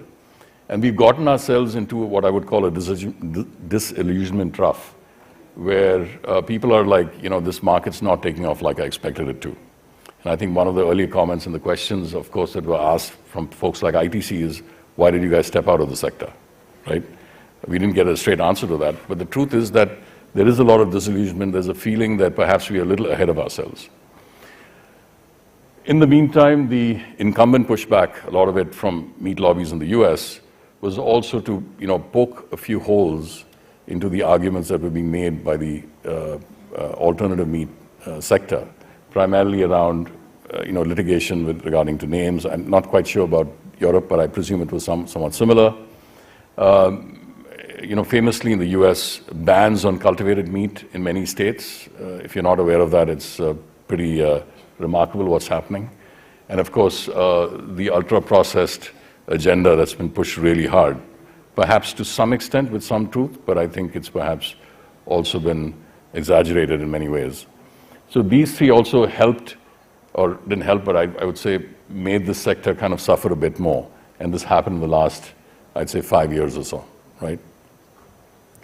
But like we've seen with the internet didn't die. We had the dot-com bust in 2000, but the internet is live and well, right? It's growing fast. And there are companies, tons of companies, Amazon, Google, and so on and so forth. They're strong companies that thrive and have expanded, right? So I think one needs to take a long-term view on this and say, yes, we've got ourselves in a bit of a hole, but that's not necessarily how it's going to be forever. And I think the primary takeaway from the slide is that we're going to see these ups and downs, a lot of it driven by investors, high valuations, preventing startups from actually expanding because the next round is the valuation that other investors are not willing to come into, bankruptcies, and so on and so forth. We've seen this in the US. We're seeing this in a smaller way in many other countries. I think Europe is a bit of a holdout, especially, I didn't know much about Denmark until I heard the talk today, but certainly Germany. I think Germany had a 9% CAGR in terms of plant-based meats just this past year. I should move forward. Is that the timer? Is that 56 seconds left? Is that correct? Oh. Okay. Luckily, I don't have a lot of slides. Well, this one really describes some of what I was trying to explain about these generations. I'm going to skip the slide. Okay, I'm going to skip the slide just because I've got 37 seconds left. But if you guys are more interested in knowing about this, I'd be happy to explain this to you in person. We also have a little stall, table out in the exhibition area, right at the back. It says demolish at the back, so you're welcome to come by there and also taste some of our products. These are some of the products that we make, and I think what I want to leave you with is that before we write off certain sectors, one must realize that technology has a way of coming back with something better. We saw this with electric vehicles. We saw this, like I said, with the internet. We also saw this with mobile phones. If you remember the 2G Nokia cell phones, like who would have thought that you'd have, a powerful computer in your pocket that's far more powerful than many of the supercomputers that were there around the time I was born, right? So technology will take leaps and bounds, and there's a lot more left in the sector, right? There's what we are seeing today is still, very little of what is possible. And I think there is reason to believe that with more investment, with improved techniques and technologies, we can make clean label. For example, the product we make has about 5 or 6 elements in it. Impressive nutrition profile, equal or less than amount of fat that you actually see in animal chicken breast. We replicate all of the components and the structures in meat, all the muscle fibers, the connective tissues, the fats as well, to create this complex structure. My time's up. But if you want to learn a little bit more about it, please stop by our table. I think in conclusion, I want to say that I know that many of you all have come in with this expectation that how is the sector going to evolve? And of course, the PBFI in India has been leading the charge for us. But I also want you to remember that, we go through cycles, partly driven because of, people looking to make money from the sector. But there's a lot left for it. And to find out that a country like Denmark has 10% of its population is vegan or vegetarian is so impressive. I think it probably wouldn't be more than 1 or 2%, 20 years ago. So it's really, really impressive. India's unfortunately not headed in that direction. We need to fix that, but inspiring stories nonetheless. I think we can learn from stories all over the world and, perhaps create this new world of possibilities that is humane, that is sustainable, and that's actually healthy for all of us. So thank you once again for your attention and time.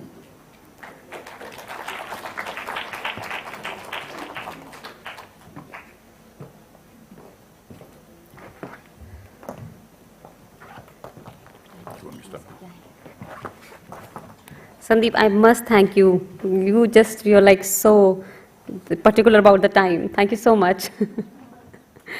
I would now like to request Mr. Sumit Agrawal, founder, BioNutrients India, to please come on the stage and felicitate Mr. Sandeep Sibal. Thank you so much. Thank you. What a great presentation. Thanks a lot.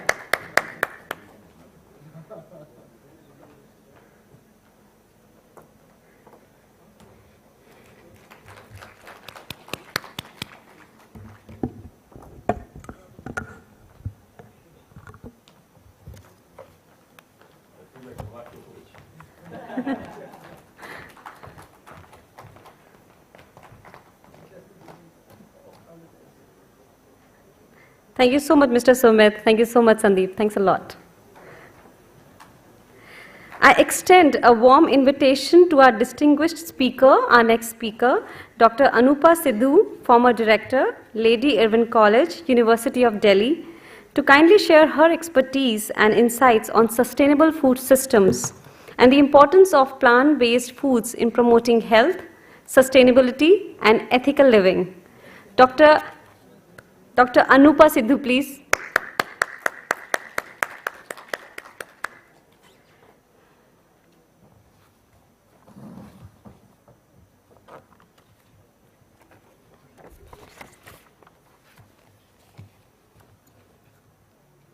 Can I have a huge round of applause for Dr. Anupa Sidhu, please? Thank you.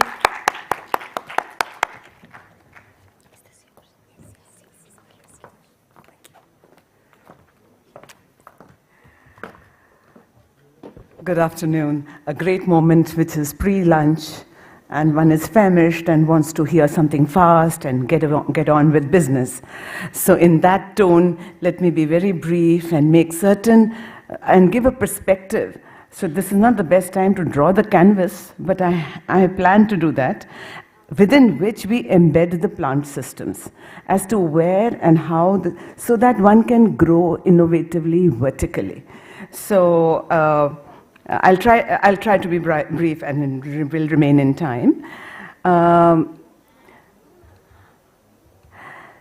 So I draw upon the latest dietary guidelines, of which I was a part with National Institute of Nutrition, bringing out these guidelines and putting a contemporary context to all the food groups. We all talk about diversity, and if you just look at what we are talking, one would realize the significance. And these guidelines are evidence-based and they prevent malnutrition. We're talking about diverse food groups. We're not talking about overemphasis to one group. So that's generally about 10 food groups, age-specific, healthy eating, and removes burden. But we are very particular about food safety in the current document and also the labeling rules. So India has always had its dietary guidelines in 2011 and now in 24. And what is happening is the initial part, that is NCD, and they are on a rise. So we need to reduce the total food, whole cereal, pulse, bean intake, and intake of essential nutrients. We need to work on it. We cannot overeat anything. As it is, the planet cannot take the load any further, especially agri-based. So one should just eat optimally. We in India talk about alpahar, and I think alp doesn't mean we eat to deficiency. We eat just enough that is required, and we have grown a little beyond it, and our abdominal girth and our obesity rates have increased. So we just need to take few steps behind. So we need to eat variety of foods and give special care to certain periods in life. And what is most important is that if we want to prevent malnutrition, there is no rocket science in it. Just need to give the right complementary food at 6 months exact, not delay it. And if you put the child on the right trajectory, it will work. And that is likely to be home-based food, whatever at home. By and large, we are a poor country. I'm not boasting or gaining sympathy, but we must understand our policies should be based on what the population requires. So the important part is we need to eat plenty of vegetables and legumes. That is the Indian diet. And variety of oilseeds, nuts, nutri-cereals, good quality proteins, adopt a healthy lifestyle, restrict salt intake, consume safe and clean foods, and have appropriate food preparations, and drink plenty of water, if that looks. Yes, you're all familiar with the ultra-processed food being from the industry, and that's causing a havoc. And we need to have correct amount of technology to be used sustainably. So there is no technology which is good or bad. It's innovative, it's an outcome of human mind with great excellence. So we should use it only as much as is absolutely required. So this is the food pyramid, and the revised one is on the right. But I'll tell you, in the food pyramid, what is highlighted is that fruit, in one day's diet, fruit is only 100 grams. So there's no point eating more than half an apple. So those who eat about 3 apples a day, that's not correct. And then you say that you need to do weight reduction, but then you've already eaten 3 times more. So vegetables, 400 grams, which we don't eat. Our vegetables are only onion, tomatoes, and potato. Potato is not a vegetable to begin with. And pulses, egg, fish, flesh is 85 grams. Now, plant-based food, just this much, is less than 100 grams. You can put any amount innovatively and enrich the food basket so that there is variety, interest in diet and in life. And good food is a very good platform to create a platform for good life. So, but the limits are 85. And nuts and oil seeds, fats and oils, cereals and Nutricircles, and milk some amount. Most people can do without it and have milk substitute, which are of plant origin. Sugar requirements are nil. So just forget about sweet foods. Develop the taste in such a way that sugars are nil and salt is nil. But don't actually make it nil. If you take a very low salt diet, it leads to hypernatremia, which is not good either. You need electrolytes. So that will come invisibly from certain foods and processing also.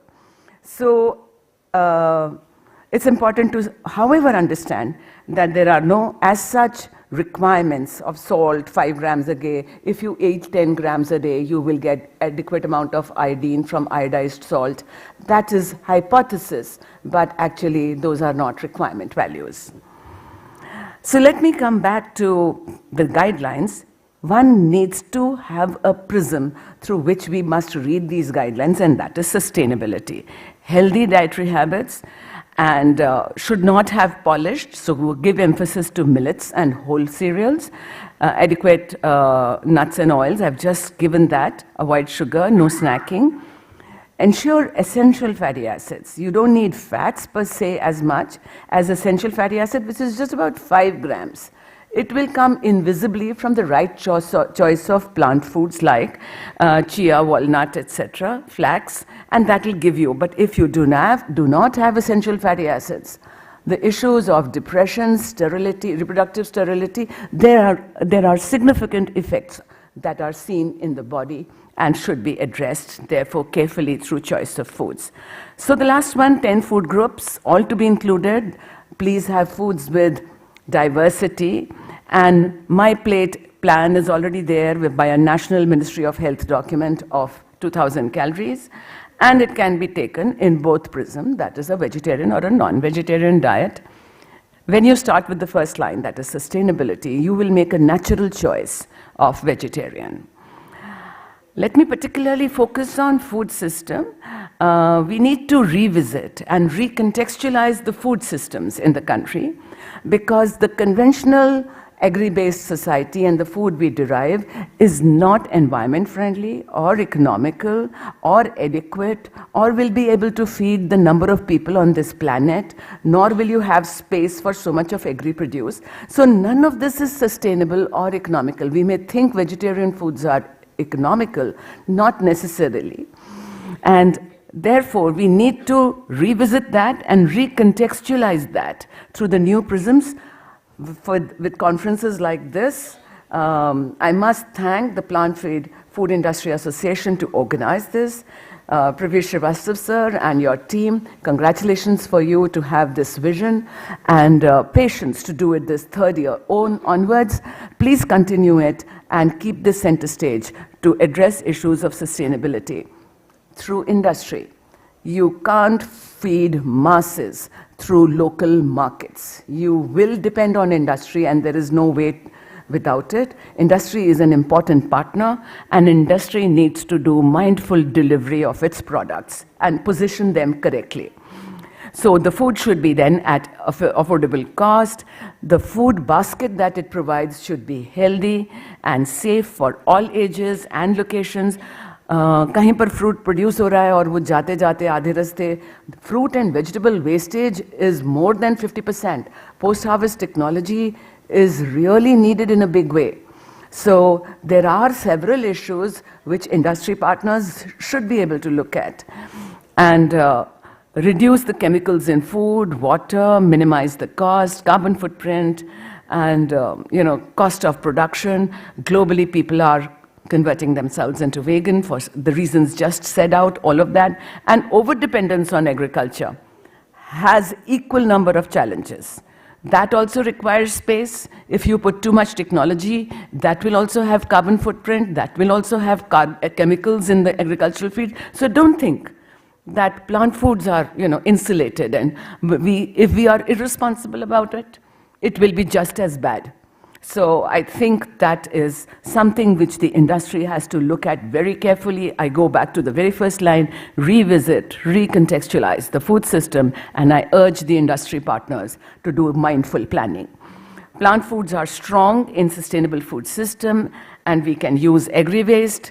हम जलाते हैं agriculture waste को, कोई protein rich है तो extract कर सकते हैं, और करना चाहिए. Few of our researchers recently are talking about isolates, protein isolates, isoflavones, and nutrichemicals from them. So we can do a lot of value addition from waste, and not if it is coming from the field and the agriculture and the land of this country, we need to put it.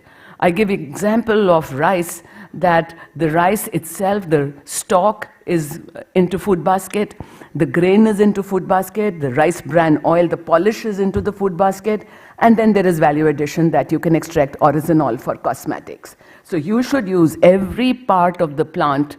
If you are using the space of this country, just give it back completely with full value addition. When we talk about plant foods, we talk about 30 plant foods. Apart from fruits and vegetables, this includes food grain, nuts, pulses, herbs, spices. I was really happy seeing the exhibition, putting herbs into it and bringing that thought into the process, I think is commendable, very intelligent, and should be equally innovative. I'll just take a minute to wind up.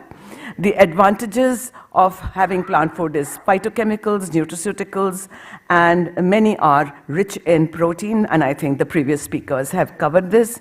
I'll not go again on soybean, but it has distinct advantages, and I am now talking as a nutritionist with full responsibility, that it is a food of low glycemic index, cholesterol lowering, source of omega-3 fatty acid, I've just talked about it, isoflavones, omega-3 is an anti-cancer, isoflavones reduce menopausal symptoms, so you have actually medicines made out of this, and they promote bone mineralization. A great food, and China introduced this 4,000 years, they cultivate and eat it, and it's taken quite a while for the world to accept it, probably tastes and anti-nutrients and trypsin inhibitors, whatever it is. Just try to make the food basket a little more robust. So these are the negative aspects of the food system: unhealthy diet, food insecurity, disease, and unsafe adulteration, environmental stress, and the climate. I'll not go into this very busy slide. And the important point, therefore, is that this is given by WHO quite recently, 2023. It's talking about broken food systems, that the whole chain, it breaks at various points, and it's difficult to build up. And it breaks at choosing what and where to eat, cook, and lack of food, economic excess, labeling, poor quality food. These are certain things which cause these barriers. And when you look at a food chain, you should be looking at restrict the marketing of food for children, labeling again, food and beverage reformations, food procurement, food taxes and subsidies, food fortification, and food safety. So my main idea about this is that the industry must do enough, incentivize its private sector to build a value chain, have a robust food basket. Just put food in the basket. Not everything will come by the same traditional source. So it should not be that one day the amount of quantum of food is not there and you eat tablets of vitamins and spirulina and algae and say, okay, now this is 2 tablespoons of food and met. So that, instead of that, think innovatively now that if the population rises still 1.5 times more, the land is only as much. How do you optimize your agriculture produce? How do you go ensure environment sustainability with more innovative technologies from green to green, increase digitalization, and try artificial intelligence to produce more from less with a goal of feeding the most populous planet by 2030, otherwise we will run out of present rate of food in the next 5 years. That is the one, and a lot of religious leaders are now doing soil rejuvenation, putting food in the basket. So it should not be just the religious leaders' initiative, it should not be just the political will, it should be application of mind of the scientist and more mindful work. On this note, I bring my statement and my argument to close. Thank you.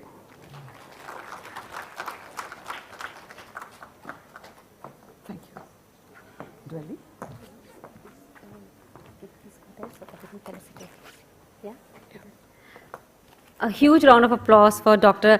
Anupa Sindhu. Did you observe how she fast-forwarded her presentation? So really thanks a lot. I would request Mr. Sandeep Sibal to please kindly come on the stage to felicitate our amazing doctor.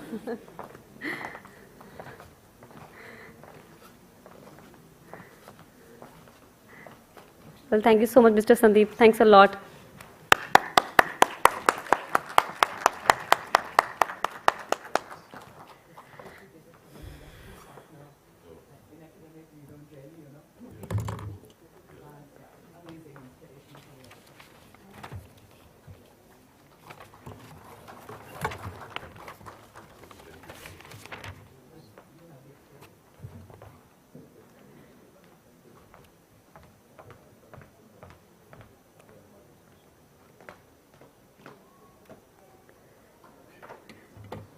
Thank you so much, Mr. Sandeep. Thank you so much, Dr. Sidhu. Thanks a lot.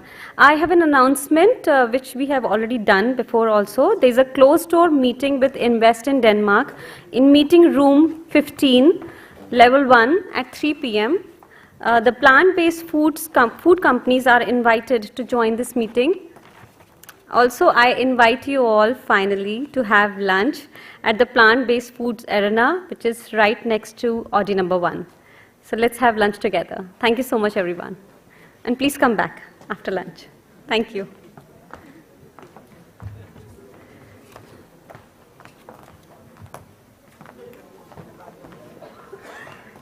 कोई नहीं है ये stairs पे या तो फिर ऐसे ले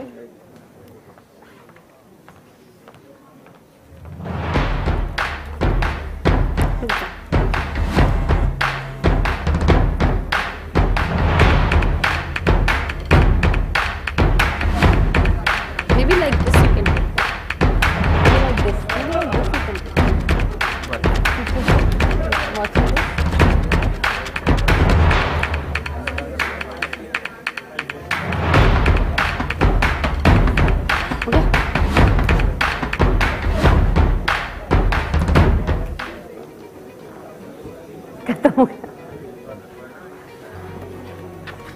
Actually, 25% of all carbon emissions in the world today come from what we eat and drink.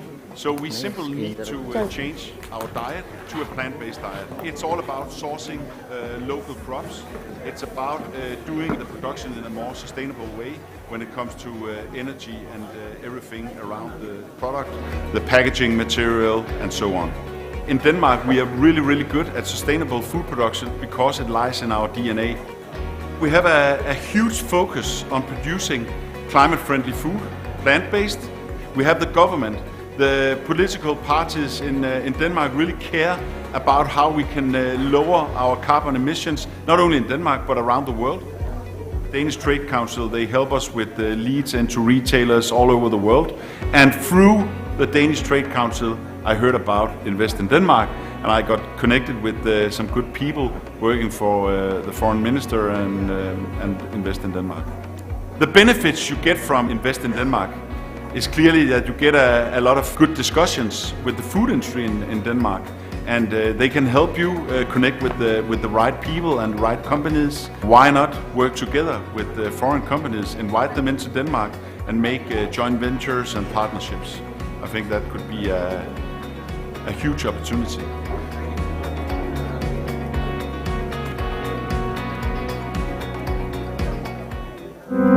Many factors determine the value of soybean oil and how its quality, refining rate, and refining cost are measured. A study on the processing characteristics of soybeans from different countries by China Oils and Fats found U.S. soybeans had the highest refining rate and lowest cost of refining, which creates value for refiners and end users. U.S. Soy delivers solutions for you, your customers, and our planet.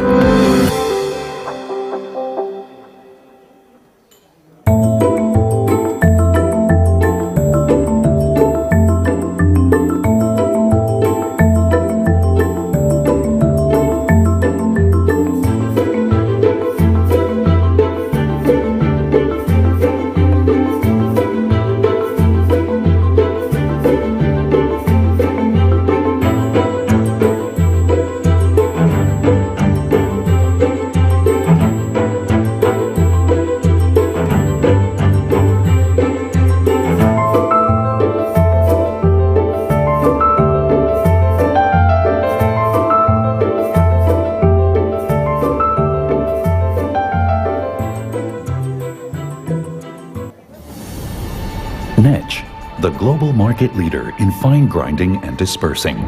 As a family-run company with headquarters in Germany, we've been there for you with our technologies for more than 140 years. Whichever sector you call home, we're there too. Pharmaceuticals, cosmetics, confectionery and food, minerals, the chemicals industry, ceramics, printing inks, and many more. Our technology, your success. Across the globe, you profit from our unique and extensive pool of applications and processing knowledge. In our applications laboratories in Germany, Russia, the USA, Brazil, China, Korea, and India, we work together with you to develop optimum cost-effective solutions for your products. In particular, our scale-up know-how facilitates risk-free design of machines and processes on a production scale. Our expertise is readily available to you worldwide to meet your needs in the area of fine grinding and dispersing.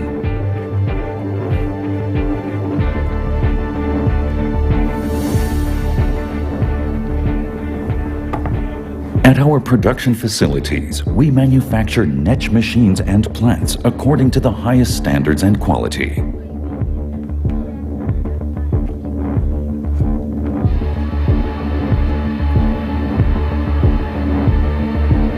With our know-how as a leader in innovation and the flexibility of a mid-sized company, we make customer needs a reality.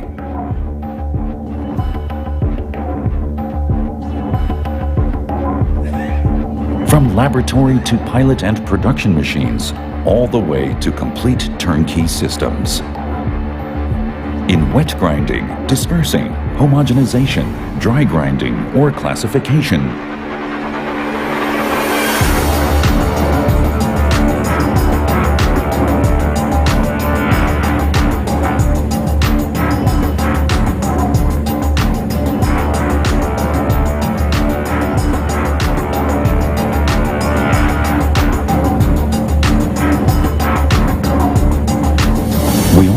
offer contract services for processing customers' products according to required specifications.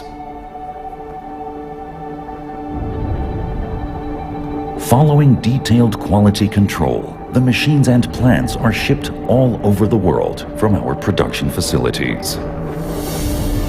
𝐁, around the world and close to our customers. We're there where our customers are, with consulting, service and process engineering, as well as production. Our globally organized regional sales network, supported by trans-regional product and application specialists, ensures that you are always working with highly qualified 𝐁 professionals. 𝐁, grinding and dispersing. Our technology, your success.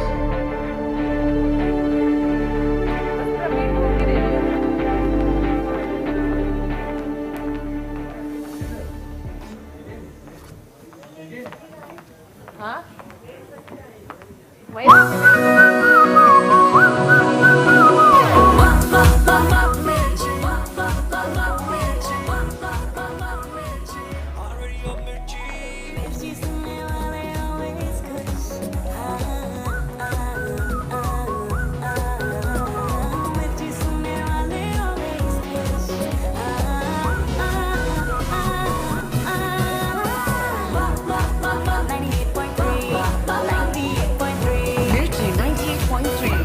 जिसने वाले always Kush. This is our story. It's about one purpose, delivering a true understanding of society, markets, and people. We deliver more than just information. We deliver truth and actionable insights with security, simplicity, speed, and substance.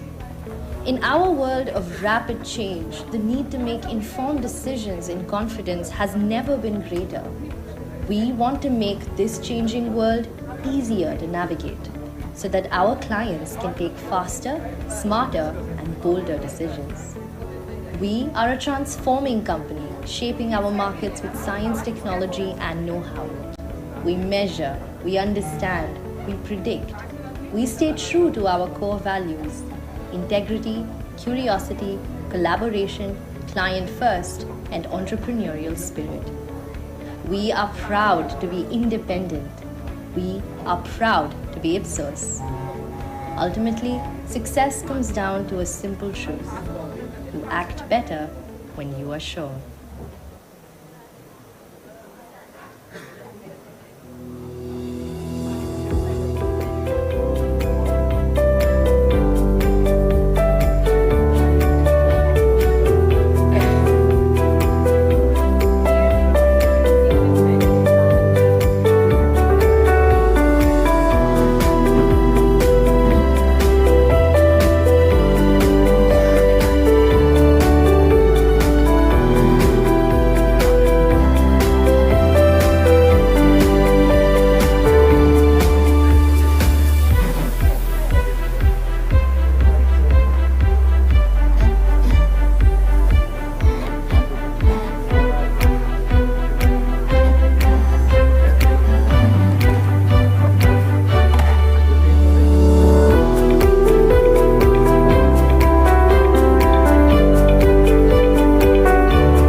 Actually, 25% of all carbon emissions in the world today comes from what we eat and drink. So we simply need to change our diet to a plant-based diet. It's all about sourcing local crops. It's about doing the production in a more sustainable way when it comes to energy and everything around the product, the packaging material, and so on. In Denmark, we are really, really good at sustainable food production because it lies in our DNA. We have a huge focus on producing climate-friendly food, plant-based. We have the government, the political parties in Denmark really care about how we can lower our carbon emissions, not only in Denmark, but around the world. Danish Trade Council, they help us with the leads into retailers all over the world. And through the Danish Trade Council, I heard about Invest in Denmark, and I got connected with some good people working for the foreign minister and Invest in Denmark.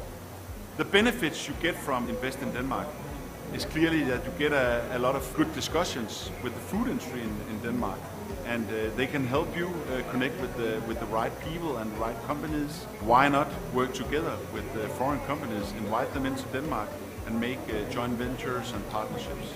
I think that would be a huge opportunity.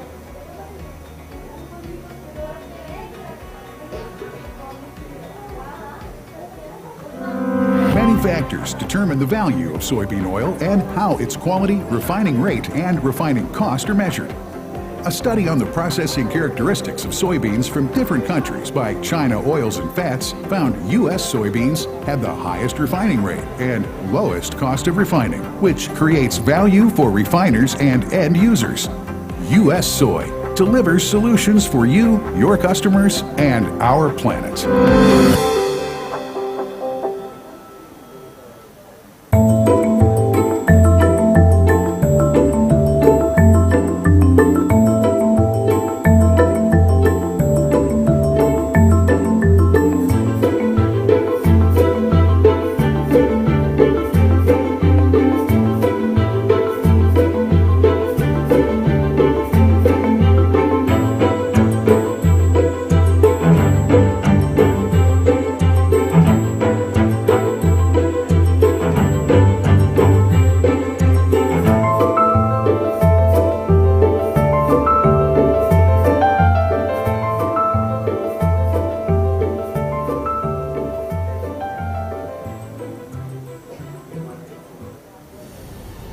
NETZSCH, the global market leader in fine grinding and dispersing.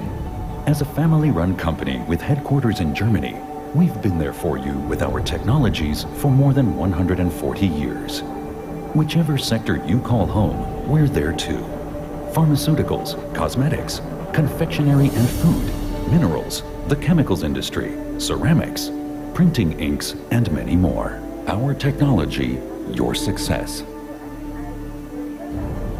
Across the globe, you profit from our unique and extensive pool of applications and processing knowledge. In our applications laboratories in Germany, Russia, the USA, Brazil, China, Korea, and India, we work together with you to develop optimum cost-effective solutions for your products. In particular, our scale-up know-how facilitates risk-free design of machines and processes on a production scale. Our expertise is readily available to you worldwide to meet your needs in the area of fine grinding and dispersing.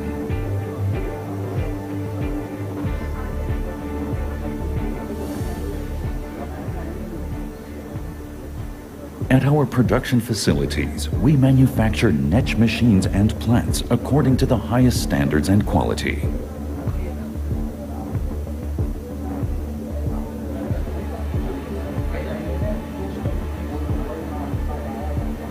With our know-how as a leader in innovation and the flexibility of a mid-sized company, we make customer needs a reality.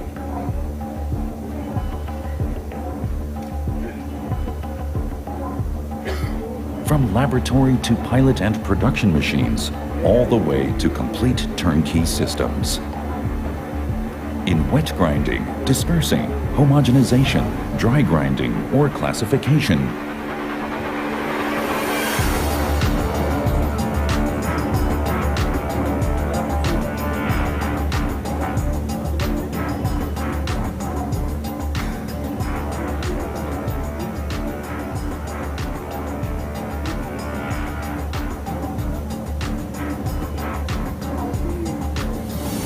also offer contract services for processing customers' products according to required specifications.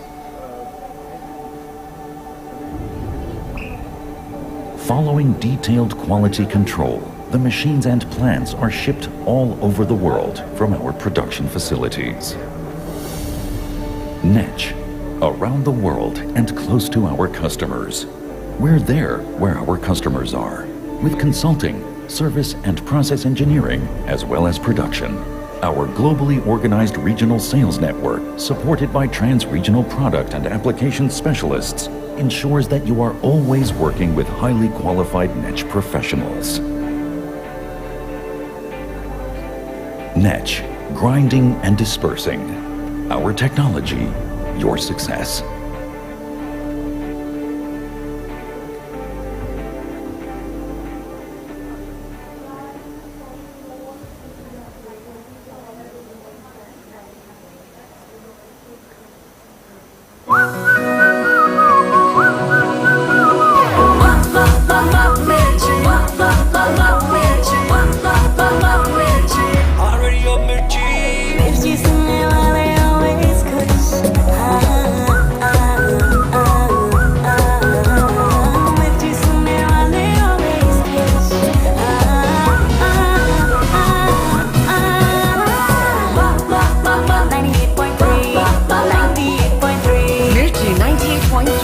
मिर्ची सुनने वाले always खुश.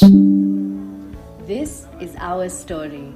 It's about one purpose, delivering a true understanding of society, markets, and people.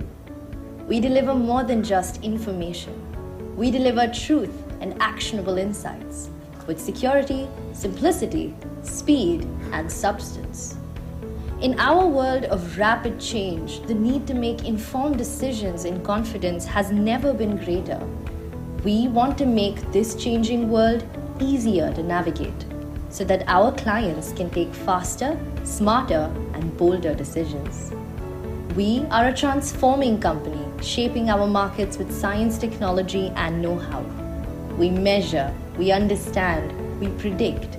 We stay true to our core values: integrity, curiosity, collaboration, client first, and entrepreneurial spirit.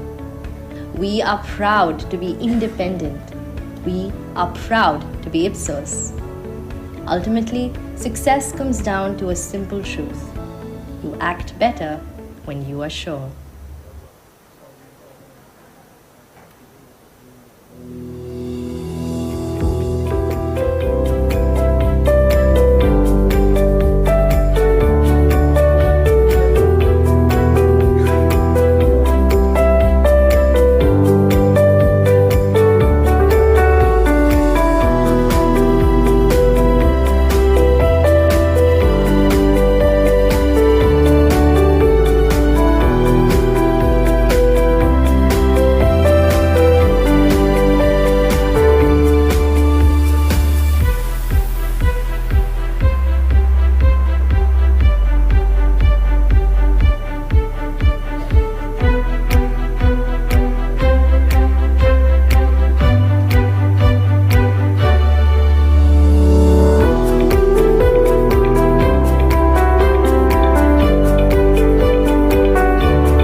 Actually, 25% of all carbon emissions in the world today come from what we eat and drink. So we simply need to change our diet to a plant-based diet. It's all about sourcing local crops. It's about doing the production in a more sustainable way when it comes to energy and everything around the product, the packaging material, and so on. In Denmark, we are really, really good at sustainable food production because it lies in our DNA. We have a huge focus on producing climate-friendly food, plant-based. We have the government. The political parties in Denmark really care about how we can lower our carbon emissions, not only in Denmark, but around the world. Danish Trade Council, they help us with leads into retailers all over the world. And through the Danish Trade Council, I heard about Invest in Denmark, and I got connected with some good people working for the foreign minister and Invest in Denmark.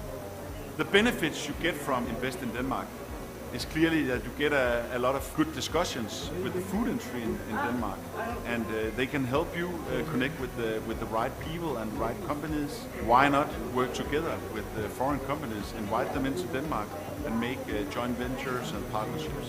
I think that could be a huge opportunity.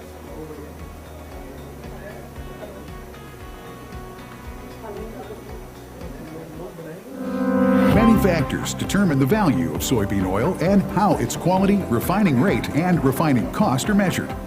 A study on the processing characteristics of soybeans from different countries by China Oils and Fats found U.S. soybeans had the highest refining rate and lowest cost of refining, which creates value for refiners and end users. U.S. Soy delivers solutions for you, your customers, and our planet.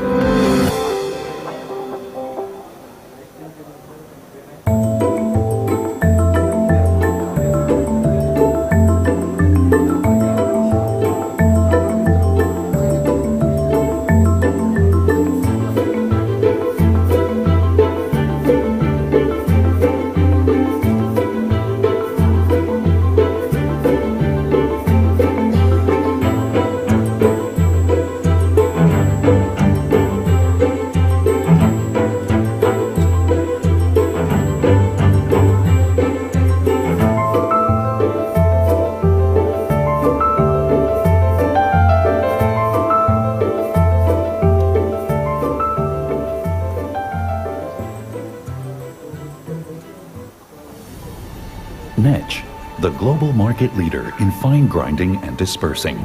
As a family-run company with headquarters in Germany, we've been there for you with our technologies for more than 140 years.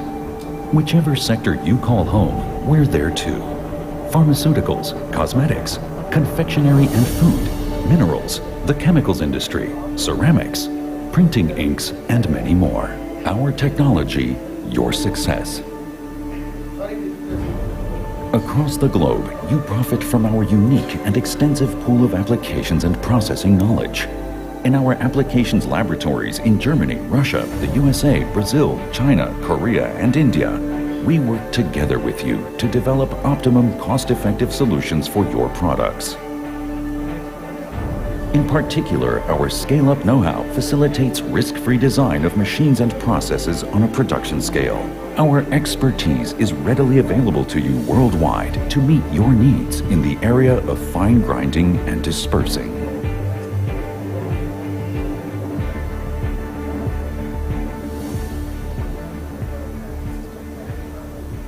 At our production facilities, we manufacture NETZSCH machines and plants according to the highest standards and quality.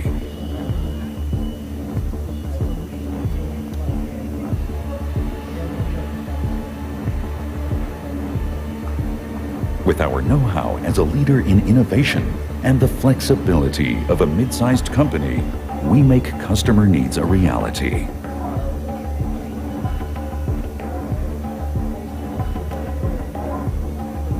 From laboratory to pilot and production machines, all the way to complete turnkey systems. In wet grinding, dispersing, homogenization, dry grinding, or classification,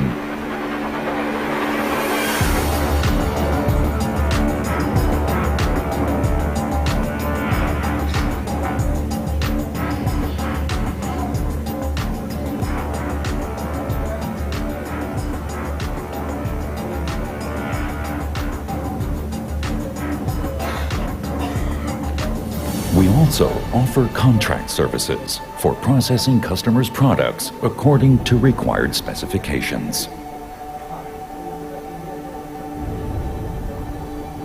Following detailed quality control, the machines and plants are shipped all over the world from our production facilities. NETZSCH, around the world and close to our customers. We're there where our customers are, with consulting, service and process engineering, as well as production. Our globally organized regional sales network, supported by trans-regional product and application specialists, ensures that you are always working with highly qualified NETZSCH professionals. NETZSCH, grinding and dispersing. Our technology, your success.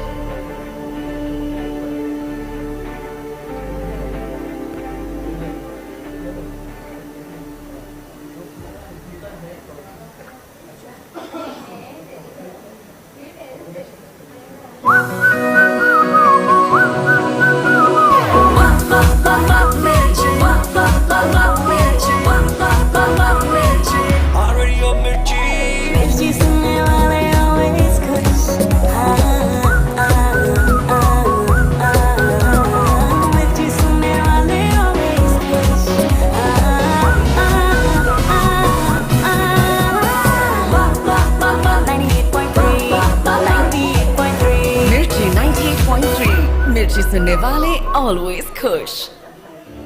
This is our story. It's about one purpose, delivering a true understanding of society, markets, and people. We deliver more than just information. We deliver truth and actionable insights with security, simplicity, speed, and substance. In our world of rapid change, the need to make informed decisions in confidence has never been greater. We want to make this changing world easier to navigate so that our clients can take faster, smarter, and bolder decisions. We are a transforming company shaping our markets with science, technology, and know-how. We measure, we understand, we predict. We stay true to our core values: integrity, curiosity, collaboration, client first, and entrepreneurial spirit. We are proud to be independent. We are proud to be Ipsos. Ultimately, success comes down to a simple truth. You act better when you are sure.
Actually, 25% of all carbon emissions in the world today comes from what we eat and drink. So we simply need to change our diet to a plant-based diet. It's all about sourcing local crops. It's about doing the production in a more sustainable way when it comes to energy and everything around the product, the packaging material, and so on. In Denmark, we are really, really good at sustainable food production because it lies in our DNA. We have a huge focus on producing climate-friendly food, plant-based. We have the government, the political parties in Denmark really care about how we can lower our carbon emissions, not only in Denmark, but around the world. The Danish Trade Council, they help us with leads into retailers all over the world. And through the Danish Trade Council, I heard about Invest in Denmark, and I got connected with some good people working for the foreign minister and Invest in Denmark. The benefits you get from Invest in Denmark is clearly that you get a lot of good discussions with the food industry in Denmark. And they can help you connect with the right people and the right companies. Why not work together with foreign companies, invite them into Denmark and make joint ventures and partnerships? I think that could be a huge opportunity.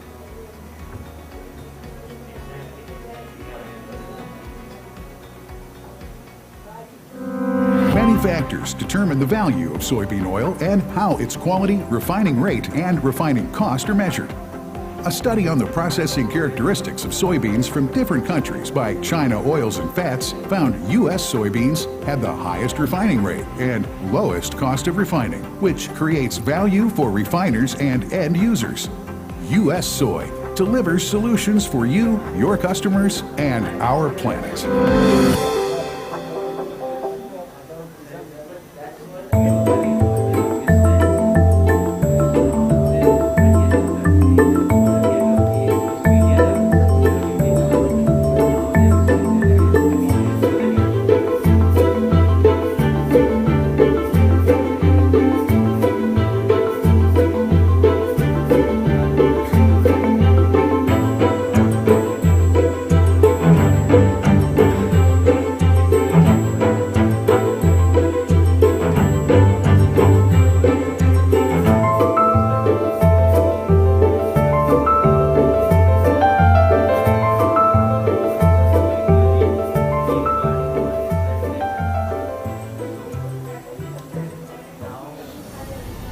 NETZSCH, the global market leader in fine grinding and dispersing. As a family-run company with headquarters in Germany, we've been there for you with our technologies for more than 140 years. Whichever sector you call home, we're there too. Pharmaceuticals, cosmetics, confectionery and food, minerals, the chemicals industry, ceramics, printing inks, and many more. Our technology, your success. Across the globe, you profit from our unique and extensive pool of applications and processing knowledge. In our applications laboratories in Germany, Russia, the USA, Brazil, China, Korea, and India, we work together with you to develop optimum cost-effective solutions for your products. In particular, our scale-up know-how facilitates risk-free design of machines and processes on a production scale. Our expertise is readily available to you worldwide to meet your needs in the area of fine grinding and dispersing.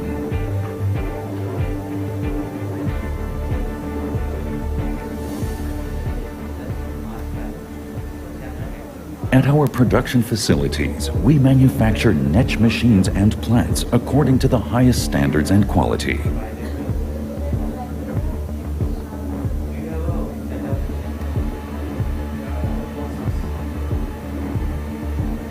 With our know-how as a leader in innovation and the flexibility of a mid-sized company, we make customer needs a reality.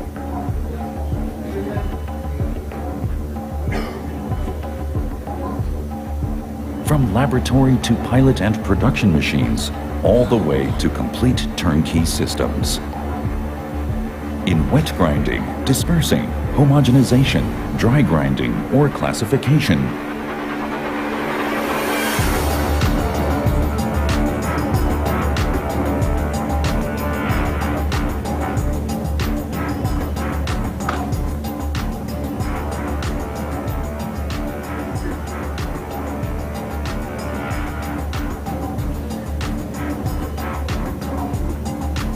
we also offer contract services for processing customers' products according to required specifications.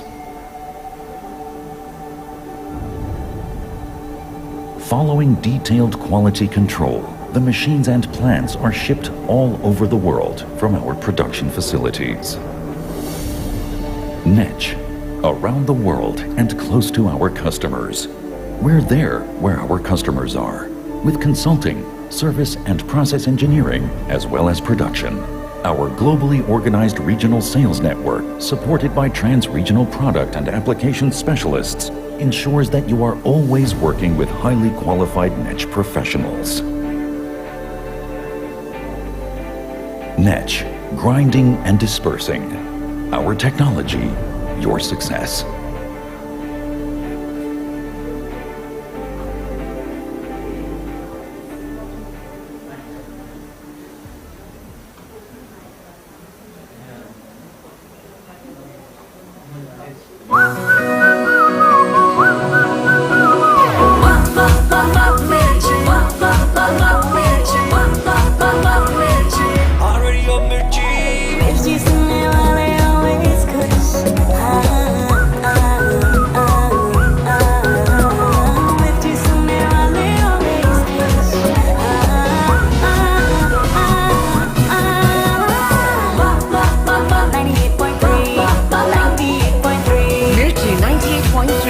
Mirchi sunne wale always khush.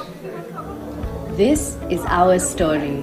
It's about one purpose, delivering a true understanding of society, markets, and people. We deliver more than just information. We deliver truth and actionable insights with security, simplicity, speed, and substance. In our world of rapid change, the need to make informed decisions in confidence has never been greater. We want to make this changing world easier to navigate so that our clients can take faster, smarter, and bolder decisions. We are a transforming company, shaping our markets with science, technology, and know-how. We measure, we understand, we predict. We stay true to our core values: integrity, curiosity, collaboration, client first, and entrepreneurial spirit. We are proud to be independent. We are proud to be Ipsos. Ultimately, success comes down to a simple truth. You act better when you are sure.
everyone. We are going to start our next panel discussion pretty soon. I would request everyone to please kindly be seated. If you have any friends or family who are outside, can you please call them and ask them to come back here? Because after the panel discussion, we will have the awards.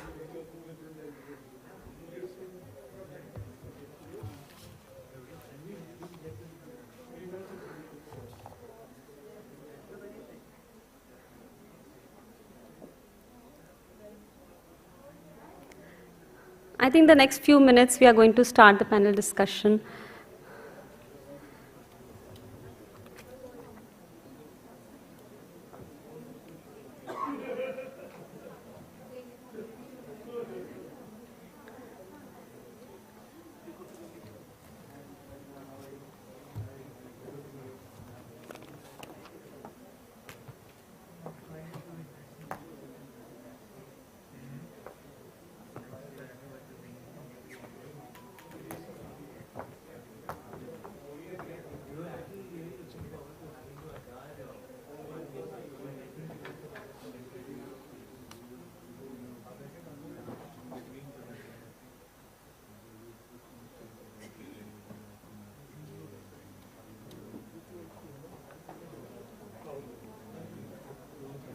I would also request people sitting in the back, I know it's nice to have your space, but I would request people sitting in the back to please come forward.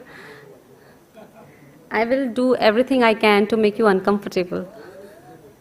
So I would just request people who are sitting in the back to please come forward.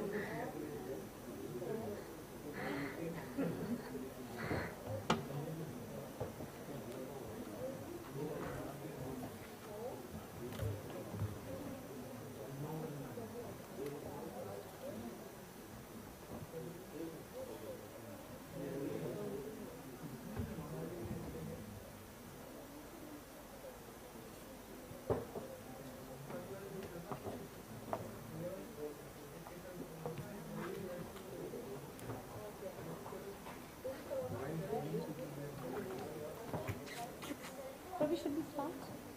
Because it's 2:46.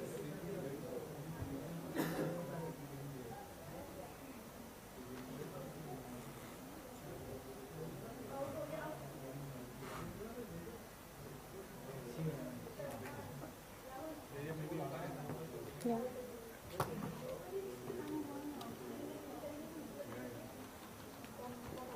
Do you want me to wait? 5 minutes.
Hello everyone, I welcome you all to our next panel discussion.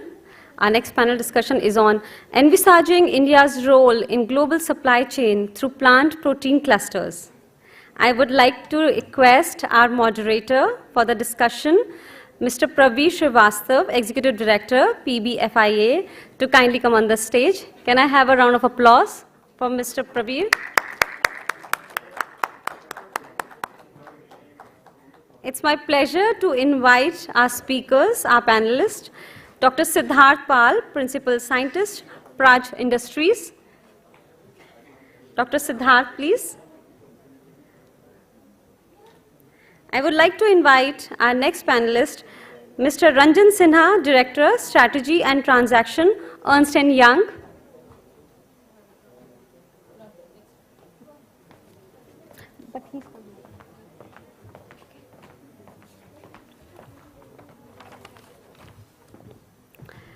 It's my pleasure to invite our next panelist, Ms. Deepti Thakur, Manager, Invest India.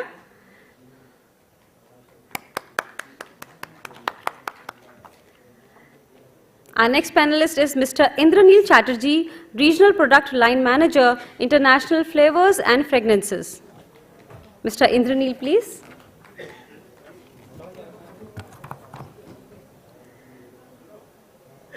And our next panelist, Mr. Tejender Nahete, Business Development Manager, Paul Corporation. Can I have a huge round of applause for our moderator, for our panelists?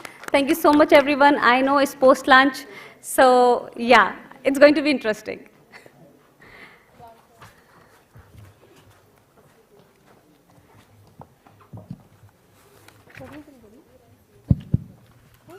Hello, good afternoon, everyone. This is a surprise for me because the moderator whom we suggested or who was supposed to do this session, Mr. Rajesh Srivastava, he's the chairman of Provesis, ex-Robo and managing director, and also the investor himself was supposed to do, but sometimes things doesn't work as per your wish. So I'm fortunate to be the part of this protein cluster. And for me, while in all my discussion when I met most of the ministries, whether it's MOFPI, whether it's MSME or Ministry of Finance, or even the interaction with agriculture and all, so this term protein cluster always come in the part of discussion. And everybody believes that there is a scheme which the MSME ministry is running on the development of the taking the cluster approach for development of the various clusters in India. And almost 2 weeks ago, the secretary, Mr. SCL Das himself called me, and he asked me a one-pager report that, okay, what can be done, Pravir, and there was a good meeting between MOFPI secretary and MSME secretary regarding a thought of protein clusters in India. As we all are aware that India itself is a protein deficient country, and when we estimate that when we do the demographic research, so what we did, we categorized the total population from 0 to 4 years, then 4 to 8, and likewise, and then what is the average weight, and then what is the percentage of people who are there in India. So the protein gap, considering that we are taking only 70% of the protein. So this gap comes to, when I evaluate that, so in terms of volume, is about 1700 million metric ton. So that is something, 17 million metric ton. So that's the number, and when we convert that number into the value, considering this as a 500 rupees a kg as a normal price of the proteins which are available in the market, which are currently imported. So that comes to about $85 billion US dollars. So it's a big number. So, and then also important that when we look at that what is happening around India, I just want to touch base upon the China. It's a classic case, and where the China, when we talk about the global supply chain, so China is the market leader, catering almost every part of the world, and even the people in the Southeast Asia, South America market, even in Canada, they were dumping. They are thinking of putting anti-dumping duties, and that's something that US is also doing, Europe is also doing, and the kind of price at which they are selling is something which is mind-boggling. Nobody is believing that this is not a price of the raw material. How can they be able to sell this? Is it a real protein or is something else? But if we see the total, what is happening in China. So China take that their 2030 mission of reducing their the consumption of animal animal agriculture products by 10%. That is something, and that would help them to develop a sustainable food ecosystem. And what they are doing, they are actually importing peas from Russia and Canada. Earlier, Canada was the number one. Later on, Russia took over as a number one exporter to China. They are doing the protein extraction, and I am referring this discussion which I had with our country's economic advisor in my last conversation with the finance minister when they called us for this pre-budget meeting. So what they are doing, they are importing, they are doing the extraction part, doing the value addition, and becoming the major player in the global market. Now, if we look at India, so we have again an economy. When we talk about the agronomy, we are probably the number one gram producer. We are the number 2 lentil producer. We are number 5th soya producer. When I look at the data of export so it was surprised that we ranked 82nd in the export market. So some countries who are not producing are much ahead, and they are importing, doing value addition and exporting. So that was something, gives us strikes in my mind that though we have a indigenous demand of 1700 million metric ton, people are importing dairy based whey products which may or may not be healthy. I'm not it's not a right forum to comment on that. But when we know there is a produce, there is a market, there is a deficiency, and forget about global. But when you talk about the indigenous market, if we can get into this protein extraction part, so definitely things can be we can see the the exponential growth in that sector. We are fortunate to have Deepti from Invest India, Dr. Siddharth, who is representing the Praj, Mr. Indranil himself from the IFF. He's a very head of multiple region, Asia, Oceania, Africa, and other markets. And Tejinder, he's also from one of the best companies in the protein extraction, Paul Corporation from France.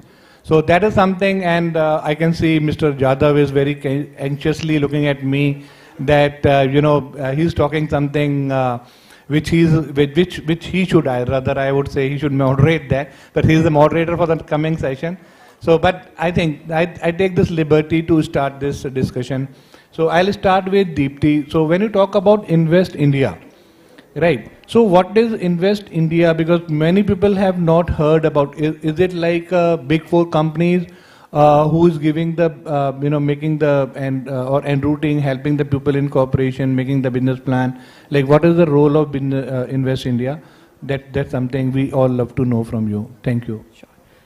Thank you so much, Mr. Srivastava. First of all, a very good afternoon, everyone, and thank you for having me in this panel today. I am Deepti Thakur, part of the food processing team at Invest India, and it is a pleasure to be here amongst the esteemed speakers and panelists today. So first of all, I'll take you through the mandate of Invest India. So Invest India is a national investment promotion and facilitation agency working under DPIIT, under Ministry of Commerce and Industry. The Invest India is being mandated to promote domestic and foreign investments in the country across various sectors, including food processing, and we have the teams divided into 3 major segments, which is country, sector and state specific teams, and we work with multiple stakeholders to promote these investments. And we also work closely with the Ministry of Food Processing Industries, being it the nodal ministry for food processing industry. And so we also have a mechanism that was being established by the cabinet in 2020 that is called Project Development Cell for promoting investments and ease of doing business in the sector. So this is the mechanism overall that we work through with. Thank you, Deepti. Then the next panelist who's sitting my right, Dr. Siddharth. So, you know, you are representing the Praj, which is known for rice protein extraction. So when you talk about the plant protein, so as a company, what are your plans, and do you really see there's a possibility of setting up a plant? Because when you talk about the protein cluster, so normally from the 10,000 feet, we see the efficiency, we see the innovation, we see the collaboration from all the parts of the value chain, right? Now, when from the Praj Industries point of view, what is your thought of, you know, do you see what are the possibility of setting up this plant protein cluster in India? Yeah, so good afternoon everyone, and thanks Pravitji for the kind introduction. So probably for the audience, because not many of you may be aware that what Praj is doing. So we are basically a bioenergy company, and we are a technology and engineering company who in the field of bioenergy. So some of our notable contributions have been basically in the biofuel sector, looking at how do we decarbonize the transportation sector, and also in the biomaterials, basically the biodegradable plastics and other materials. We basically work in the area of circular bioeconomy through sustainable routes and waste valorization. In the plant protein, so our interest comes because in the National Biofuel Policy in 2018, there is a mandate that excess grains in India can be converted for other value-added products. And so we have been producing ethanol from rice since last a decade or so. And we have more than 200 plus references installed pan-India. So one of the co-products from there actually is a protein which today is being sold as an animal feed.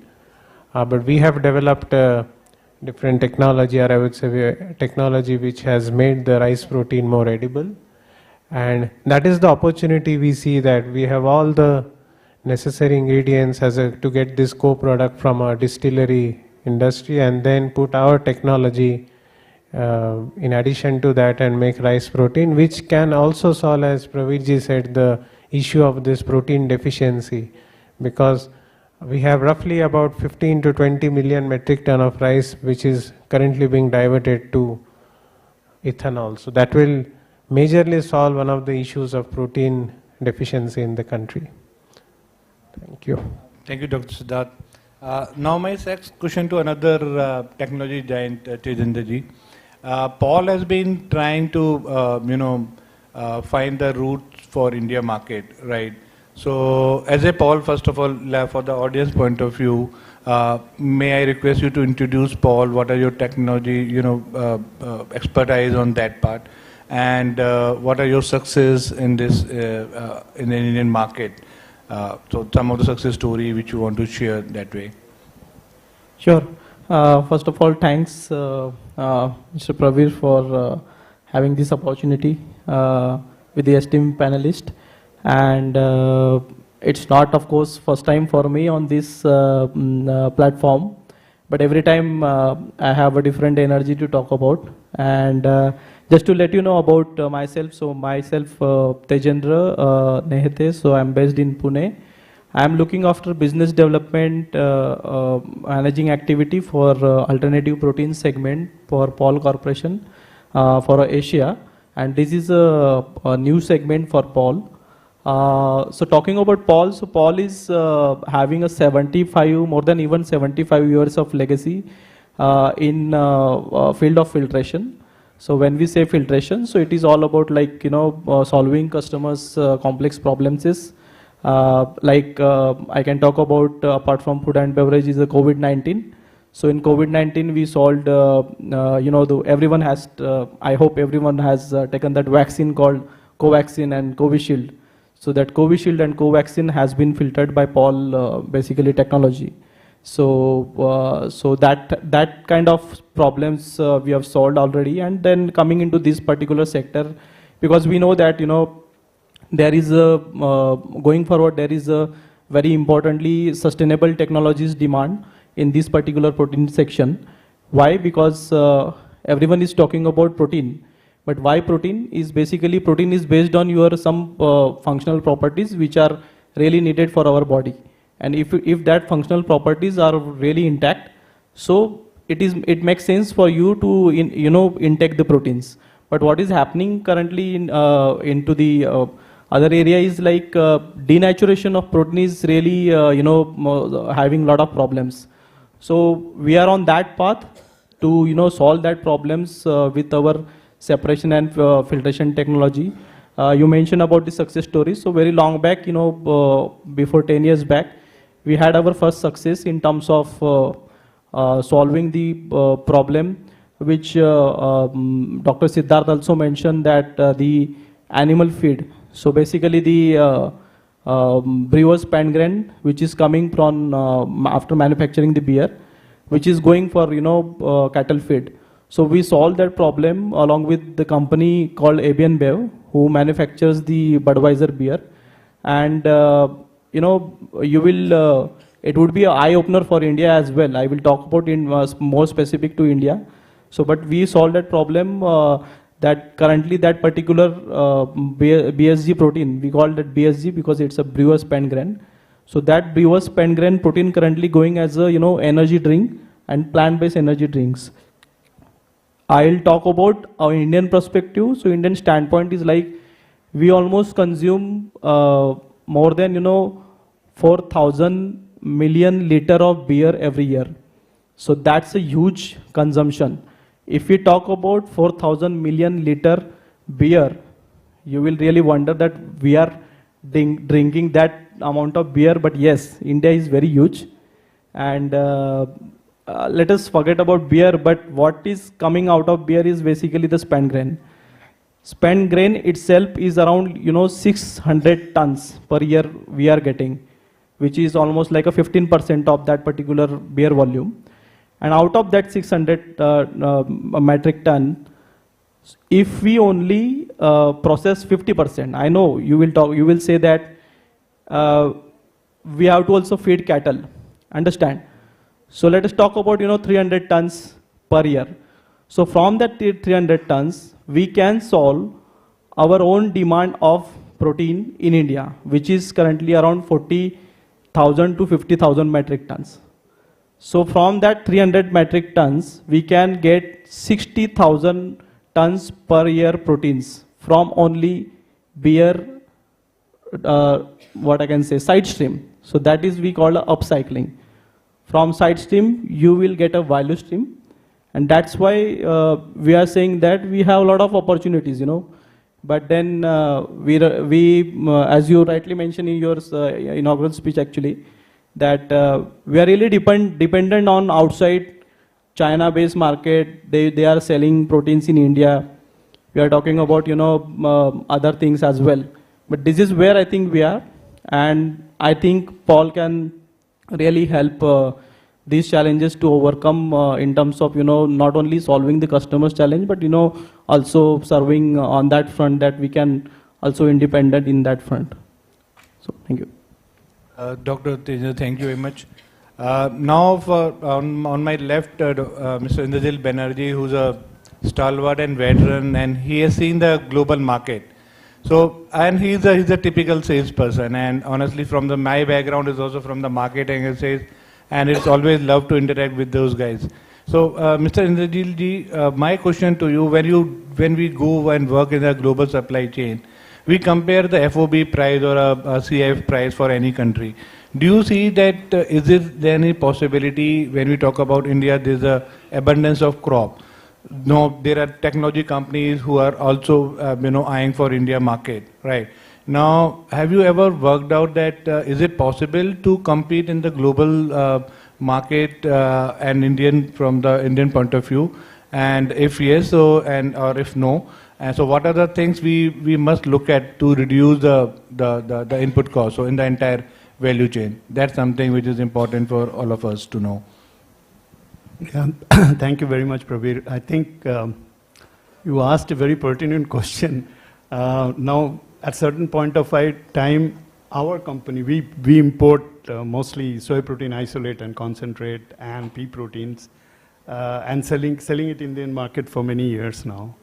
And of course, at certain point of time, we also look at whether we can make it in India and whether it, get to the cost and et cetera, et cetera. But I think before even we go about thinking of making it, some of the observation that I have is, and it was discussed in previous panel, that we need to improve many things in Indian agriculture.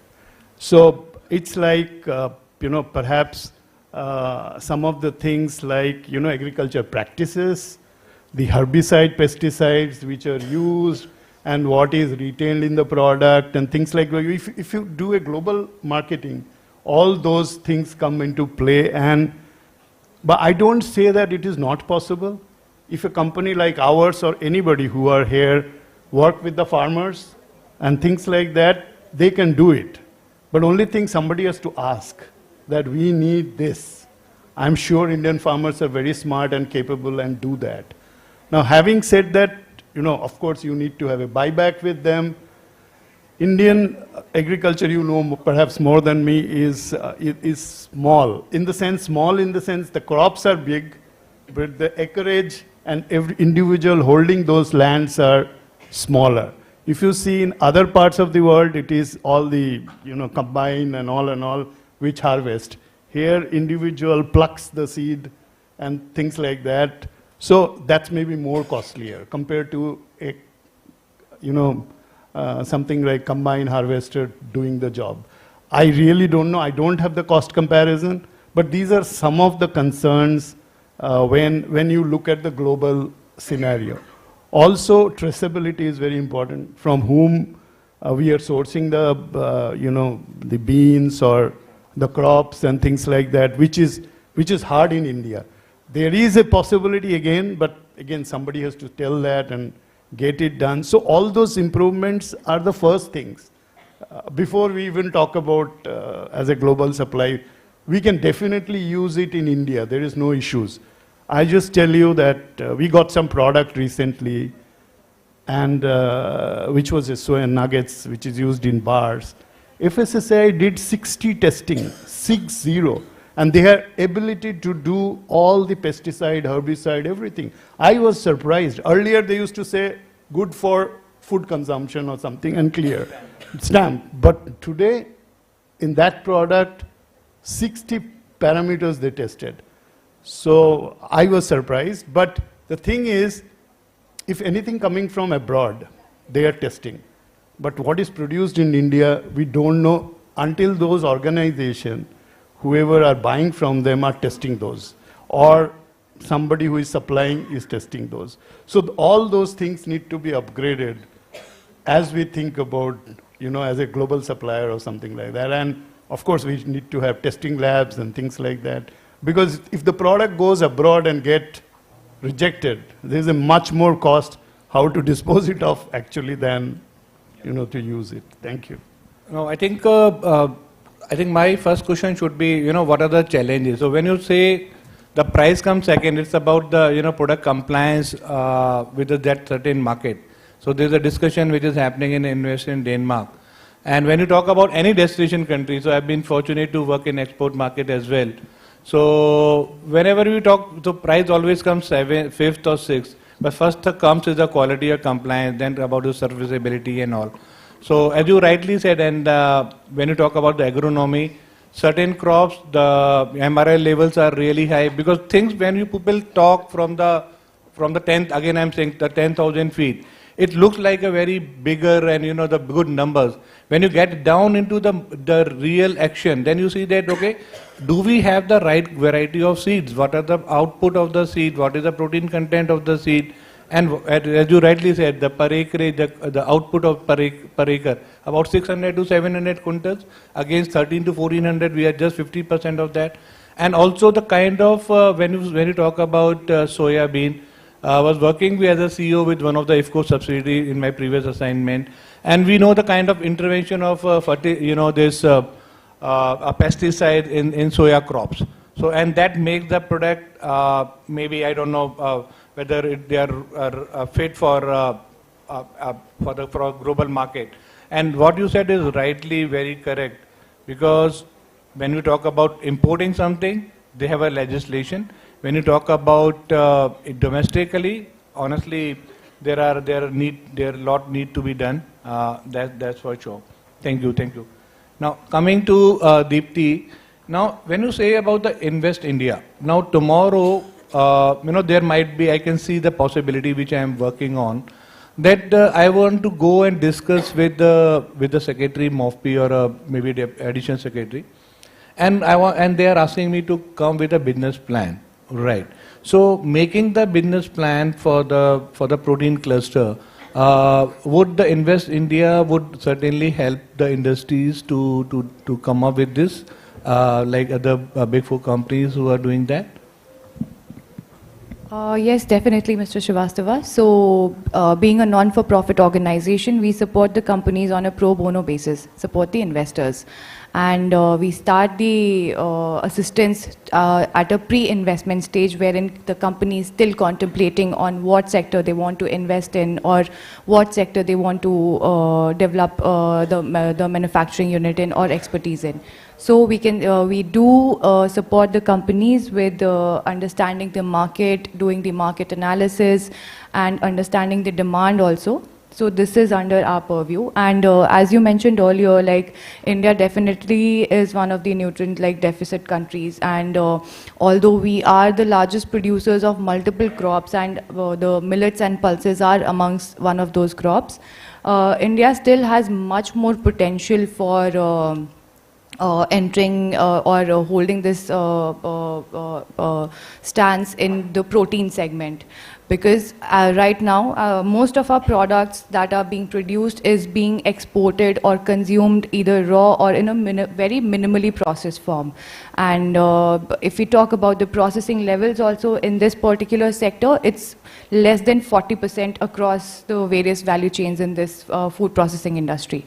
So definitely plant protein holds a significance in terms of developing the food processing industry and further enhancing and again giving the supporting in growth of the global economy. But yes, answering your question, Invest India definitely will support the companies, and through associations only we can take this up with the ministry. Yes. Thank you, Deepti, for letting us know that we can approach Invest India to help us in forming our business plan. Now, Dr. Siddharth, when you talk about the rice protein, so on my right there's a company who's doing the rice protein. There's a person on my left who is doing the the pea soya protein and all. Now, from I also have some technical background, fortunately, though never worked in the but I just want to understand that is there any synergy between these two? So because when you put some lines, right? So there is one technology which works, and after that, so when you talk about, I can say, since I have studied dairy, so I understand bit of drying and condensing and that way. So in the rice protein or a pea protein extraction, so what are the technological difference and whether is it possible to integrate those technologies in the line? That is something which is important for us to know. Yeah. Yeah, so with our process of rice protein, the uniqueness is that we generally don't use any chemicals or a solvent to extract or purify the protein. So it is basically a clean label process and a green process where we use biocatalytic approaches like enzymes to separate the proteins and the proteins from the starch and the fiber, and also purify them further. Unlike other proteins like soya or pea, which may require some maybe harsher treatment in some chemicals and solvents. The advantage that we get by doing this is, of course, we get a clean label ingredient. Also related to the taste parameters. So because it is done under milder conditions, we generally keep the protein in its native form, which generally does not impact negatively the taste.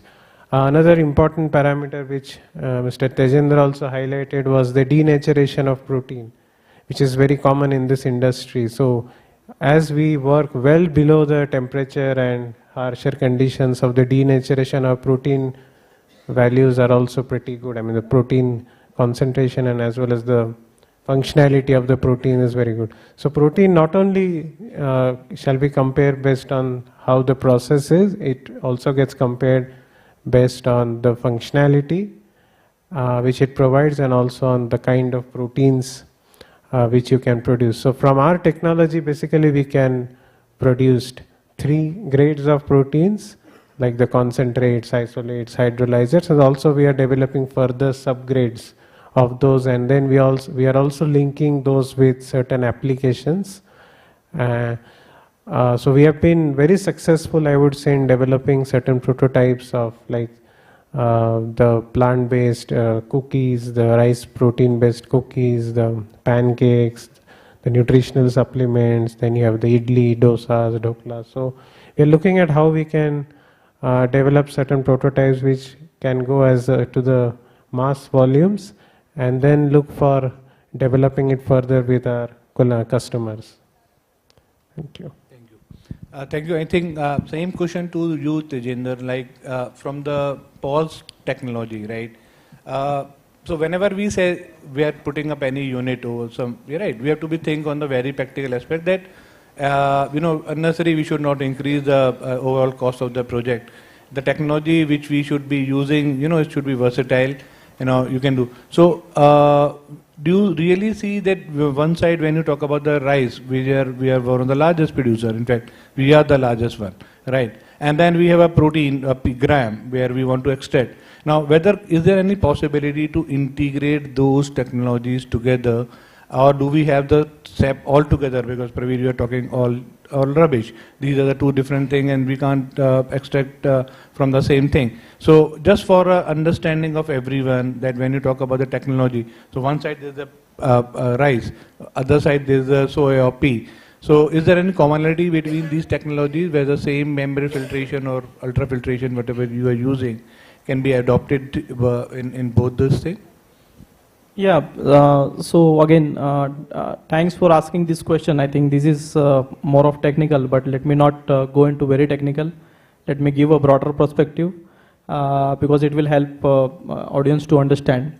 So as Dr. Siddharth also mentioned, I think the most important thing in the industry is like denaturation. Why denaturation is basically, that kills a lot of functionality of proteins. And those kind of proteins does not have the market value. On that basis which you are talking about, economically it should be viable. Even if we concentrate our process very, very squeezing way, like for example, I am putting up a plant of 10 tons per day, and someone gave me a quote around, let's say, 150 CR, but I managed to do it in, let's say, 90 or 80 CR. But my product, which I am going to manufacture, which is not so premium, so it does not mean anything. Okay, so the thing is that technological standpoint, it should be very important that what technology you are using. I'm really glad that Praj is coming up with these particular very different technologies, and we are supporting also them in terms of developing the protein isolates more than 85%, so that it will have a premium value. And also, as we know that Praj is not a end supplier, but they would be supporting a lot of different verticals. This hand-to-hand approach was really helpful going forward. In Indian perspective, so yes, so we are also first of all, this is having Paul as a US-based company, but we have our global strategic initiative called Alternative Protein, and that's why we are very enthusiastic about this one, and we are expanding more in our Pune facility, so that the system we earlier we used to manufacture in, let's say, Germany or US, we are now started manufacturing in India, which will bring down your manufacturing cost almost like 27 to 30% lower. And we are talking about clean label, only clean label solutions. We are not talking at all about, normal concentrates where Mr. Indranil would definitely give some more highlights that how their struggle was there earlier days. But right now the place has been taken by isolates, so which is more premium for, for them as well for selling and someone who is taking as a inhale. So that's how it is, technological standpoint, it is very differently behave. We need to also understand that hand-to-hand approach as well as, having less denaturation effect for protein so that you will get more premium value. And then I think it would be, after some period of time, it will be really economically viable for someone who is buying it and someone who is selling it as well. So this approach would be definitely going to sustain. Sorry, but then I think really, as Dipti also mentioned, I think the more important that what the indigenous pulses and grains which we have in our hand, we should utilize them as far as possible, because just to give you the figure that you already know that 40 to 50,000 tons of proteins we are importing from outside, and those are really depend on China and some Canada and from US. So why should we import those proteins if we can manufacture them from our side only? And we do have technologies available in India. Let's say Praj can support. Evenly some other companies are also setting up a bigger facilities in India. So those kind of things are really utilizable. And I think going forward the future, we can bring down some cost, but then the clean label solutions should be there so that we can have a win-win situation for suppliers as well, for manufacturers as well as for buyers as well. So this is my standpoint. Thank you, Tejandi. So again, a question which is on a very on a sales base. So you have just closed your financial year, Jan, December. I hope you are following, right? So what are your insight and what are your plans for this coming financial? So how do you see the market growth rate? Because when you talk everything, so when you are talking about that your company is one of the largest importers and supplier of soya protein concentrates and isolate, or a pea protein concentrate and isolate, because your business numbers for the current financial year would indicate a lot about, that gives a reflection of true what is happening in Indian market. Is people are talking something again, some big thing, or the facts are something which is very different from, because your sales plan actually gives us this clear indication. Thank you. I don't know whether I can disclose that, what is our sales plan and strategy. But anyway, I think let me go back to some of the discussion which happened, because I thought I must tell those things. I think how do you think that this product has more protein? Product being the crop. It could be rice, it could be wheat, it could be soya, it could be pea. It is the basic thing. So soya has 40% protein. That's why we chose 50 years back that this has the biggest potential. Because in the seed itself, it has 40% protein, right? Rice has 7%, milk has 4%, and pulses have 22 to 25%. So that is the reason. Second is the amino acid profile, because there is something called PDCAS, which is the quality of the protein, whether all of these contains all the amino acids. Very important. Because if you are taking it for nutrition, it should have all the amino acids. So we had very difficult time to convince ourselves to go into pea protein, because soya protein has a PDCAS of 1, highest among the plant proteins, compared to, it's same as whey protein or milk protein or egg protein, but all other plant proteins are very low in PDCAS. So rice could be 0.5, pulses are 0.6, pea protein is 0.7. So we fought with ourselves, do we go there? We feel next two proteins from our company's standpoint could be canola and sunflower. I always say that that's a US company, so they look only at that. But because its PDCAS is very close to 1. So every company has some policy and philosophy. So we do that and we follow that.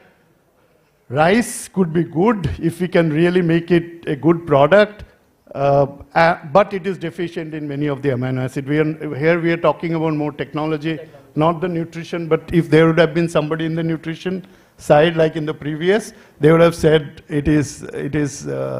I mean, we need to see that what you are feeding the people as high protein. High protein is fine, but that one is the protein quantity, the other is the protein quality. So you need to look at that very clearly and very prospectively, that what we are going to do. Anyway, I think that's not the question, but I thought all of you should understand that which protein to choose, how to choose, why to choose. I did ask, as you said earlier, that I did ask our company, now we are going for pea protein, why don't we buy another company? Because everybody makes pea protein. They said, we know the extraction best, so don't tell me how I make pea protein, I will make it myself. So we are very egoistic in that sense. But we could have gone to the market much quicker and earlier. We are last to go to the market, but we claim our product is the best, right? So, and now your question about how we will do in 2025. I think we had a tremendous year in 2022, and many of the FMCG companies will say that 2022 was their best year. We are all still looking at 2022. Can we reach 2022 number? Even at 2024, we did not reach that number. So in that sense, 2022 was the last year of COVID. Everybody consumed protein. Everybody said it's good for immunity, good for health. COVID will not touch us if we have protein or the immunity and things like that. So in that sense, we are still looking at 2022 numbers, but hopefully we get there in next 1 or 2 years. We're still on that little less. So that's it all I want to comment on. Yeah, thank you, Indrajit. I think, the take of this, your answer is that, more you know, you realize you don't know, right? That's number one. So you get into the risk and you come up with other issues, other situation, and that you need to overcome. And I think this is good that let's uncover the challenges, or and so that whenever you go to recommend something to somebody in the government, at least you should be aware about all the challenges. That's what we are here. So we don't want to only talk about the rosy picture. We also need to understand and the kind of challenges and how to overcome that. Since our time is over, I think the last question, and which is last but not the least, to both the technology provider company. Siddharth, and I think you can answer first. What should be the minimum plant capacity, and what should be the capex required to set up this kind of unit in India? Because that is something which is most important. Yeah, good question. So we are looking at capacities somewhere between, let's say, 1 to 10 KTA of final protein ingredient. And so this will be generally co-located to our ethanol-based distilleries. Typically, capex will also depend on what kind of products you, of course, ingredients you make, but for a 1 KTA plant, it could be somewhere between, I would say, 30 to 50 crore of capex investment. And as we have a lot of installations, I mean, more than 200 distillery installations already in India, so scaling it up to even bigger volumes won't be a challenge. We have to work in collaboration with a lot of application partners, and how do we develop this market. So even though we say we are protein deficient, but I'm pretty sure we have the right protein available with us, the right quality, the right quantity, and the right type. So we are open to collaborations in that and have customized solutions for any protein requirements of the industry. Thank you. So when you say 10 KTA means around 600 tons per month, is that the number which? So there's 10,000 tons an annum. Per annum. Okay. Yeah, and anything you want to add quickly, Tejinder? Because he is saying 10 KTA, 50 crores, right? Is there anything कि उससे कुछ कम में भी हो सकता है? Because we are good because ministry has redefined the investment limit in MSME. That's something which I am trying to look at, that whether it's really fit into that bracket. So there's always a possibility. So from your side, is it more or it should be less? Where can we done something like this? See, I'll go on the perspective in terms of not only looking at your capex, but more on to the looking at the opex as well. Why? Because these kind of products really need a very, very efficient operational point of view as well. Because capex is something like you spend it, and we have the example in India as well. I will not name the company, but they spend a lot of capex on the particular kind of protein. But right now, what sir has mentioned in the particular functionality, they are struggling. And they are struggling because of the operating as well not supporting, and the capex they have already spent it. So everything is not related to only, I would not say capex. But yeah, just to answer your questions, I think it really depends on the capacity. And if I talk about soy, so definitely it should be in between 10 to 20 tons per day. The capacity should be very fine, which is very relevant to your 6,000 to 10,000 tons maybe in a year. That's what is the demand from India itself. If I'm not wrong, India is importing almost like a 20 or 10 to 20,000 soy protein in India from outside. If we can start producing that, of course the operational cost and our own cost will bring down. So yeah, 10 to 20 tons would be the very efficient volume. Having said that, capex would be in between 100 to 150 CR, and your ROI, I will emphasize more on ROI because that's where you will win into the market. The ROI in between less than 2 years, then only you will sustain. Otherwise, if you think that my ROI would be around 3 years, so third year would be your dropping year in that manner. So that is all about. I think thank you, and we have extended our time. Sorry for others for keep up waiting. I think we had some meaningful discussion. That's what I believe, and it's a very, very common sense question which I would have thought, and it's extempore, never prepared or thought of them. But thank you, Deepti. Thank you, Dr. Siddharth. Thank you, Dr. Tejinder, for being with us. Thank you very much. Thank you so much, everyone. Can I have a huge round of applause for this very informative and sincere discussion? Thank you so much. I would now like to request Mr. Hitesh Patil, founder Nutricircle, to kindly come on the stage and felicitate our amazing moderator and speakers. Thank you so much. Well, we will start with Mr. Praveer Srivastava. Mr. Praveer Srivastava, can you please come forward?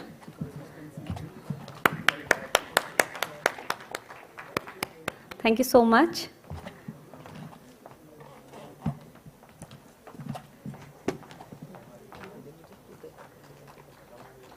I will request Dr. Siddharth Pal to please come forward and receive his planter and shield.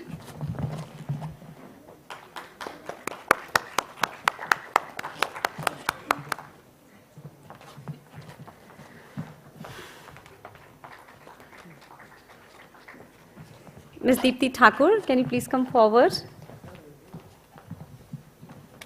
Thank you.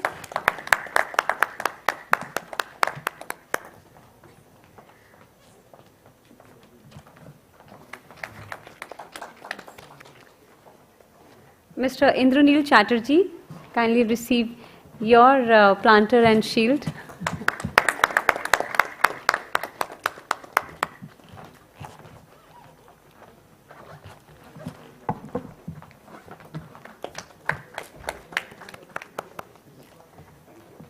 And Mr. Tejinder Nahete, who got a lot of numbers, who had a lot of data to share with us. Thank you so much.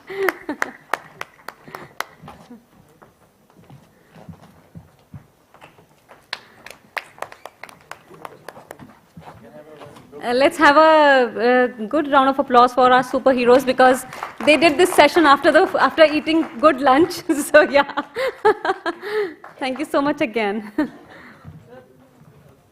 Yeah, please, we need to have a group photo. Thank you.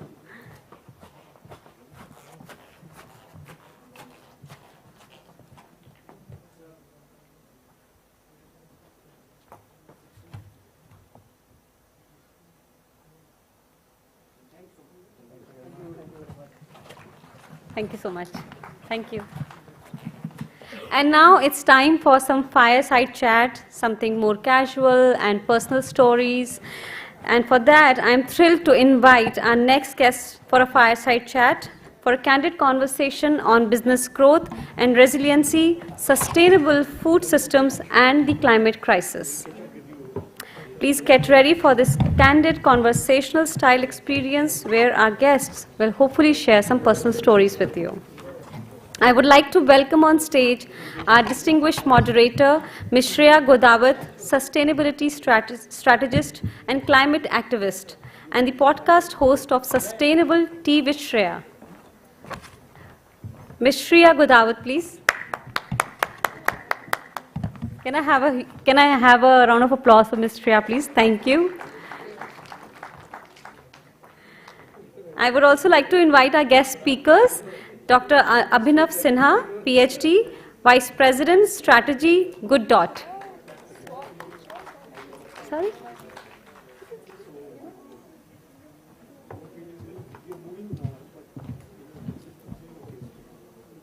Dr. Abhinav Sinha. And our second speaker, Ms. Sonal, CEO, 𝐊𝐧𝐸. Ms. Sonal.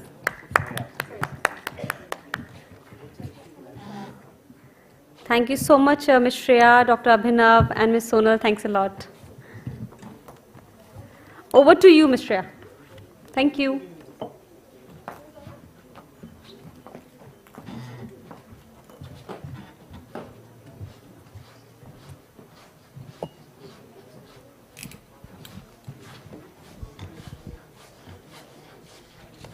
It's going to be a really casual conversation because I'm sitting with three friends from the industry.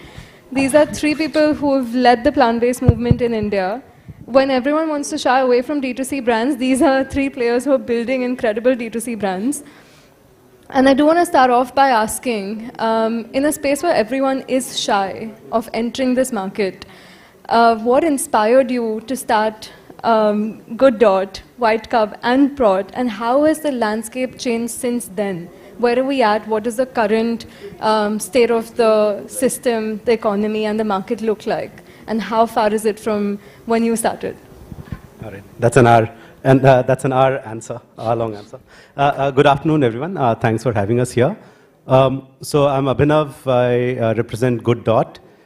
We are a plant protein / plant-based meat / veg protein company based out of Udaipur, Rajasthan.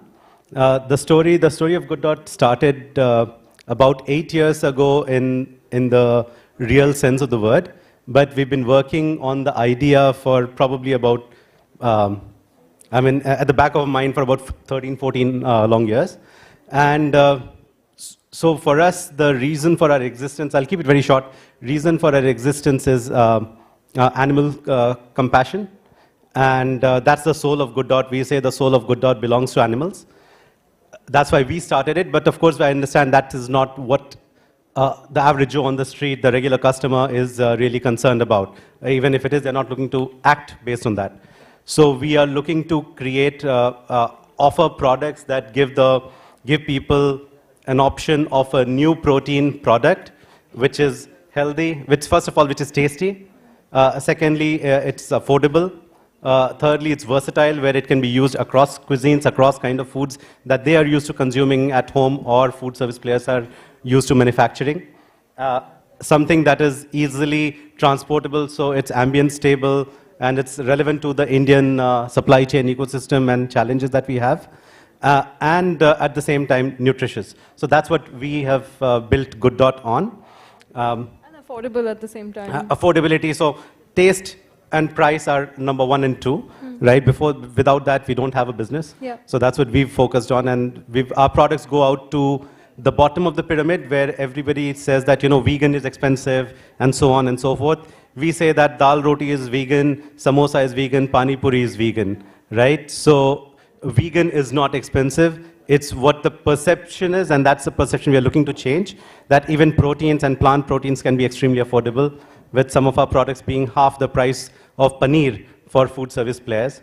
And so that's been our focus, and it's been a very interesting journey for the past 8 years. And the last 1 year has seen a lot of excitement in the B2B space as well. So we are doing D2C, B2C, B2G, B2B, we do some exports as well. Could you sum up how the landscape has changed in the past 7 years since you started? Sure. I think today there's a lot more awareness about the category in general, but what we have found that people are still wary of the vegan nomenclature. People are wary of a plant-based meat nomenclature or a mock meat nomenclature. Of course, I would have loved that everybody, ran towards plant-based chicken or plant-based mutton. And now people are a lot more aware of it. And with the same product, we've let's say a Taj Santa Cruz or a Sofitel calls out as plant protein or mock meat. The same product goes to a Tibbs Frankie and they call it, proti roti. The same product goes to a dhaba or any other restaurant, they're calling soya or chap. So jiski jo shraddha essentially, right? And whatever works for the customer. Thank you. On to you, Sonal.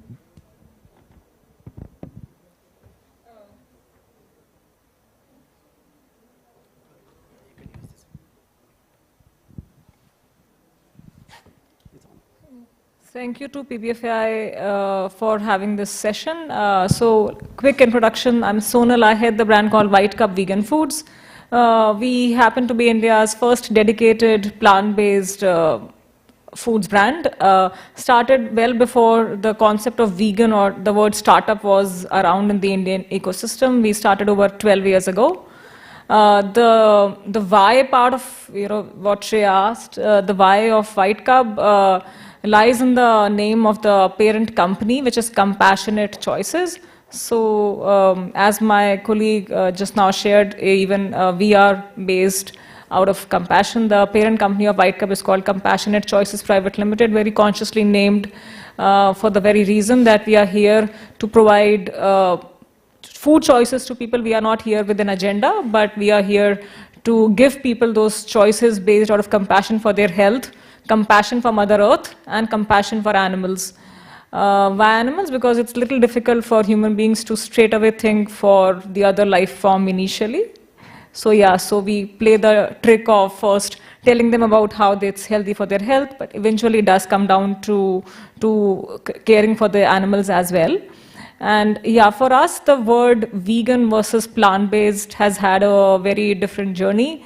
In fact, we come from a very peculiar category, which is ice creams. Oops, sorry, I called it ice creams. It's legally not allowed by FSSAI to call our product an ice cream. So technically, we are a frozen dessert, and it might be interesting for the audience to know here that when we had started our journey, very proudly and very much in the spirit of abiding by all the laws of the country, we had labeled ourselves as frozen dessert, only to realize that FD, the acronym of frozen dessert, has a very bad rep in the Indian food industry, thanks to the successful campaign by dairy ice cream companies versus the vegetable oil-based frozen desserts brand. The misfortune has fallen in the lap of the genuinely healthy frozen desserts, which 𝐻𝐸𝐺𝐻 is.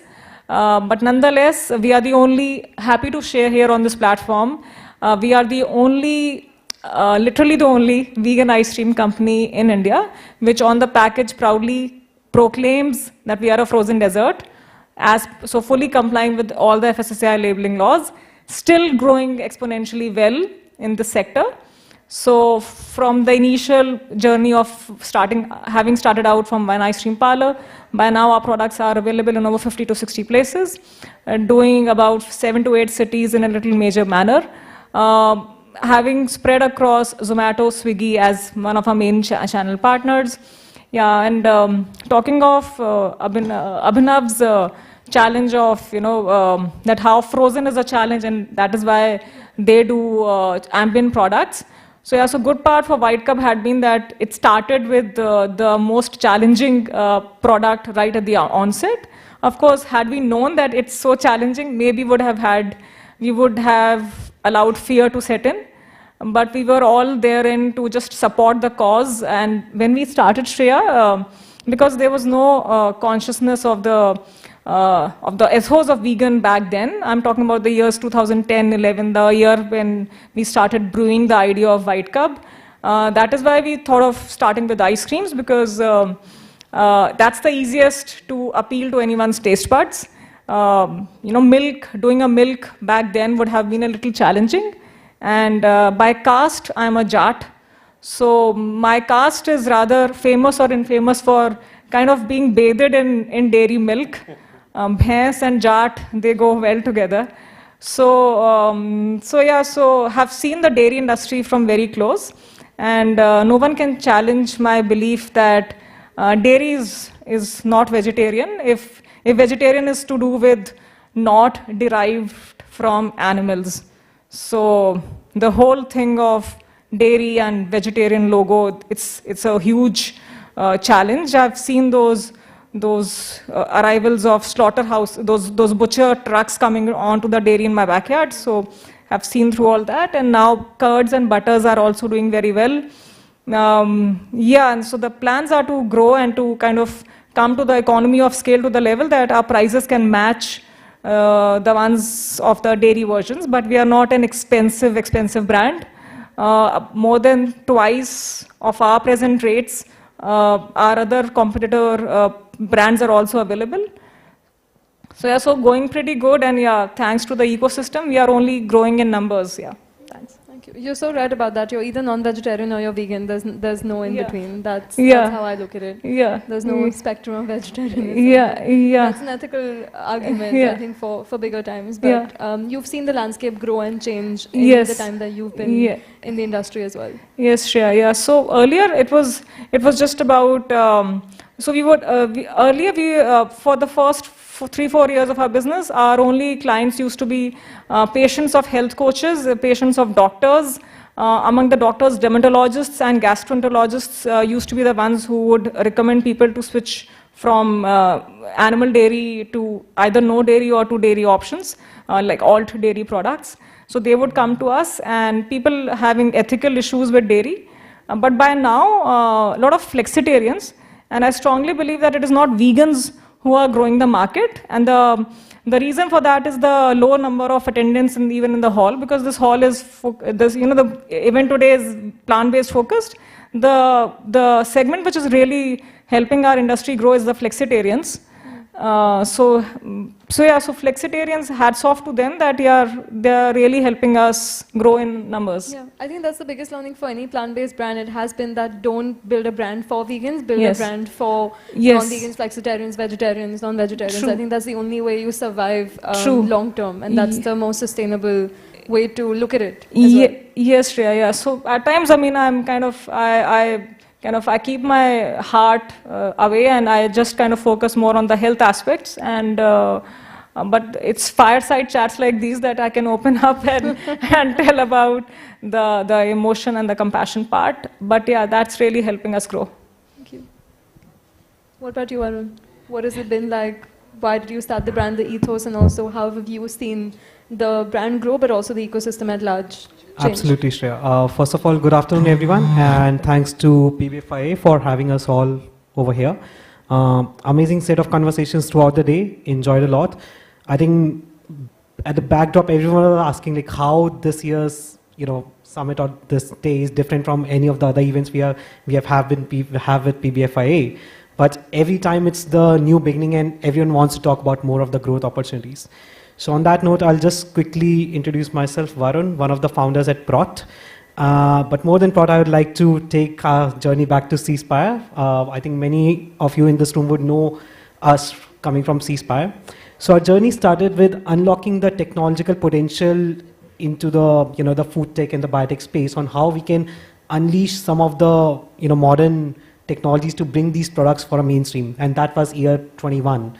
So I think like that answers your very last question, that how the industry has shifted from that point. I think it was a gold rush in year 2020 to 2021, where people were following the protein rush on how can we evolve or diversify different sources of protein, bringing this big opportunity around alternative proteins, be it seafood, be it eggs, meat and dairy. But I think homework that was not done was to really understand what do our consumers want. Especially talking about the Indian ecosystem, what we have realized from our commercial journey, people want protein right, left and center. They just don't care whether it's dairy-free, whether it's coming from animal origin or it's coming from plant-based origin. So I think that has been a biggest mover for this whole sector. Even today, why a lot of these companies are coming with amazing products, are able to thrive, is because consumers are looking for protein. So positioning has to be really centric when you start a business. For us, because we didn't came from that consumer standpoint, we came from a very much technological standpoint. It took us almost 2.5 years to really realize our product market fit. And that's where we rebranded ourselves to Prot last year, where our ultimate aim is to really diversify the protein streams. We are looking at the moonshot of diversifying it beyond plant-based. The microbial origin proteins are yet not very popular in the conversations of consumers or the industry in India. But having to say that there's a long way we reached that point. And before that, we want to act as a vehicle to mainstream the existing plant-based sources or plant-based origins. And once this protein awareness, which is already on its rise among the consumers, they understand which protein is good for them, and then we can totally explore the opportunities that lie in more radical sources of proteins. All three of you touched upon consumer awareness and consumer education, which is such a pain point. Even though I've seen vegan companies that have fantastic products, they taste so good, but until and unless the consumer doesn't know that this is better for me, why should I switch? There are hundreds of tofu brands. There's a plant-based paneer brand that we were talking about, right? But if the consumer believes that paneer is the best thing for them to have, no matter what exists out there, switching is hard. Same for buttermilk, lassi, ice creams, plant-based protein. Why should I switch if I'm having what I'm used to? So to break through familiarity, convenience, comfort, what people have always known, also culture. What I've been raised with, right? My family's been eating this forever. This is a religious recipe, a cultural recipe. How do you break through that? What are the best strategies that you have seen that have worked for your brands in building consumer awareness, and also maybe educating them that this is the plant-based option is a better option for you instead of whatever you've been having traditionally? To build awareness, it's really expensive, really difficult, right? I don't think I can claim to say that we have, cracked that code. We keep trying to all the channels, right? One thing that in my view, we've seen success, and I feel that's a very important avenue for all of us to focus on, is, avenues that people already consume foods from, which is the entire food service industry. Right? So we already have, hundreds and thousands of restaurants and major brands around the country where people are consuming food from, and they're comfortable trying food from those brands. Because at least with the brand, there's now that awareness about the brand, and there's comfort with the brand.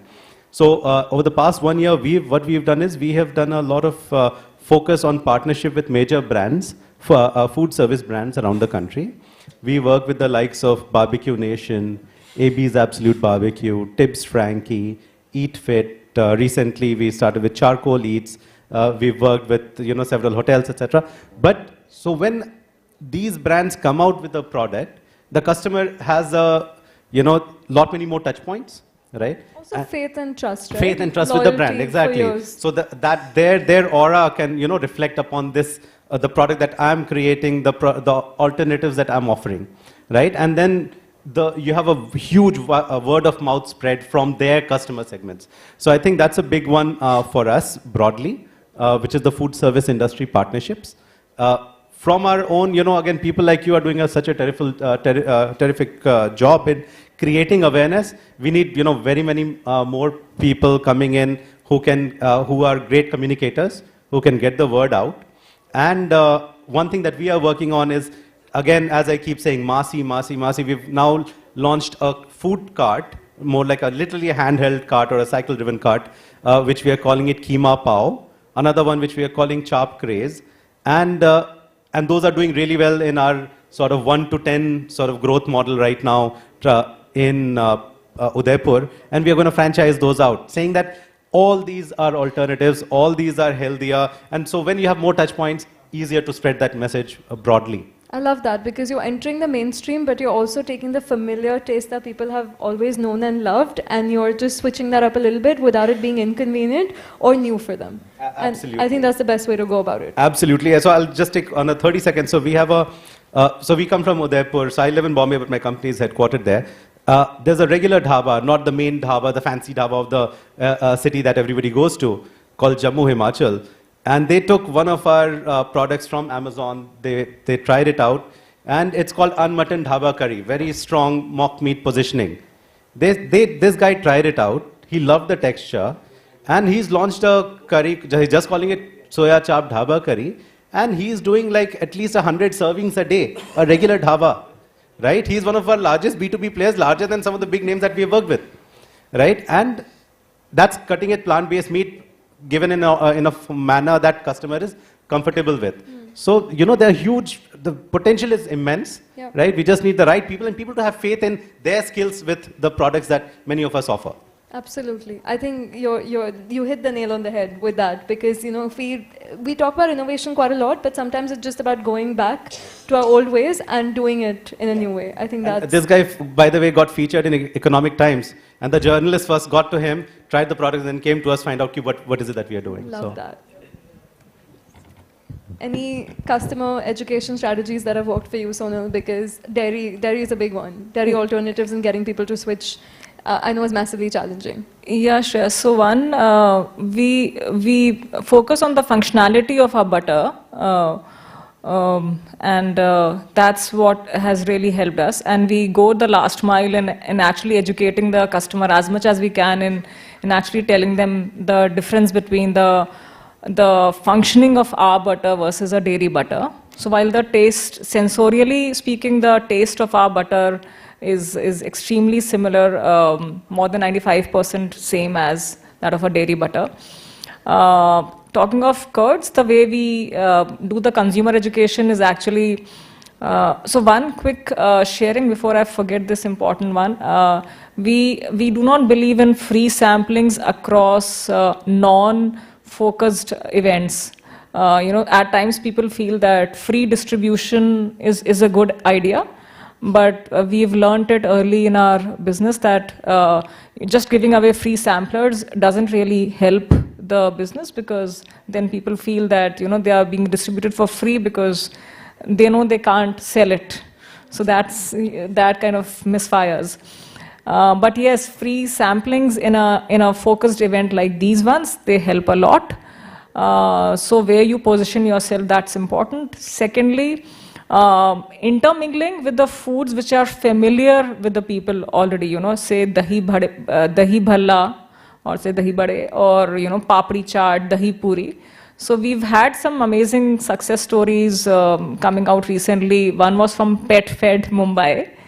Yeah, so we are, some of our flavors are very popular with the dogs as well. So which led us to participating in Pet Fed the entire of the last year. So in Mumbai, because we had to do a soft launch of our curds, so we served the pet parents of Mumbai recently with our dahi puri and chaat, you know, yeah, so papri chaat having dahi. The idea was not to sell those chaat items, which we did sell, but the idea was to actually familiarize Mumbai with the taste of a vegan curd.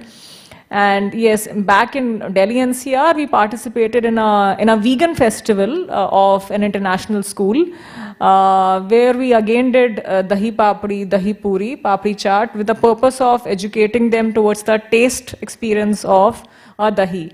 And another point about consumer education or consumer awareness also relates to touching the heart.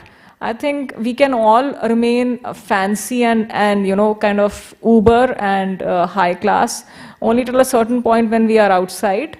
But in our homes, we all want our own share of our comfort food, which may be bringing back memories of our maybe childhood, or, you know, the familiar food which gives us that, psychological comfort.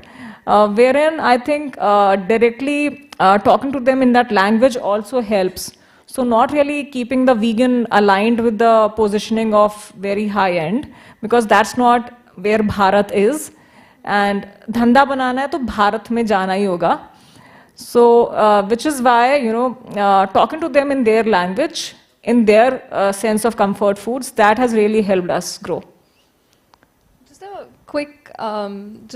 I just want to ask very quickly, would you prefer using the word vegan or no? Like, are you pro using the word vegan for a plant, all three of you? Like, would you use the word vegan or would you stay away from it? No, so I do. So we are kind of playing on the fire right now by making our tagline as consciously vegan, because FSSAI bars us, has not permitted an easy usage of the word vegan. So that is why within our brand we have done the tagline as consciously vegan. So I am all for vegan, yeah. Okay, so one is for vegan, two are not exactly pro using the word vegan for marketing. In our lingo, we have never used vegan at all. Okay.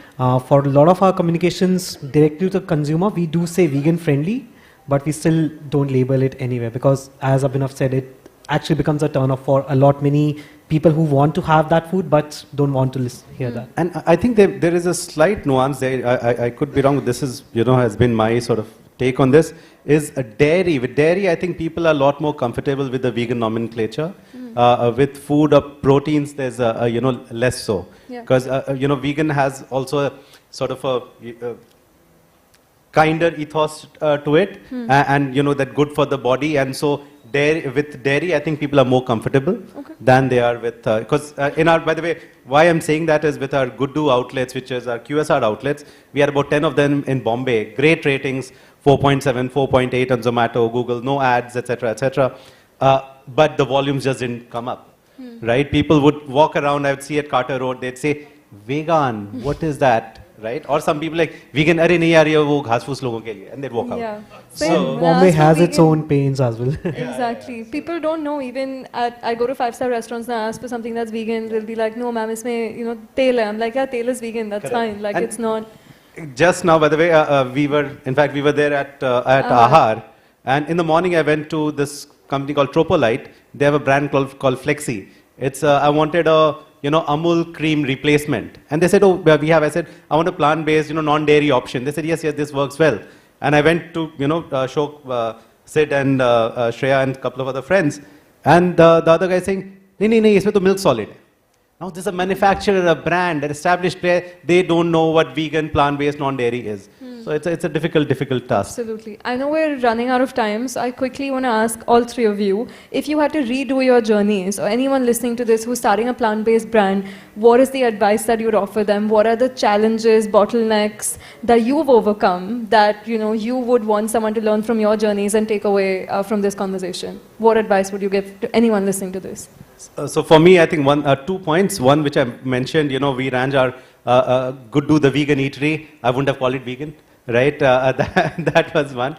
That didn't work quite well for us. The second one is we would have probably started positioning some of our products as chaap and soya chaap earlier, which is doing really well.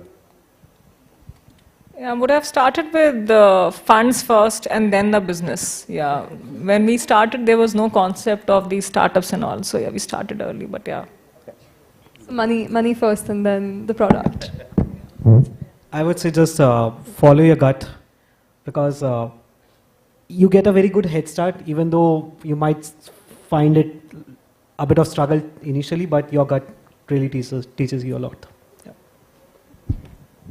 And for anyone getting into entrepreneurship, it's a tough toil. So right, be ready to be very miserable for a lot of it. So unless there's a lot of passion behind why you're doing it, as Nietzsche said, if you have a strong why, you can handle almost any how. So yeah, let the why be strong. Yeah, I love that you said passion, but I've seen a lot of founders that come into this space who are, staunch vegan activists, staunch animal activists, but you also need to combine that passion with business. to stay in the game long term, you have to figure out the business side of it. And sometimes that means working with non-vegan businesses. That means working with competitors, working, with the industry that sometimes we're fighting against. And that's the only way to stay in the long run. That's what I've understood. And we've actually had, just now we launched a first co-branded partnership with Charcoal Eats, right? They're on 2 biryanis and 2 rolls. And it's not vegan. We've tried to work, they said that, can you make it vegan? And they said, we cannot. And we're already getting brickbats from the, so-called supporters in the vegan community that, oh, there's none of it vegan, why are you even putting it on your page? I'm like, come on, right? You have to enter somewhere, create some awareness, get the mass moving. Absolutely. And so sometimes I think in trying to be so puritanical about it, we shoot ourselves in the foot. Yeah, because we have to look at the larger picture. Right. And we also have to survive. I'd want for more plant-based businesses to survive. Correct. And that's hard to do. And the only way you do that is by being consistent and just staying in the game however you can. Absolutely. 100%. What about you, Sonal? Your take on working with competitors, non-vegan businesses, staying in the game? Any advice? ज्ञानी ice cream sponsor है इसका, तो अब उसके बाद क्या बोलूँ मैं? बढ़िया, मस्त. It's all well, यार. It's all good. No competitors means there is no market. So it's all good, यार. It's all good. Thank you so much for having this chat with me. And for anyone wanting to learn about this space, as I said, 3 incredible entrepreneurs who've really made their mark in this industry. So please have a chat with them after. And thank you so much for doing this with me. Thank you. Thank you so much, guys. It was really amazing. Varun, you were on the stage before I could announce your name. So I really want to welcome you, Varun Gadodia, co-founder Prot. I mean, it's such a pleasure. Thank you so much for, just showing your enthusiasm. And I would now like to invite Mr. C.S. Jadhav, CEO Nutricircle, to kindly come on the stage and felicitate our amazing moderator and speakers. Sure. Thank you so much. Ms. Shreya Godawat, can you please come forward? Thank you.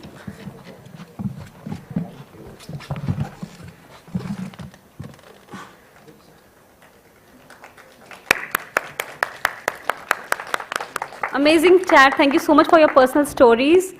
We really, really appreciate it. Thank you so much. Can I have a huge round of applause for Ms. Shreya? Thank you.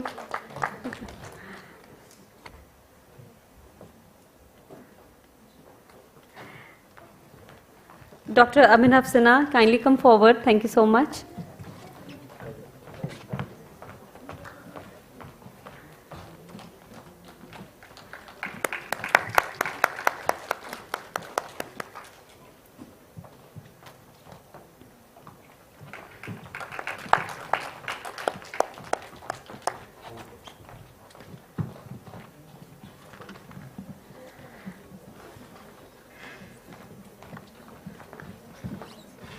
Ms. Sonal, thank you so much. Ms. Sonal, so your family hasn't disowned you? They still love you?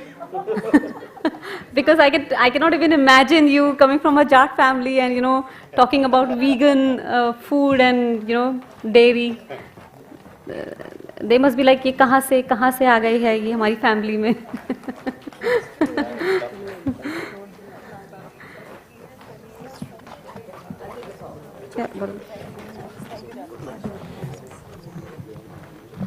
Mr. Varun Gadodia, please come forward. Thank you so much.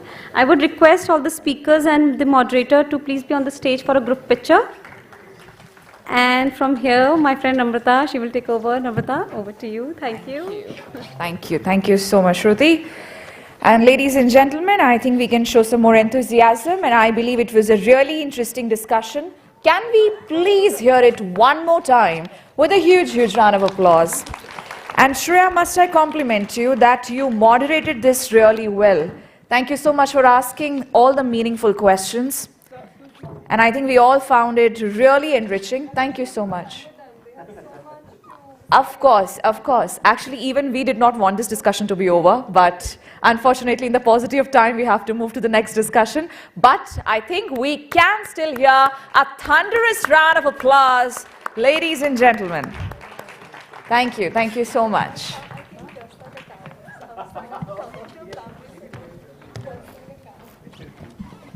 Ladies and gentlemen, with this, we are now moving on to our next panel, which is on elevating the sensory functionality through cutting-edge technologies in plant-based food sector. All of you are requested to kindly remain seated. as now I'm about to invite all our esteemed panelists on the stage. Ladies and gentlemen, please join us in welcoming Mr. C.S. Jadhav, CEO, Nutricircle, who would be moderating this session. Well, he's bestowed with the responsibility of driving the conversation forward and extracting all the perspectives from our esteemed panelists. So welcome back to you, Mr. Jadhav. And may I now invite our esteemed panelist, Mr. Vikas Patil, founder, Mirtillo International, Ms. Pranjali Garg, co-founder, ProMeat. I'm sorry, I cannot hear all of you. You have to do better than that. Come on, please put your hands together. Ms. Saranya Ranjit, Head R&D, Specialty Foods, Symega Food Ingredients. Mr. Umesh Tripathi, Head of R&D, Jubilant Life Sciences. Ms. Suman Sharma, Vice President, Marketing and Growth, RelSus. Dr. Vasant Raghavan K, Scientist and Assistant Professor, CSIR National Institute for Interdisciplinary Sciences and Technology, and Chef Ankit Gaurav, Executive Sous Chef, Country Inn and Suites by Radisson. Welcome to all of you. You're requested to kindly have a seat at the dais.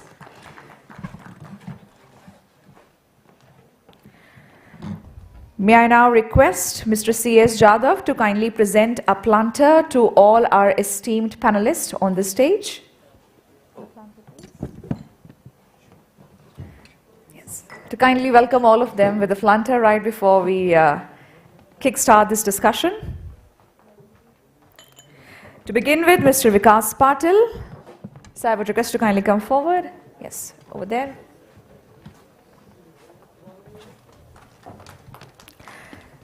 Ms. Pranjali Garg.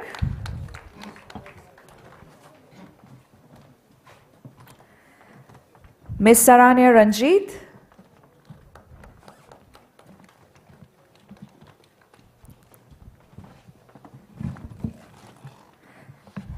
Mr. Umesh Tripathi. Ladies and gentlemen, please put your hands together as we welcome the panelists. Ms. Suman Sharma.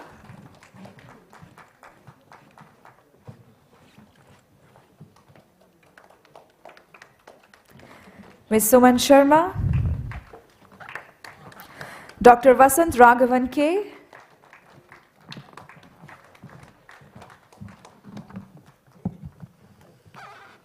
and Chef Ankit Gaurav. Once again, welcome to all of you. May I request Mr. Umesh Tripathi to kindly present the planter to Mr. C.S. Jadhav. One more planter, please. Planter. Yes. Welcome to you, sir, once again. And I think we can have some more applauses. Yes.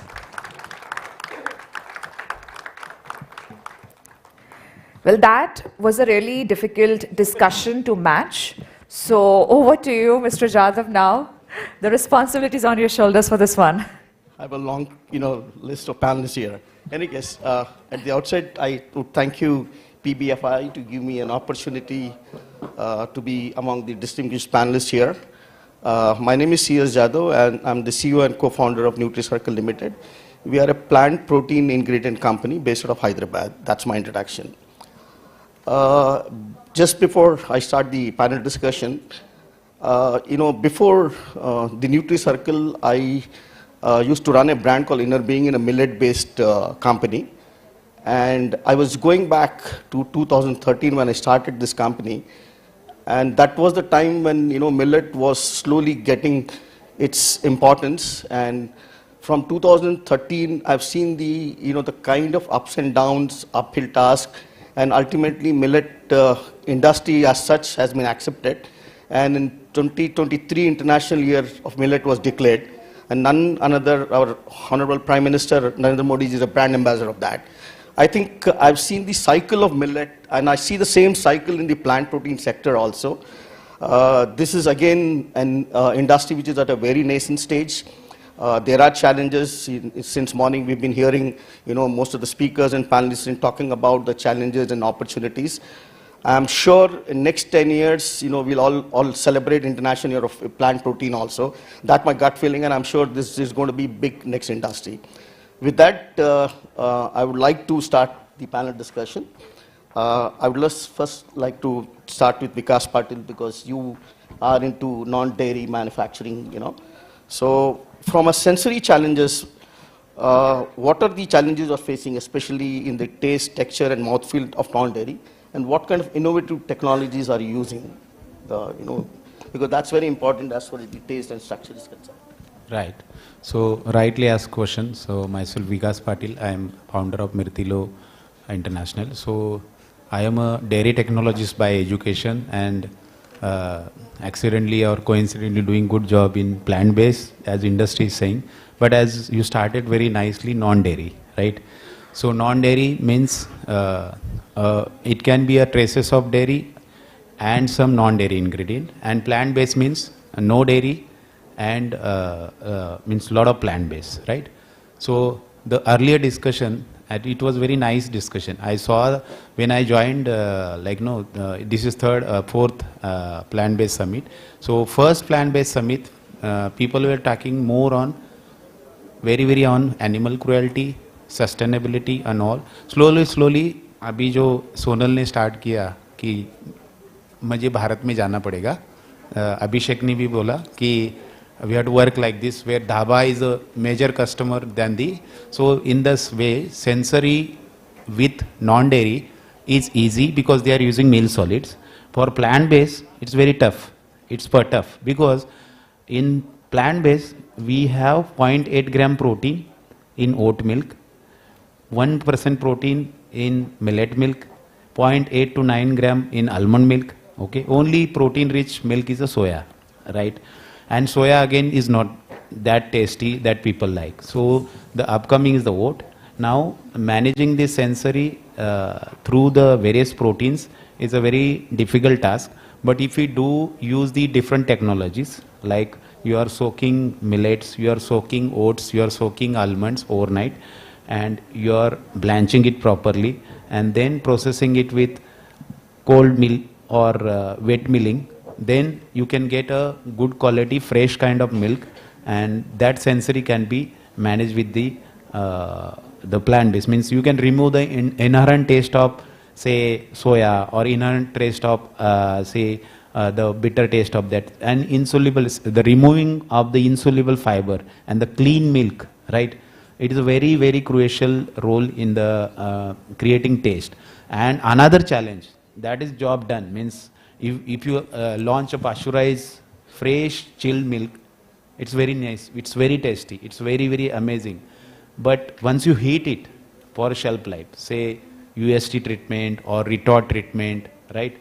Then you get a lot of changes in a sensory evaluation. There are a lot of change in physical. There is a lot of means physical separation happening. Water is getting separated, protein is getting denatured, right? Fat is coming on the scum, right? So you have to shake that packet. That's why you see the globally plant-based milk suggests shake well before use. And shake well is written very predominantly because it is used without any additives like jalan gum and all. If you use some kind of jalan gum, then it will make a homogeneous solution, and you can get very milky creamy taste. So that is number one. And after that also, managing nutrition and managing taste is very challenging, that we have to accept, and we have to find a way how we can do innovation with the plant-based, and we can go to the non-dairy or slightly dairy. I will be definitely, we should educate this to dairy people, and we should go to the mass. For example, companies like, I will name like major companies in India like Amul, Nandini, right? So if they started using, we just promoted millet extract, right? So millet, we have made a millet extract out of millets, and surprisingly dairy people are welcoming this. So we should say, we should collaborate now. We should not think like narrow-minded like plant-based and vegan. So the consumption will go high because they have already shelf, and after adding dairy with little bit of millet or little bit of soya or little bit, the taste is enhancing. They are removing the fat, and the creaminess is developing. So all the sensory aspects you see with the entire food industry or beverage industry, you can manage the taste with the right quantity of process, right ingredients, and most importantly the recipe formulation or the shelf life extension. So that is important. I think you're right, because there's a brand called Go Nourish who are into millet-based milk also. Yeah. My question to Prajni Garg, co-founder ProMeat. Yeah, sure, this side. Yeah, you are into ready-to-eat and ready-to kind of cook products, especially in the sector. And what are the primary sensory challenges, especially again taste, texture, mouth feel, and how do they impact the consumer? I mean, they're accepting, and what are the sensory challenges you are facing, being a ready-to-eat and ready-to-cook kind of a product at your sector? Yeah, I think a very valid question, because from what we've seen in the past 3 years is that majority of consumers who are trying plant-based meat for the first time, so almost like 50 to 60% of the consumers, taste is a deal breaker for them. So if the taste is not good, it's ultimately like a compromise for them instead of a good plant-based alternative. So it's directly impacting the consumers. Majorly there are 3 parts in this. There is taste, texture and mouthfeel of the product. So what we've seen is that the texture inherently is something that all of the brands have worked upon in terms of probably using extrusion technology or high shear. But there are like still, the texture of the plant-based meats available right now is very standard. Look, like it would be either too chewy, it would be too hard or too soft. But if you see meat fibers, they are the density of the meat fibers is very different throughout the composition of the entire product.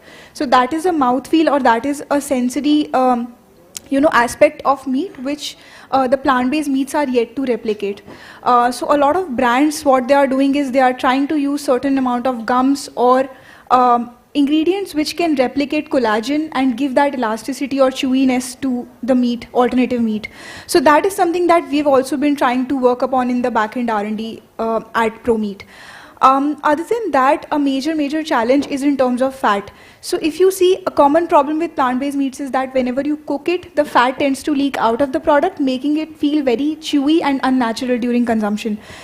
For that, what we have specifically done is we have curated a blend of fat which is in 2 formats. So one is in a liquid format, one is in a solid format, which can give the product that marbling effect of meat, which consumers really like when they are trying to consume the product. So when you cook it, the entire fat is actually not leaking out. So the solid fat is actually just melting.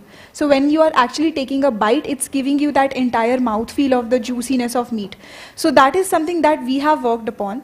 In terms of taste, inherently, if we see that we are using pea proteins and soy proteins, so they inherently have a beany note or a nutty note at the end.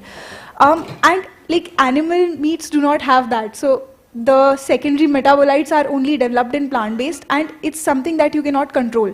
Like you can use certain amount of maskers in the product, but ultimately over a period of time, you will have that nutty feel. So just to mask that, what we have done is we have used certain spice mixes that actually make the product very tasty, so that consumers do not have that feeling of after bitter taste or soy aftertaste.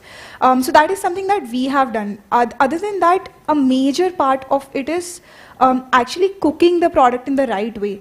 So essentially we are dealing with a lot of B2B clients, and whenever we reach out to them, we take our chef with us so that they can actually get to know the right way of cooking the product and right way of curating the product in a way that ingredients are used which match the profile of the product and the actual taste of the product comes out. So unless and until you have provided the consumers with a well curated dish, they might not actually like the very raw product. So that is something that we have worked upon over a period of time, and which has increased the consumer acceptability. And which is your kind of which brand or a product which is slowly getting accepted in the B2B as a chef community, you said? So we at ProMeat, we have multiple range of products. We have raw mince, we have nuggets, we have pepperoni, we have salami, etc. So for all of these products, we curate specific menu for different restaurants that we are targeting. So if it's a Southeast Asian cuisine, we'll blend flavors like gochujang or probably like Korean flavors or flavors which are very specific to that restaurant. We'll try to curate the dishes with that and provide it to the chefs and the restaurant owners. Interesting. Now, This is to Dr. Gianis, Assistant Professor, NIFTEM, especially from a technology institute. You know, how do advanced food process, sorry, he's not there? Oh, sorry. Yeah, there are a lot of people around here. So this is to Sarana Ranjit, R&D specialty products, Mega Foods. So you are into ingredient largely, right? And then especially my question to you is, how can alternative protein sources, especially mycoprotein, algae, pulses, contribute to better sensory properties, especially ingredients? So when we talk about the ingredient in terms of protein, so we have dairy alternative and meat alternatives. So the same protein can be applied to both the categories, but the functionality changes. So whether it is soy protein, which was the earliest protein everybody tried. So now we have mycoprotein, we have pea protein, chickpea, mung bean, black gram. So like I am part of 𝐒𝐚, which is the world's biggest oleoresin manufacturer. So we also manufacture this peculiar protein, which no one tried across the world, like our black gram, horse gram. So we manufacture this protein because of its functionality. So when I try a dairy alternative, it needs to have an emulsification property like casein. But unfortunately, none of this plant protein has that effect unless this precision fermentation come into picture, where we can create this animal protein without cruelty, or kind of the dairy business in the industry. When you take the meat alternative, so there coagulation is happening to get that meaty texture, but none of the protein has coagulation. So what we do as an R&D person, we play around with the hydrocolloids and starch, which give you gelatinization that the community is getting misunderstood as a coagulation. So it's kind of a mimicking the product where protein, that quality of coagulation is lacking. So whatever innovation we are doing till now, everybody is trying to get that coagulation property of this meat protein to get into the plant-based segment. So that's something which is lacking in the industry, and company including 𝐒𝐚, who has precision fermentation, we're trying to get that to be addressed. That's the only technology by which the entire world can crack a meat alternative which mimics the real terminology of meat alternative. So that's on the protein part. Yeah. And you talked about horse gram as such. So what is the kind of result you're getting from the horse gram? Yeah, from horse gram? Yes, so the horse gram, it's an underutilized protein across, and we Indians are actually good eaters of horse gram. It has good emulsification property. So when we try to make this horse gram protein that is high in emulsifiers, so we are able to replace egg in that kind of application. So we can make an egg-free cake, which is gluten-free as well. So this works as a good emulsifier, as a replacer to egg. At the same time, whenever someone makes a chocolate flavored milk, so where this horse gram can work as an alternative, thereby they can reduce the cocoa powder, because the horse gram looks like a cocoa powder. So get both the color and the, not the flavor, and the protein content from these kind of ingredients. It's also economical to source this also. Sure, yes, because this is purely an Indian ingredient. So my question to Dr. Vasant, because you come from an agri-technology side and agri-processing side. Yes, so with your experience, and today morning somebody was also talking about agri-residues. So with your experience in agro-processing technology, there are challenges related to agri-residues in the final protein isolates. What technologies will prevent this so that we can have residue-free proteins? So any technologies you have developed? Yes, sir, with your permission, I will take 2 minutes more to explain in a bit detail so that everyone can understand. So first of all, when we look at plant proteins, it's entirely different from animal proteins. So to be honest, we are sitting on a treasure which is largely unexplored so far, because it has a lot of potential. You name it, like right from solubility to emulsification, or like foaming capacity, or its nutritional aspect, it has all. Only thing is we are looking we are not fractionating them. We are looking at as a concentrate or an isolate. So we are together or collectively extracting the proteins from a source, which is not giving the required functionality to the product development. Second thing, coming back to the question, being a plant-derived protein, it has a lot of primary and secondary metabolites which interfere with the protein, or which is also present along with the protein isolate or concentrate. So there are 3 types basically. One, it is volatile. Second, it is non-volatile. Third, it can be like phenolics. So all of them contribute or like negatively impact the aroma, flavor, or the mouthfeel and color of the ingredients. So it is very important to address or like to keep a control of all these molecules within the limits so that it does not impact the sensory profile of the ingredient to a greater extent within the ingredient as well as the final product. So here, when we look at a single processing technology or unit operation will not solve or like eliminate all these unwanted molecules from the like raw material to the like ingredient. So we need to attempt, like we need to have multiple steps to eliminate each of them. And also it's not necessary that the residues which are found in the raw material contribute to the final sensory properties. There are some molecules which are formed during the storage and during processing as well. I think Vikas told about one point. So for example, there are residual lipids in any kind of plant material. So it also has lipases. They lead to primary and secondary oxidation, which will give rise to rancidity and like and also like unwanted flavor profile. So this has to be eliminated by proper storage condition and also by controlling some of the other factors such as moisture. So as a like it's a like a group of or like a like few steps we need to take into consideration depending on the raw material and the final products. Thank you. If you want to name few of them, I can say like it can be hydrothermal treatment, filtration technique, membrane filtration technique. Then you can go for supercritical extraction technique. You can use a subcritical water extraction technique. Then you can just go for physical treatments like even thermal treatments can help. So it all depends on the type of molecule and the raw material and the end product what we need. So when you compare, let's say, if there are certain percentage of residues and then after you sort of make that, there is a reduction in the residues? Sir, there are reports where we can reduce some of the like molecules up to 99% in the ingredients or in the raw material. So for example, solvent-based, which are predominantly followed in European countries and US, so they tend to remove most of these volatiles and non-volatile, non-polar molecules to a great extent. Obviously, there are some other techniques where the solvent residue is an issue, so they go for masking. I think Ms. Garg said about the using of spices to mask some of the unwanted profile. So that can be done. However, again, when you are like formulating clean label products, it's an issue.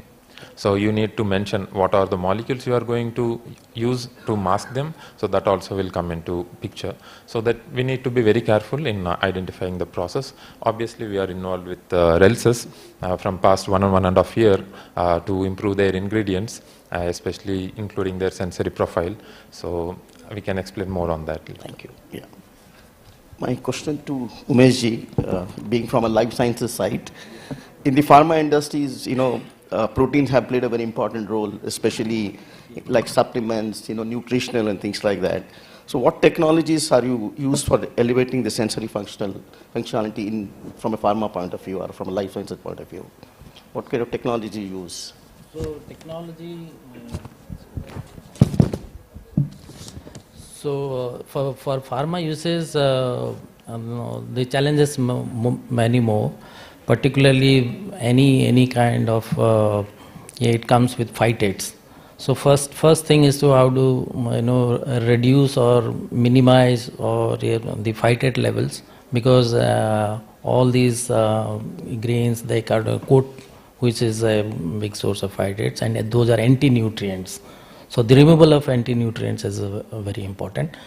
The second one is that how do you get the all amino acids profile, the essential amino acids and the branch chain amino acids, which is the muscle building part, and that is the core of the nutrition. So it may not come from one plant source, it will come from a multiple plant source.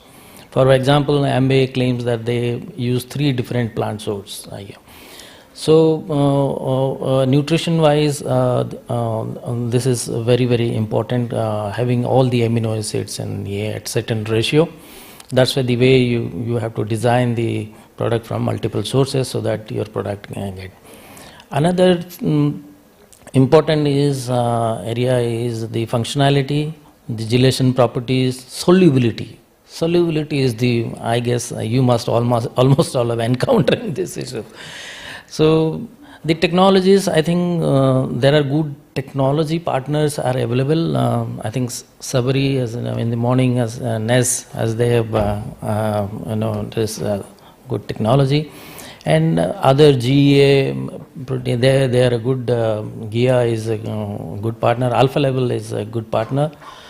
And in India, I work with many startups, and yes, so many startups I work very intensely. And Proyon in Pune, they are doing fantastic job in developing these proteins. And apart from this amino acids profile, phytic acid, another big challenge is the microbiological issues, microbiologically. So how do we, once the milling process happens, then the slurry formation happens, and after slurry, the decanter, you remove all the starches and other things, and then take the protein, and protein purification is very important. So there, the importance is how do you separate the, protein fractions. So they have the ultrafiltration. I think, Saranya, they have their, you have this pilot plant, and more than a year we worked together. And so these people, they're working hard. And so to build this technology inside, but there are international technology providers like Alpha Level and all that. So that is the way this is. But more than this, the important issue is how do you get a grain with high protein content? And the second issue is how do you get the technology at and also the commercial feasibility at a very high level. So it's a big task, it's a very big task. I think we were talking to take some few thousand acres of aerial lands and bring some African beans, which more than 25% of protein, and which can be separated, and the these are grown at very dry lands, maybe in Andhra Pradesh, Tamil Nadu, and all that. And so how do we build this tailor-made technology and reduce, knock out the phytates and bring out the protein fractions, and what will you do with the starches and all that? That also economy building here. So with this is a very big job at the macro level things. So what brand do you have from a nutrition point of view? Do you have a brand? We from Jubilant, we invested with Mr. Veg. They have a very good range of products. And 1.5 degree is here. They have a stall in number 1. Then on the dairy side. And also we are working with host of ingredients, protein ingredients. So those are them. Thank you. Yeah. This question to Suman. We were there last time also. Yeah. Discussion. So you, from your point of view, from a consumer perspective versus scientific reality, study shows that taste and texture are the biggest barrier to the plant-based food adaptation. How can brands effectively communicate improvements in sensory quality? You being from the ingredient side, so probably your thoughts on this. Yeah, and also marketing side. Yeah. So I see the lights of R&D and academics. So, well, just that audience know my company RelSus. It stands for reliability and sustainability. So, and we manufacture and innovate plant-based 3.0 functional proteins from chickpea, mung bean, and pea, and also the functional clean label starches. And we also have ultra-precise filtration technology. So I'll dissect this question because I think this story has been going on from the morning, that how taste and texture can be improved from a B2C perspective. From my perspective, I would like to speak first on the ingredient because that is more important, because I think nowadays it's very important, as we also exhibit in globally, that people are more and more looking out from where this ingredient is coming up. So as an ingredient manufacturer, we hold a huge responsibility to give to the F&B company and enable them, with the neutral profile in terms of taste, in terms of neutral aroma, and also a good mouthfeel. And this we could only achieve because of ultra-precise filtration technology, because that is very important. Why it is important? Because if the ingredient is very neutral, because we all know that from plant-based, this has been a stigma or barrier in terms of not being the way it should have been growing, is basically the taste and the aroma, because beanie taste of notes and all. So we also collaborated with CSIR and IIPR, and why I'm telling this story, because there's the science which came up, and because we invested almost 4.5 years in doing R&D to get the right product, ensuring that our technology works for it. And now most of the F&B companies, when we went to US and Europe, actually told us that they don't have to use masking agents, any more additives, because now there is a trend for the clean label. So it's a responsibility of an ingredient manufacturer that how they are able to enable the F&B company. So our technology basically have enabled the F&B companies, that retaining the micronutrients, because we are in legumes and we know that inherently, as in, from this part of country also, that legumes are very rich in micronutrients like selenium, magnesium, potassium, and this plays very important role for the end consumer also. And if F&B company is able to really package it up, so we are not only giving you macros, but we are also giving you micronutrients. So such kind of science is very important to be translated. I was last week in Southeast Asia Summit, Sustainable Summit, and I found this very good insights which came from most of the research companies, that consumers now are looking for healthy products. Okay? Of course, with plant-based, the storyline has been on sustainability and green, which is right, but at the end, consumer is not able to say that what impact I am making. But at the same time, if you see their buy behavior, I mean, they said that more than 70-75% of the householders are actually buying the healthy products. And now in healthy products is your plant-based proteins or plant-based ingredients, so as to say. If you are able to convert that mindset and you are able to convert. So you need to have a packaging storyline which says how products are healthy, means what other nutrients they have, what are the anti-nutrients which you have been able to take it off, so there is no digestibility issue. So are you able to talk about in vitro digestibility, PDCAS, especially when some of the supplements are prescribed by the healthcare physicians.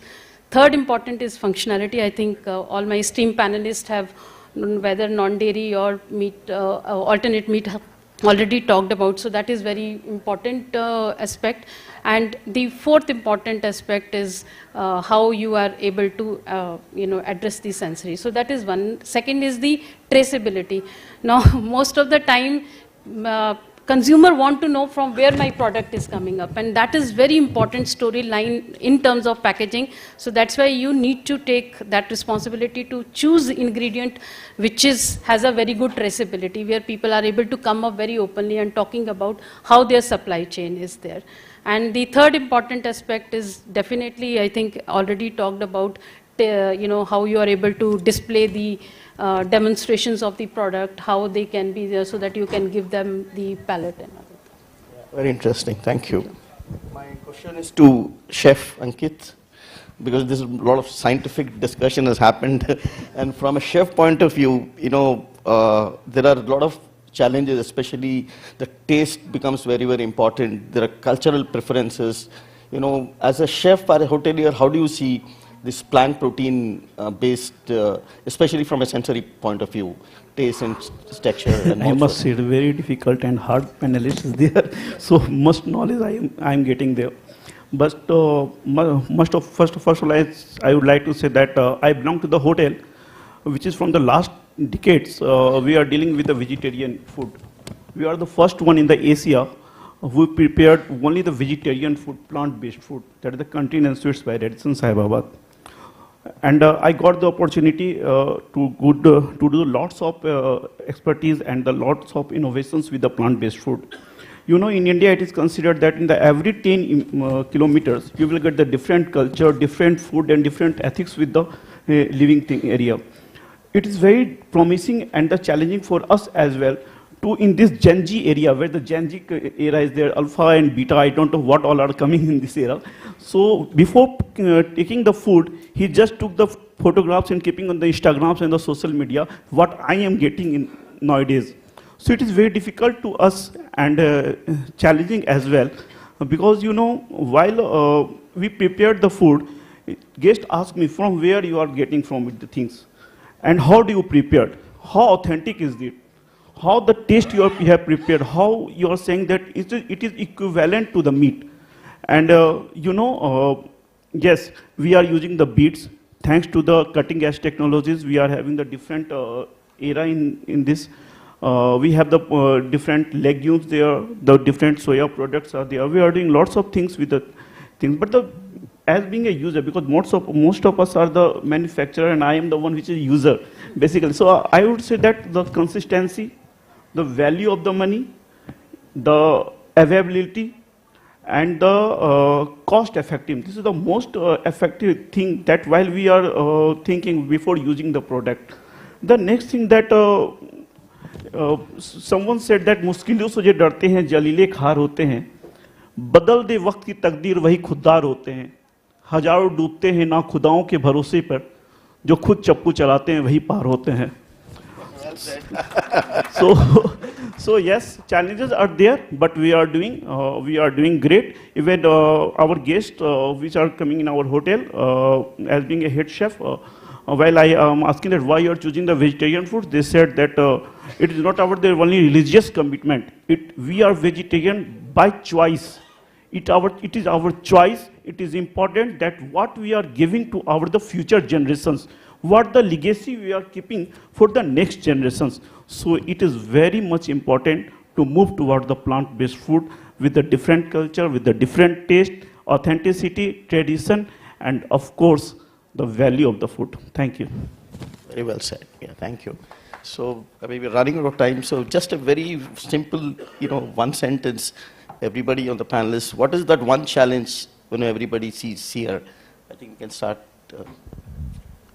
I think most of the audience it was like a college lecture where it's highly chemistry and all physics are coming, right? So, but I really appreciate Shape. He has made this session as humorous, right? But we should not forget, coming back to your question, the madam mentioned very nicely, nutrition integrity is very important. Okay, traceability is very important. As a manufacturer, as an ingredient manufacturer, as a finished product, they don't know from where the product is coming, from where it is processed, what is processed.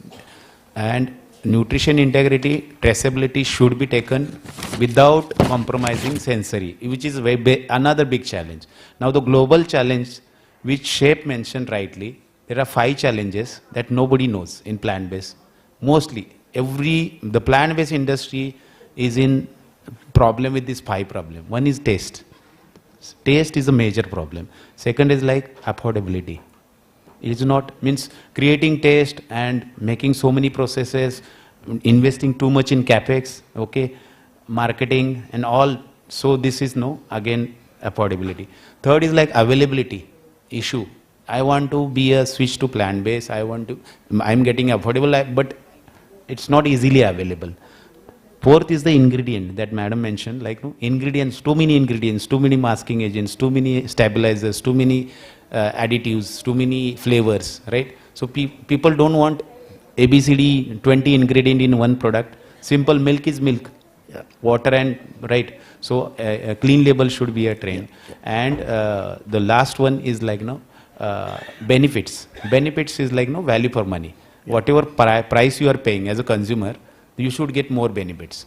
हमें simple lassi पिया, we are getting good probiotics effects and all. So similarly, plant-based should turn to this segment where we should be a problem solver, not as a marketer.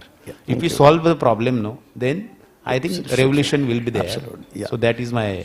Thank you. Yeah. One sentence. We all know that affordability is definitely a challenge, but I feel like For us, we have started, combining our products with culinary expertise. So I think with that, the consumers have become more acceptable towards these products, and thus the demand for it will eventually increase. And thus affordability is something that we can achieve. So I think that is a major challenge. So combining culinary expertise with food is really important. Yeah, Umesh. I will keep very short. So basically, Uberization of plant protein, it should be in everybody's fridge, refrigerator, and it should be everybody who is going any shopper's basket. So Uberization means you have to have rupees 100 rupees kilo, less than that. So to that level, everybody has to work it. Yeah. Thank you. Yeah. Yeah, I think I'll go back is that everybody, if we really want the success of plant-based sector, we need to have very highest amount of integrity towards the consumer. So whether it is in the supply chain, ingredient, F&B company, hotels, and everybody said that we really need to let consumer know what exactly are there, what fewer ingredients are there. Everybody wants this product. I think if you see all the market research data. So I believe that if that challenge, if we are able to overcome as an ecosystem, as in a complete audiences here, I think we will do very well. Thank you. Yeah, ma'am. One quick sentence from yours. So everybody is here talking about the challenges. So I am here in talking. I want to give some solutions. So we have a pilot scale facility where without much investment anyone can enter into a plant-based industry, where Symega does the R&D facility, like covering all the challenges in terms of the taste, the texture, the clean label, and we have a plant scale facility where anyone can do manufacturing and take these products into the market. Thank you. Chef. I think that as a chef, my job is not only to prepare the food. It is also one of the important things that to guide and make our guests understand that what they are consuming and what we are preparing. Make them educate, make them available, that what we are preparing is available in your doorstep as well. I think continuity in the texture, taste, availability, cost. It is on par with animal proteins. Only thing is we need to study a bit and understand and then apply for the kind of product which we are looking at. That's it. Then even we can control the sensory profile, functionality, and all the things can be done. And India blessed with lot of raw materials which are unexplored. So we don't need to look at any other country for the raw materials. We can use our own country, like our country raw materials industry byproducts to get the required ingredients. That's my take. Thank you. Thank you. Make in India. So thank you very much. It's been lovely, talking to you. And a big round of applause to all our panelists. It's been very wonderful. Thank you very much. All scientists. Thank you so very much once again to all the panelists for this really thought-provoking discussion. May I request Mr. Indraneel Chatterjee to please join us up on the stage and kindly do the honors of felicitating all our esteemed panelists. Sir, can we please have you here? Ladies and gentlemen, please give it up for all the panelists. Our wonderful moderator over here, Mr. C.S. Jadhav, who has brilliantly extracted all the perspectives, I must say. And well, this was the last panel for the day, and indeed the most interesting one, I would say. So can we have a big, big round of cheers for this one? Mr. Vikas Patil. Come on, everybody, let's keep the claps rolling as we honor all the finalists. Ms. Pranjali Garg.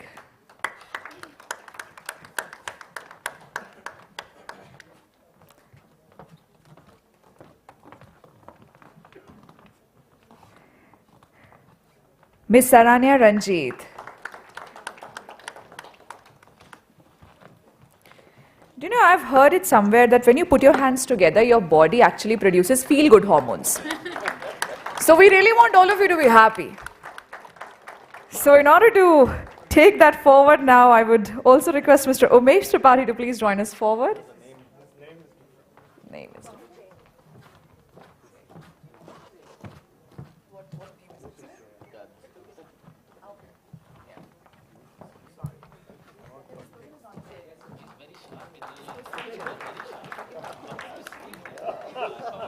Mr. Umesh Tripathi.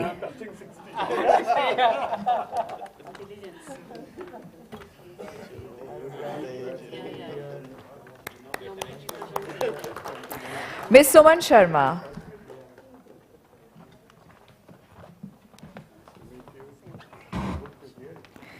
Ladies and gentlemen, please give it up one more time for Dr. Vasant Raghavan K.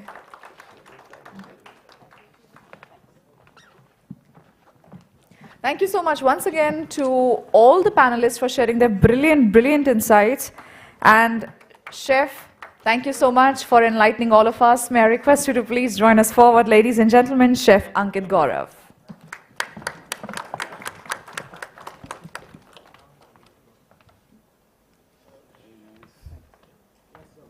Thank you so much again. May I request all the panelists to please come in front of the tables and let's take a group photograph together. Let's mark this moment in our memories.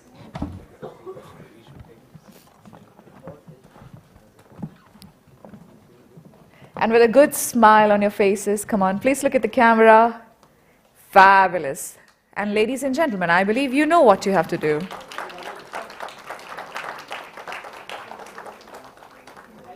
Thank you so much once again.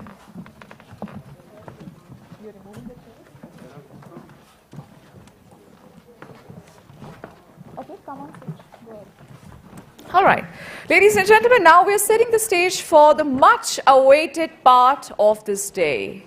That is our rewards and recognition ceremony. So as we're setting the stage, I believe all of you have been sitting here for quite some time now. So may I request all of you, just for the next 20 seconds, can you all rise up from your seats? Come on, please rise up. Please stand up. Wherever you are, just rise up. Amazing.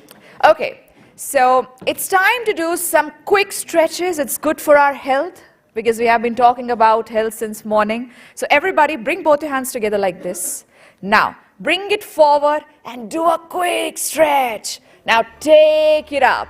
Take it up. Take it to your left, to your right. Let's see who is more flexible. Try taking it to the back, back, as much as possible. Amazing. Now put your hands down. Move your shoulders like this, like this. Give me some of this, some of that on the other side. Amazing. Do you want to roll your hands? You can roll it. Anything you want to do. Fabulous. So you're swimming over there at the back. That's amazing. Good to see that, both your hands together. Amazing, amazing. Thank you so much. Give a big round of applause for yourselves.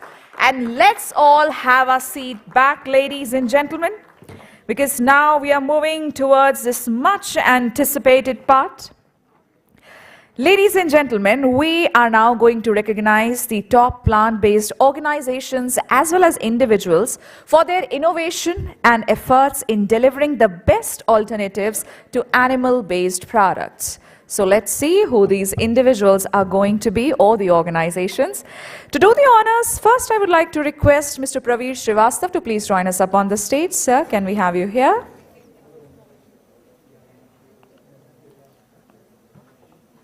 Welcome to you, sir. May I request you to kindly stand right at the center of the stage. So ladies and gentlemen, our first award category is Vegpreneur of the Year. Well, that's interesting. So let's have a look at all the nominees. Please, can we have the nominees for our first category of awards? And the nominees are Simarjeet Singh, Vikas Bali Chauhan, we have Vikas Patil and Varun Gadodia. And the winner is none other than, let's have a look. The winner is Vikas Patil from Matillo. Many congratulations to you.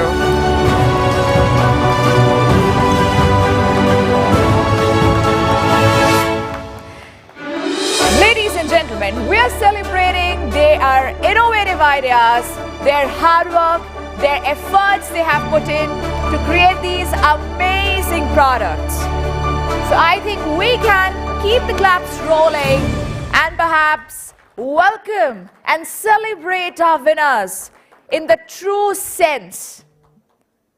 Yes, with some more enthusiasm, come on.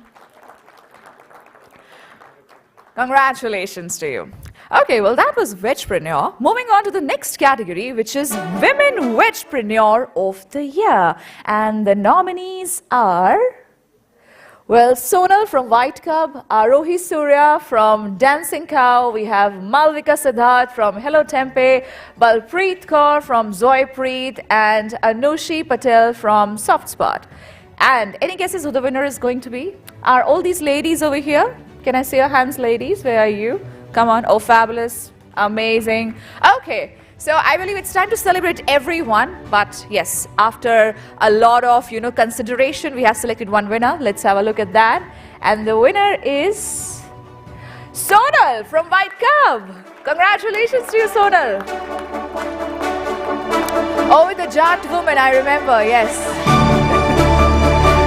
Who stays away from all the dairy.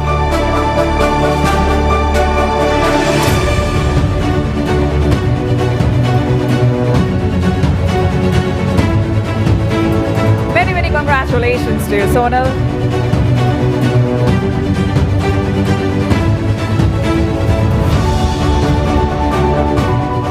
Heartiest congratulations with this. Proceeding towards the next category, which is Technology Innovation in Plant Proteins. And the nominees in this category are Nesh, Paul, and Praj. Well, where are the representatives of all these brands? Can I see your hands up in the air? Oh, fabulous. Cross your fingers. We're about to have the winner, and the winner is Nesh. Many, many congratulations to you. Dr. Sharvari, can we have you up here on the stage?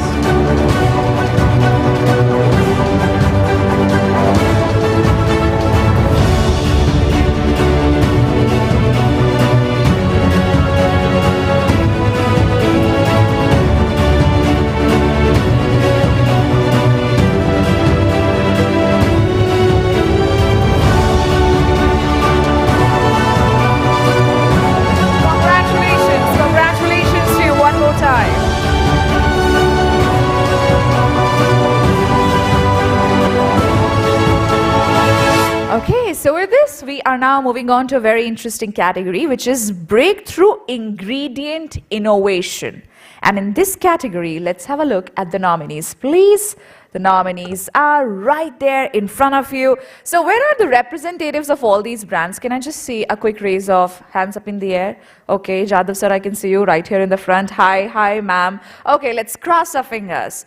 And the winner is none other than, let's have a look. Oh, Nutricircle. Congratulations to you.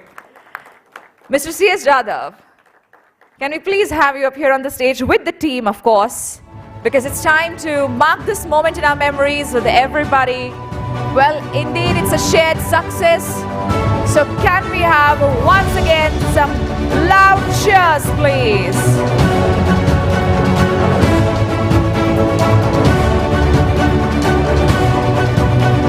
Mr. Jadhav with Mr. Hitesh Patil on the stage, ladies and gentlemen. And thank you so much, sir, for doing the honors of presenting the awards. With that, I would like to call upon stage somebody who has eloquently moderated the fireside chat that we had like about half an hour ago. So yes, I believe she knows that I'm talking about her, Shreya Godawat. Can we please have you up here on the stage to present our next set of awards? Welcome back to you. You're looking really lovely today. You're dressed like a cow. By the way, you look lovely. Can I request you to please be right at the center of the stage? Thank you so much, Shreya.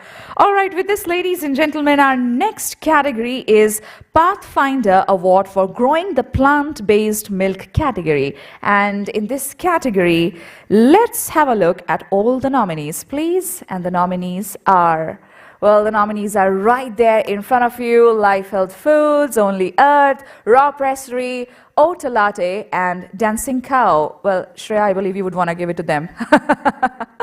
All right. So with that, let's have a look at the winner. And the winner is Life Health Foods. Congratulations. May I request Mr. Rohit Bhagat to please join us up on the stage. Sir, can we have you here?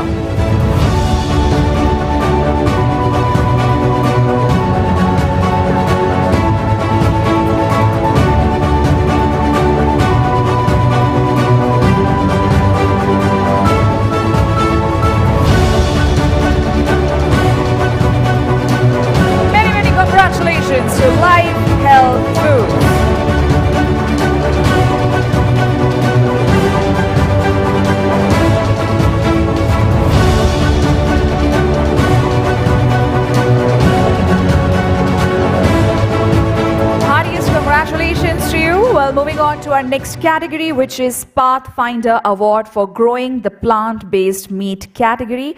And in this category, the nominees are Good Dot, Blue Tribe, Wesley. Oh, let me tell you, I've been doing this summit for like 4th time. And every time I come here, all these brands, they have been doing amazing in the market. Wherever I go, I see their name somewhere or the other. So I believe it's a very close competition over here. So let's have a look at the winner. Can we please have the winner over here? And the winner is Good Dot. Congratulations to you, Good Dot. Mr. Sinha, if you're here, we request you to please join us up on the stage.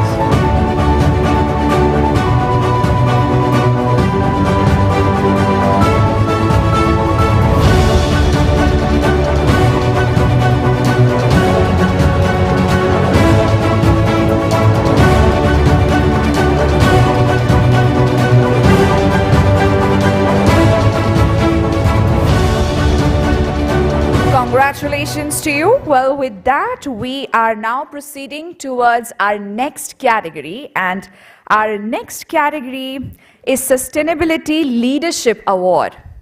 And the Sustainability Leadership Award, well, there are no nominees as such, but it is indeed a prestigious award that is being given to US Soybean Export Council. Ms. Deepa, may I request you to please join us up on the stage to receive this award. Many, many congratulations to you for being a leader in sustainability, ladies and gentlemen, for USSEC. Can we have a big, big round of cheers, please? Heartiest congratulations.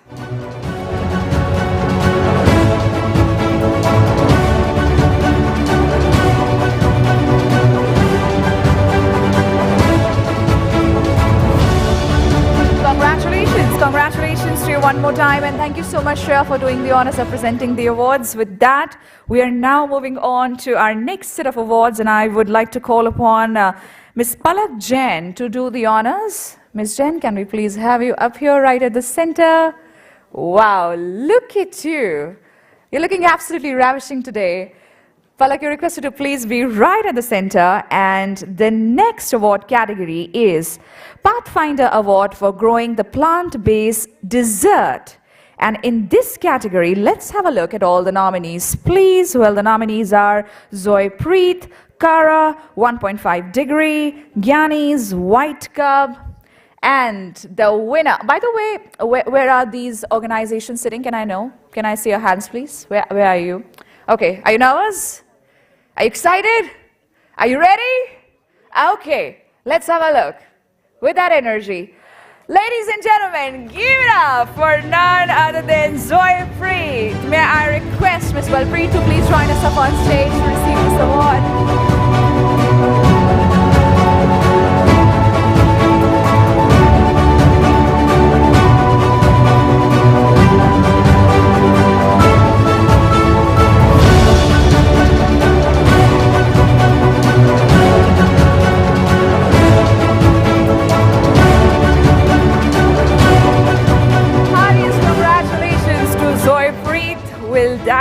We are moving on to our next award category, which is Pathfinder Award for growing the plant-based seafood. Well, in this, we have a winner. And the winner is none other than, can we please have a look on the screen? It goes to Mr. Wedge. Simarjeet, can we have you up here? Well, Simarjeet since morning has been telling us about his soya bean chops and all those exciting products. I think we should give a big, big round of cheers. The kind of enthusiasm he carries about his products and all the alternatives that Mr. Wedge has found to the animal-based products, it's incredible. I think we should celebrate them with some more cheers. Come on.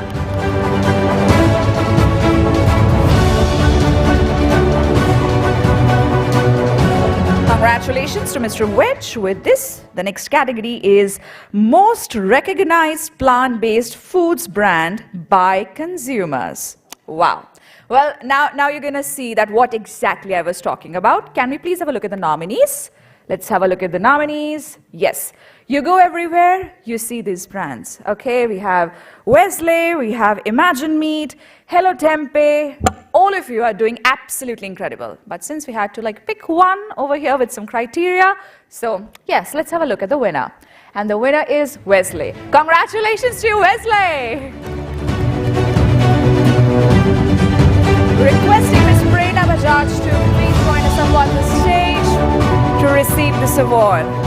You are doing absolutely incredible, Prerna. The whole team of 𝐊𝐳𝐵 is doing incredible. All of you should be celebrated with some cheers. I think we can hear it one more time.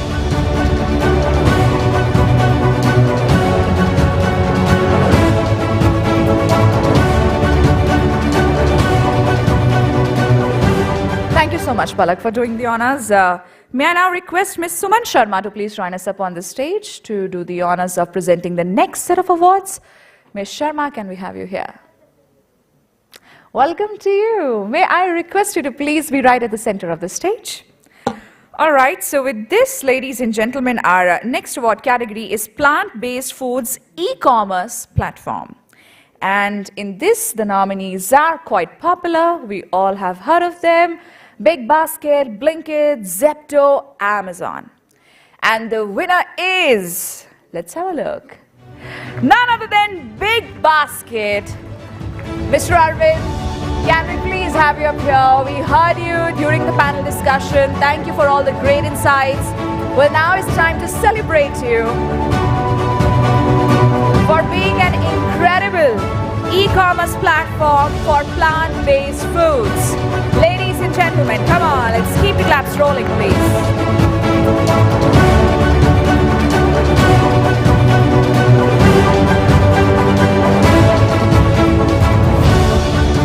All right, the next one is Plant-Based Foods Chef. Okay, how many chefs have we got here? Can I know? All the chefs in the room, can we see your hands? Okay.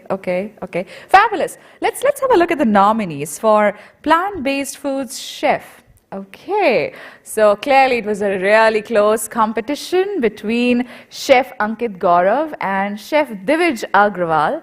So let's have a look at the winner, and the winner is Chef Ankit Gaurav. Congratulations. Well, chefs, we love both of you, by the way. We love both of you. But there are certain criteria, certain parameters, very close competition, as I said. But to be honest, it's not actually a competition. It's more about celebrating the incredible work we all have been doing, this great path we have been following of plant-based food. So, yes, to celebrate that, let's have a big, big round of cheers.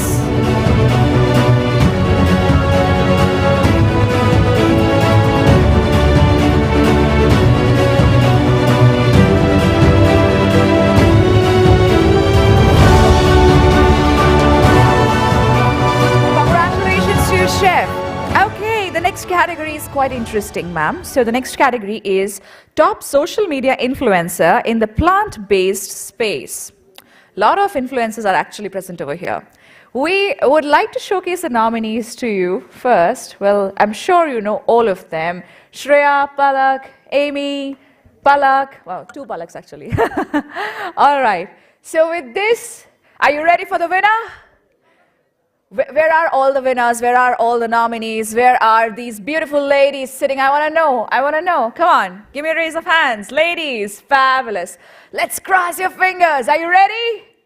Are you ready? All right. Let's have a look at the winner. And the winner is Shreya Godawat. Congratulations to you, Shreya.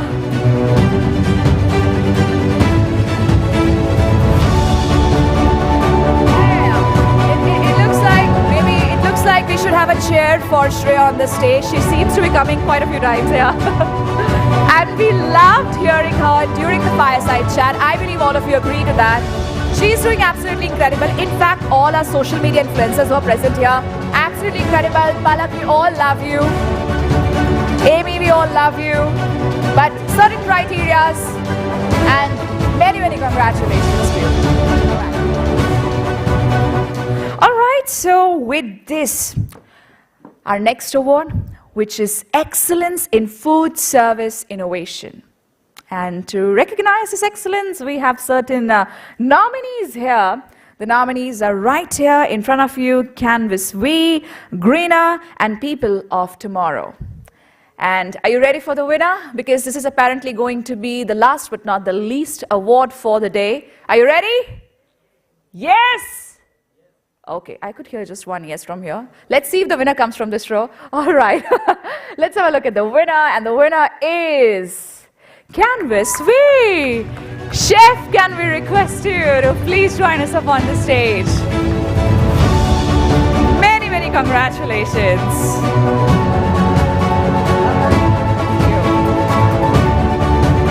See, I told you during the earlier award, we love both the chefs who are present here. They're doing absolutely incredible.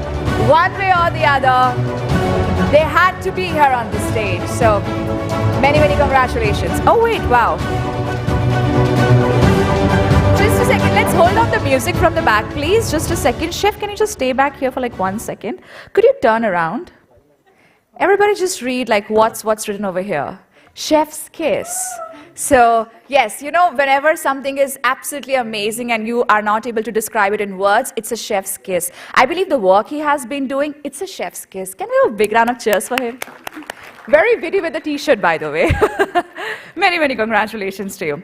All right, so on that note, I believe now we have come to the moment for which none of us have been waiting for, actually. Yeah, we don't like saying goodbyes, right? So I would just request Mr. Srivastava to please join us back on the stage. Mr. Praveer Srivastava, can we have you here to conclude this amazing, knowledge-filled summit that we had today?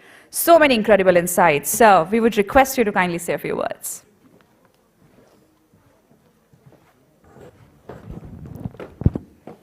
So good evening, everyone. And as a tradition, you know, the things which have started has come to end. And here I felt my heartfelt gratitude to everyone who's present here, who has supported this event. I would not limit to government, but all the brand sponsors, influencers, and those who are present here for their wonderful presence. And none but the, not last, not but the least, the team, you know, the awards, the function, the conceptualization of the event, you know, making 300 creatives, I would say, you know, and then, you know, also managing the art show, then culinary art show, which is going to come on 6th. I would say that my team, which comprises of 6, I would say, a very, very enthusiastic girls, hardworking. You know, they have literally burned their midnight oil. You know, I can sense the WhatsApp messages coming at 3:59, 2:49. The Meda, she has, you know, she missed her first anniversary. You know, so, you know, she was so dedicatedly working, and you trust me, you know, when we see all these creatives, so there are more than 300, you know, the girl like Shivani with her, you know, accidents and whatnot, the Palak with having 102 fever, calling people and requesting them to come.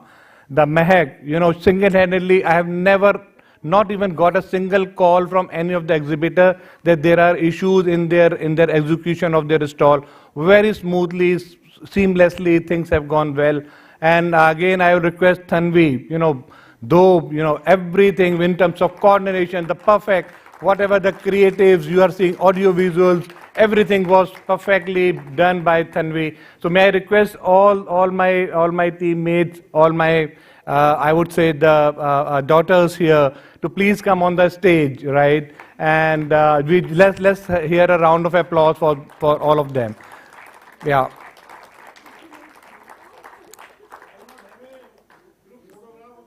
Yes, sir. So I'll introduce everyone, and at least can we have the music for them, please? Hello, the person who's running the music. Can we have the music? The award music, if you can just play them.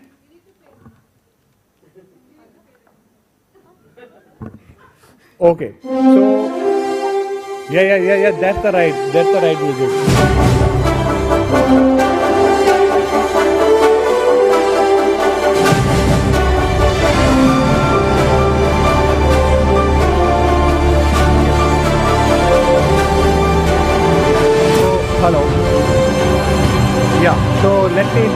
from my left, the extreme left is Palak Nagpal. She's a graduate from Lady Inver College, did her MBA from Symbiosis Pune. From IHN I did my MSc. Sorry for that. And then second one, the girl Mehak. Mehak single-handedly handled entire food exhibition of Ahar, which has just started from today.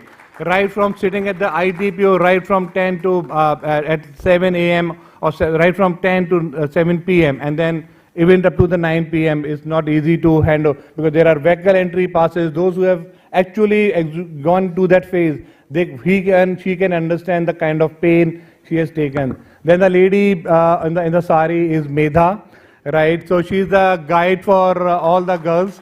She plays the role of mentor. So all the checking, whether spelling, dots, full stop, commas, layouts, everything has been handled by Medha. She's playing, a dual role. She's a housewife, she's a wife. She's I would say, the sister-in-law, and also one of the senior most member of PBFA family. So I think she's doing excellent job.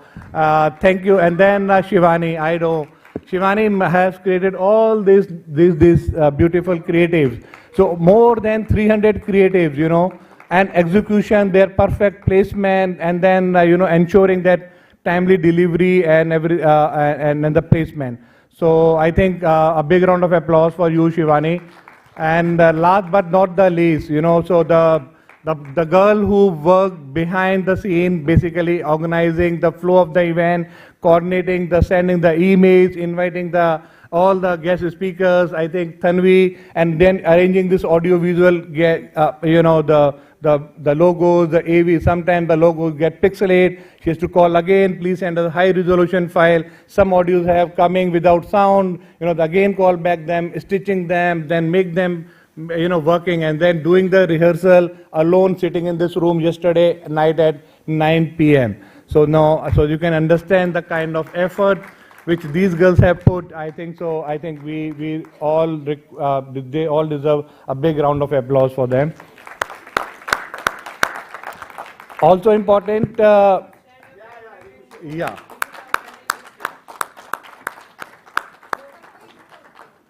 Yeah, so we will have a photograph. So I think I'm closing with this another very exciting event which is coming on 6th, which is the India Plant-Based Culinary Show, which is going to happen in hall number 1 at the first floor. And the first time we got this entry, it is organized in association with Indian Culinary Forum, and we got the maximum number of participants so we are doing 2 master classes, right from the chef Dividj, who is here, and then there's a chef 𝐒𝐴𝐳𝐷, who is also doing the master classes, and then there are more than 82 participants, and this competition would be from the 14 different colleges all over India.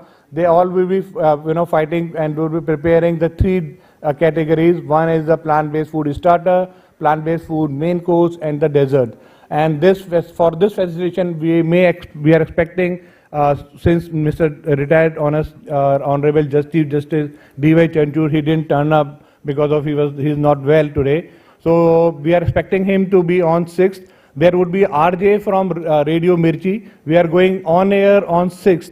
So that would be a very, very interesting event. I would request all of you to please join us on 6th as well.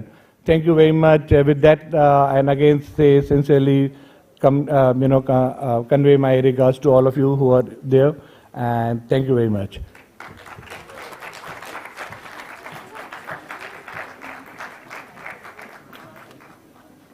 I think we can ask everyone so that we can have a combined picture for all who are present in the hall. Right? Yeah, so we can have a one group photograph. Okay, so we would like to take a one group photograph with all of you. May we request you to please come forward, everybody.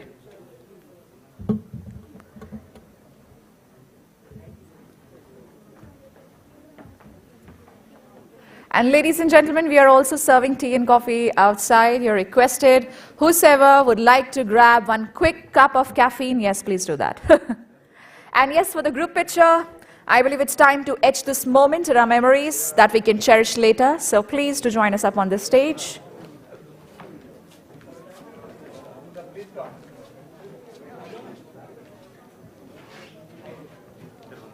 You want them here, right? On the stage, the photograph. Okay, everybody, all of you are requested. Let's etch this moment in our memories. You're requested to please be a part of this picture. Everybody, whosoever is present.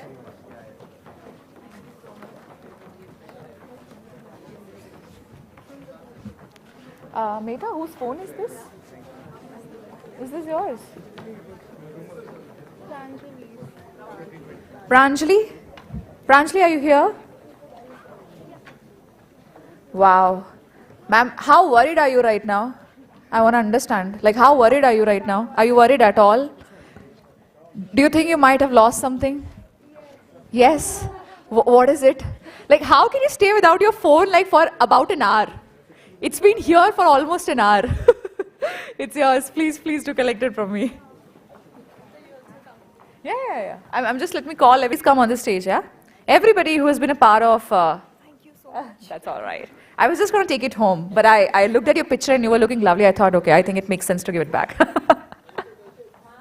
Okay, are you ready? I believe we're not missing out on anyone. All the people who have become paparazzis. We don't need paps. We already have a lot of photographers here. We paid them well. Don't worry about it. They'll take good pictures. They'll do a good job. So you please join us up on stage. Everybody's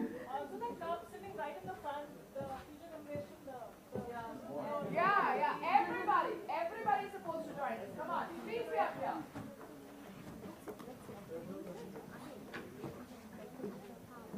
You want? Yeah, I think the team of PBFI can. Yeah, of course, if you want to. By all means. Go ahead. If you would like to sit, please sit. By all means. Excuse me.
I'll connect with you. Sure. Thank you so much.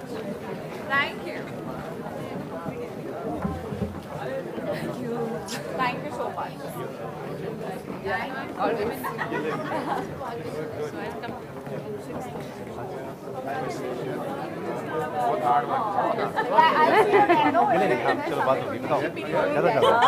you so much. Congratulations and really good job. Thanks a lot. Fourth time, I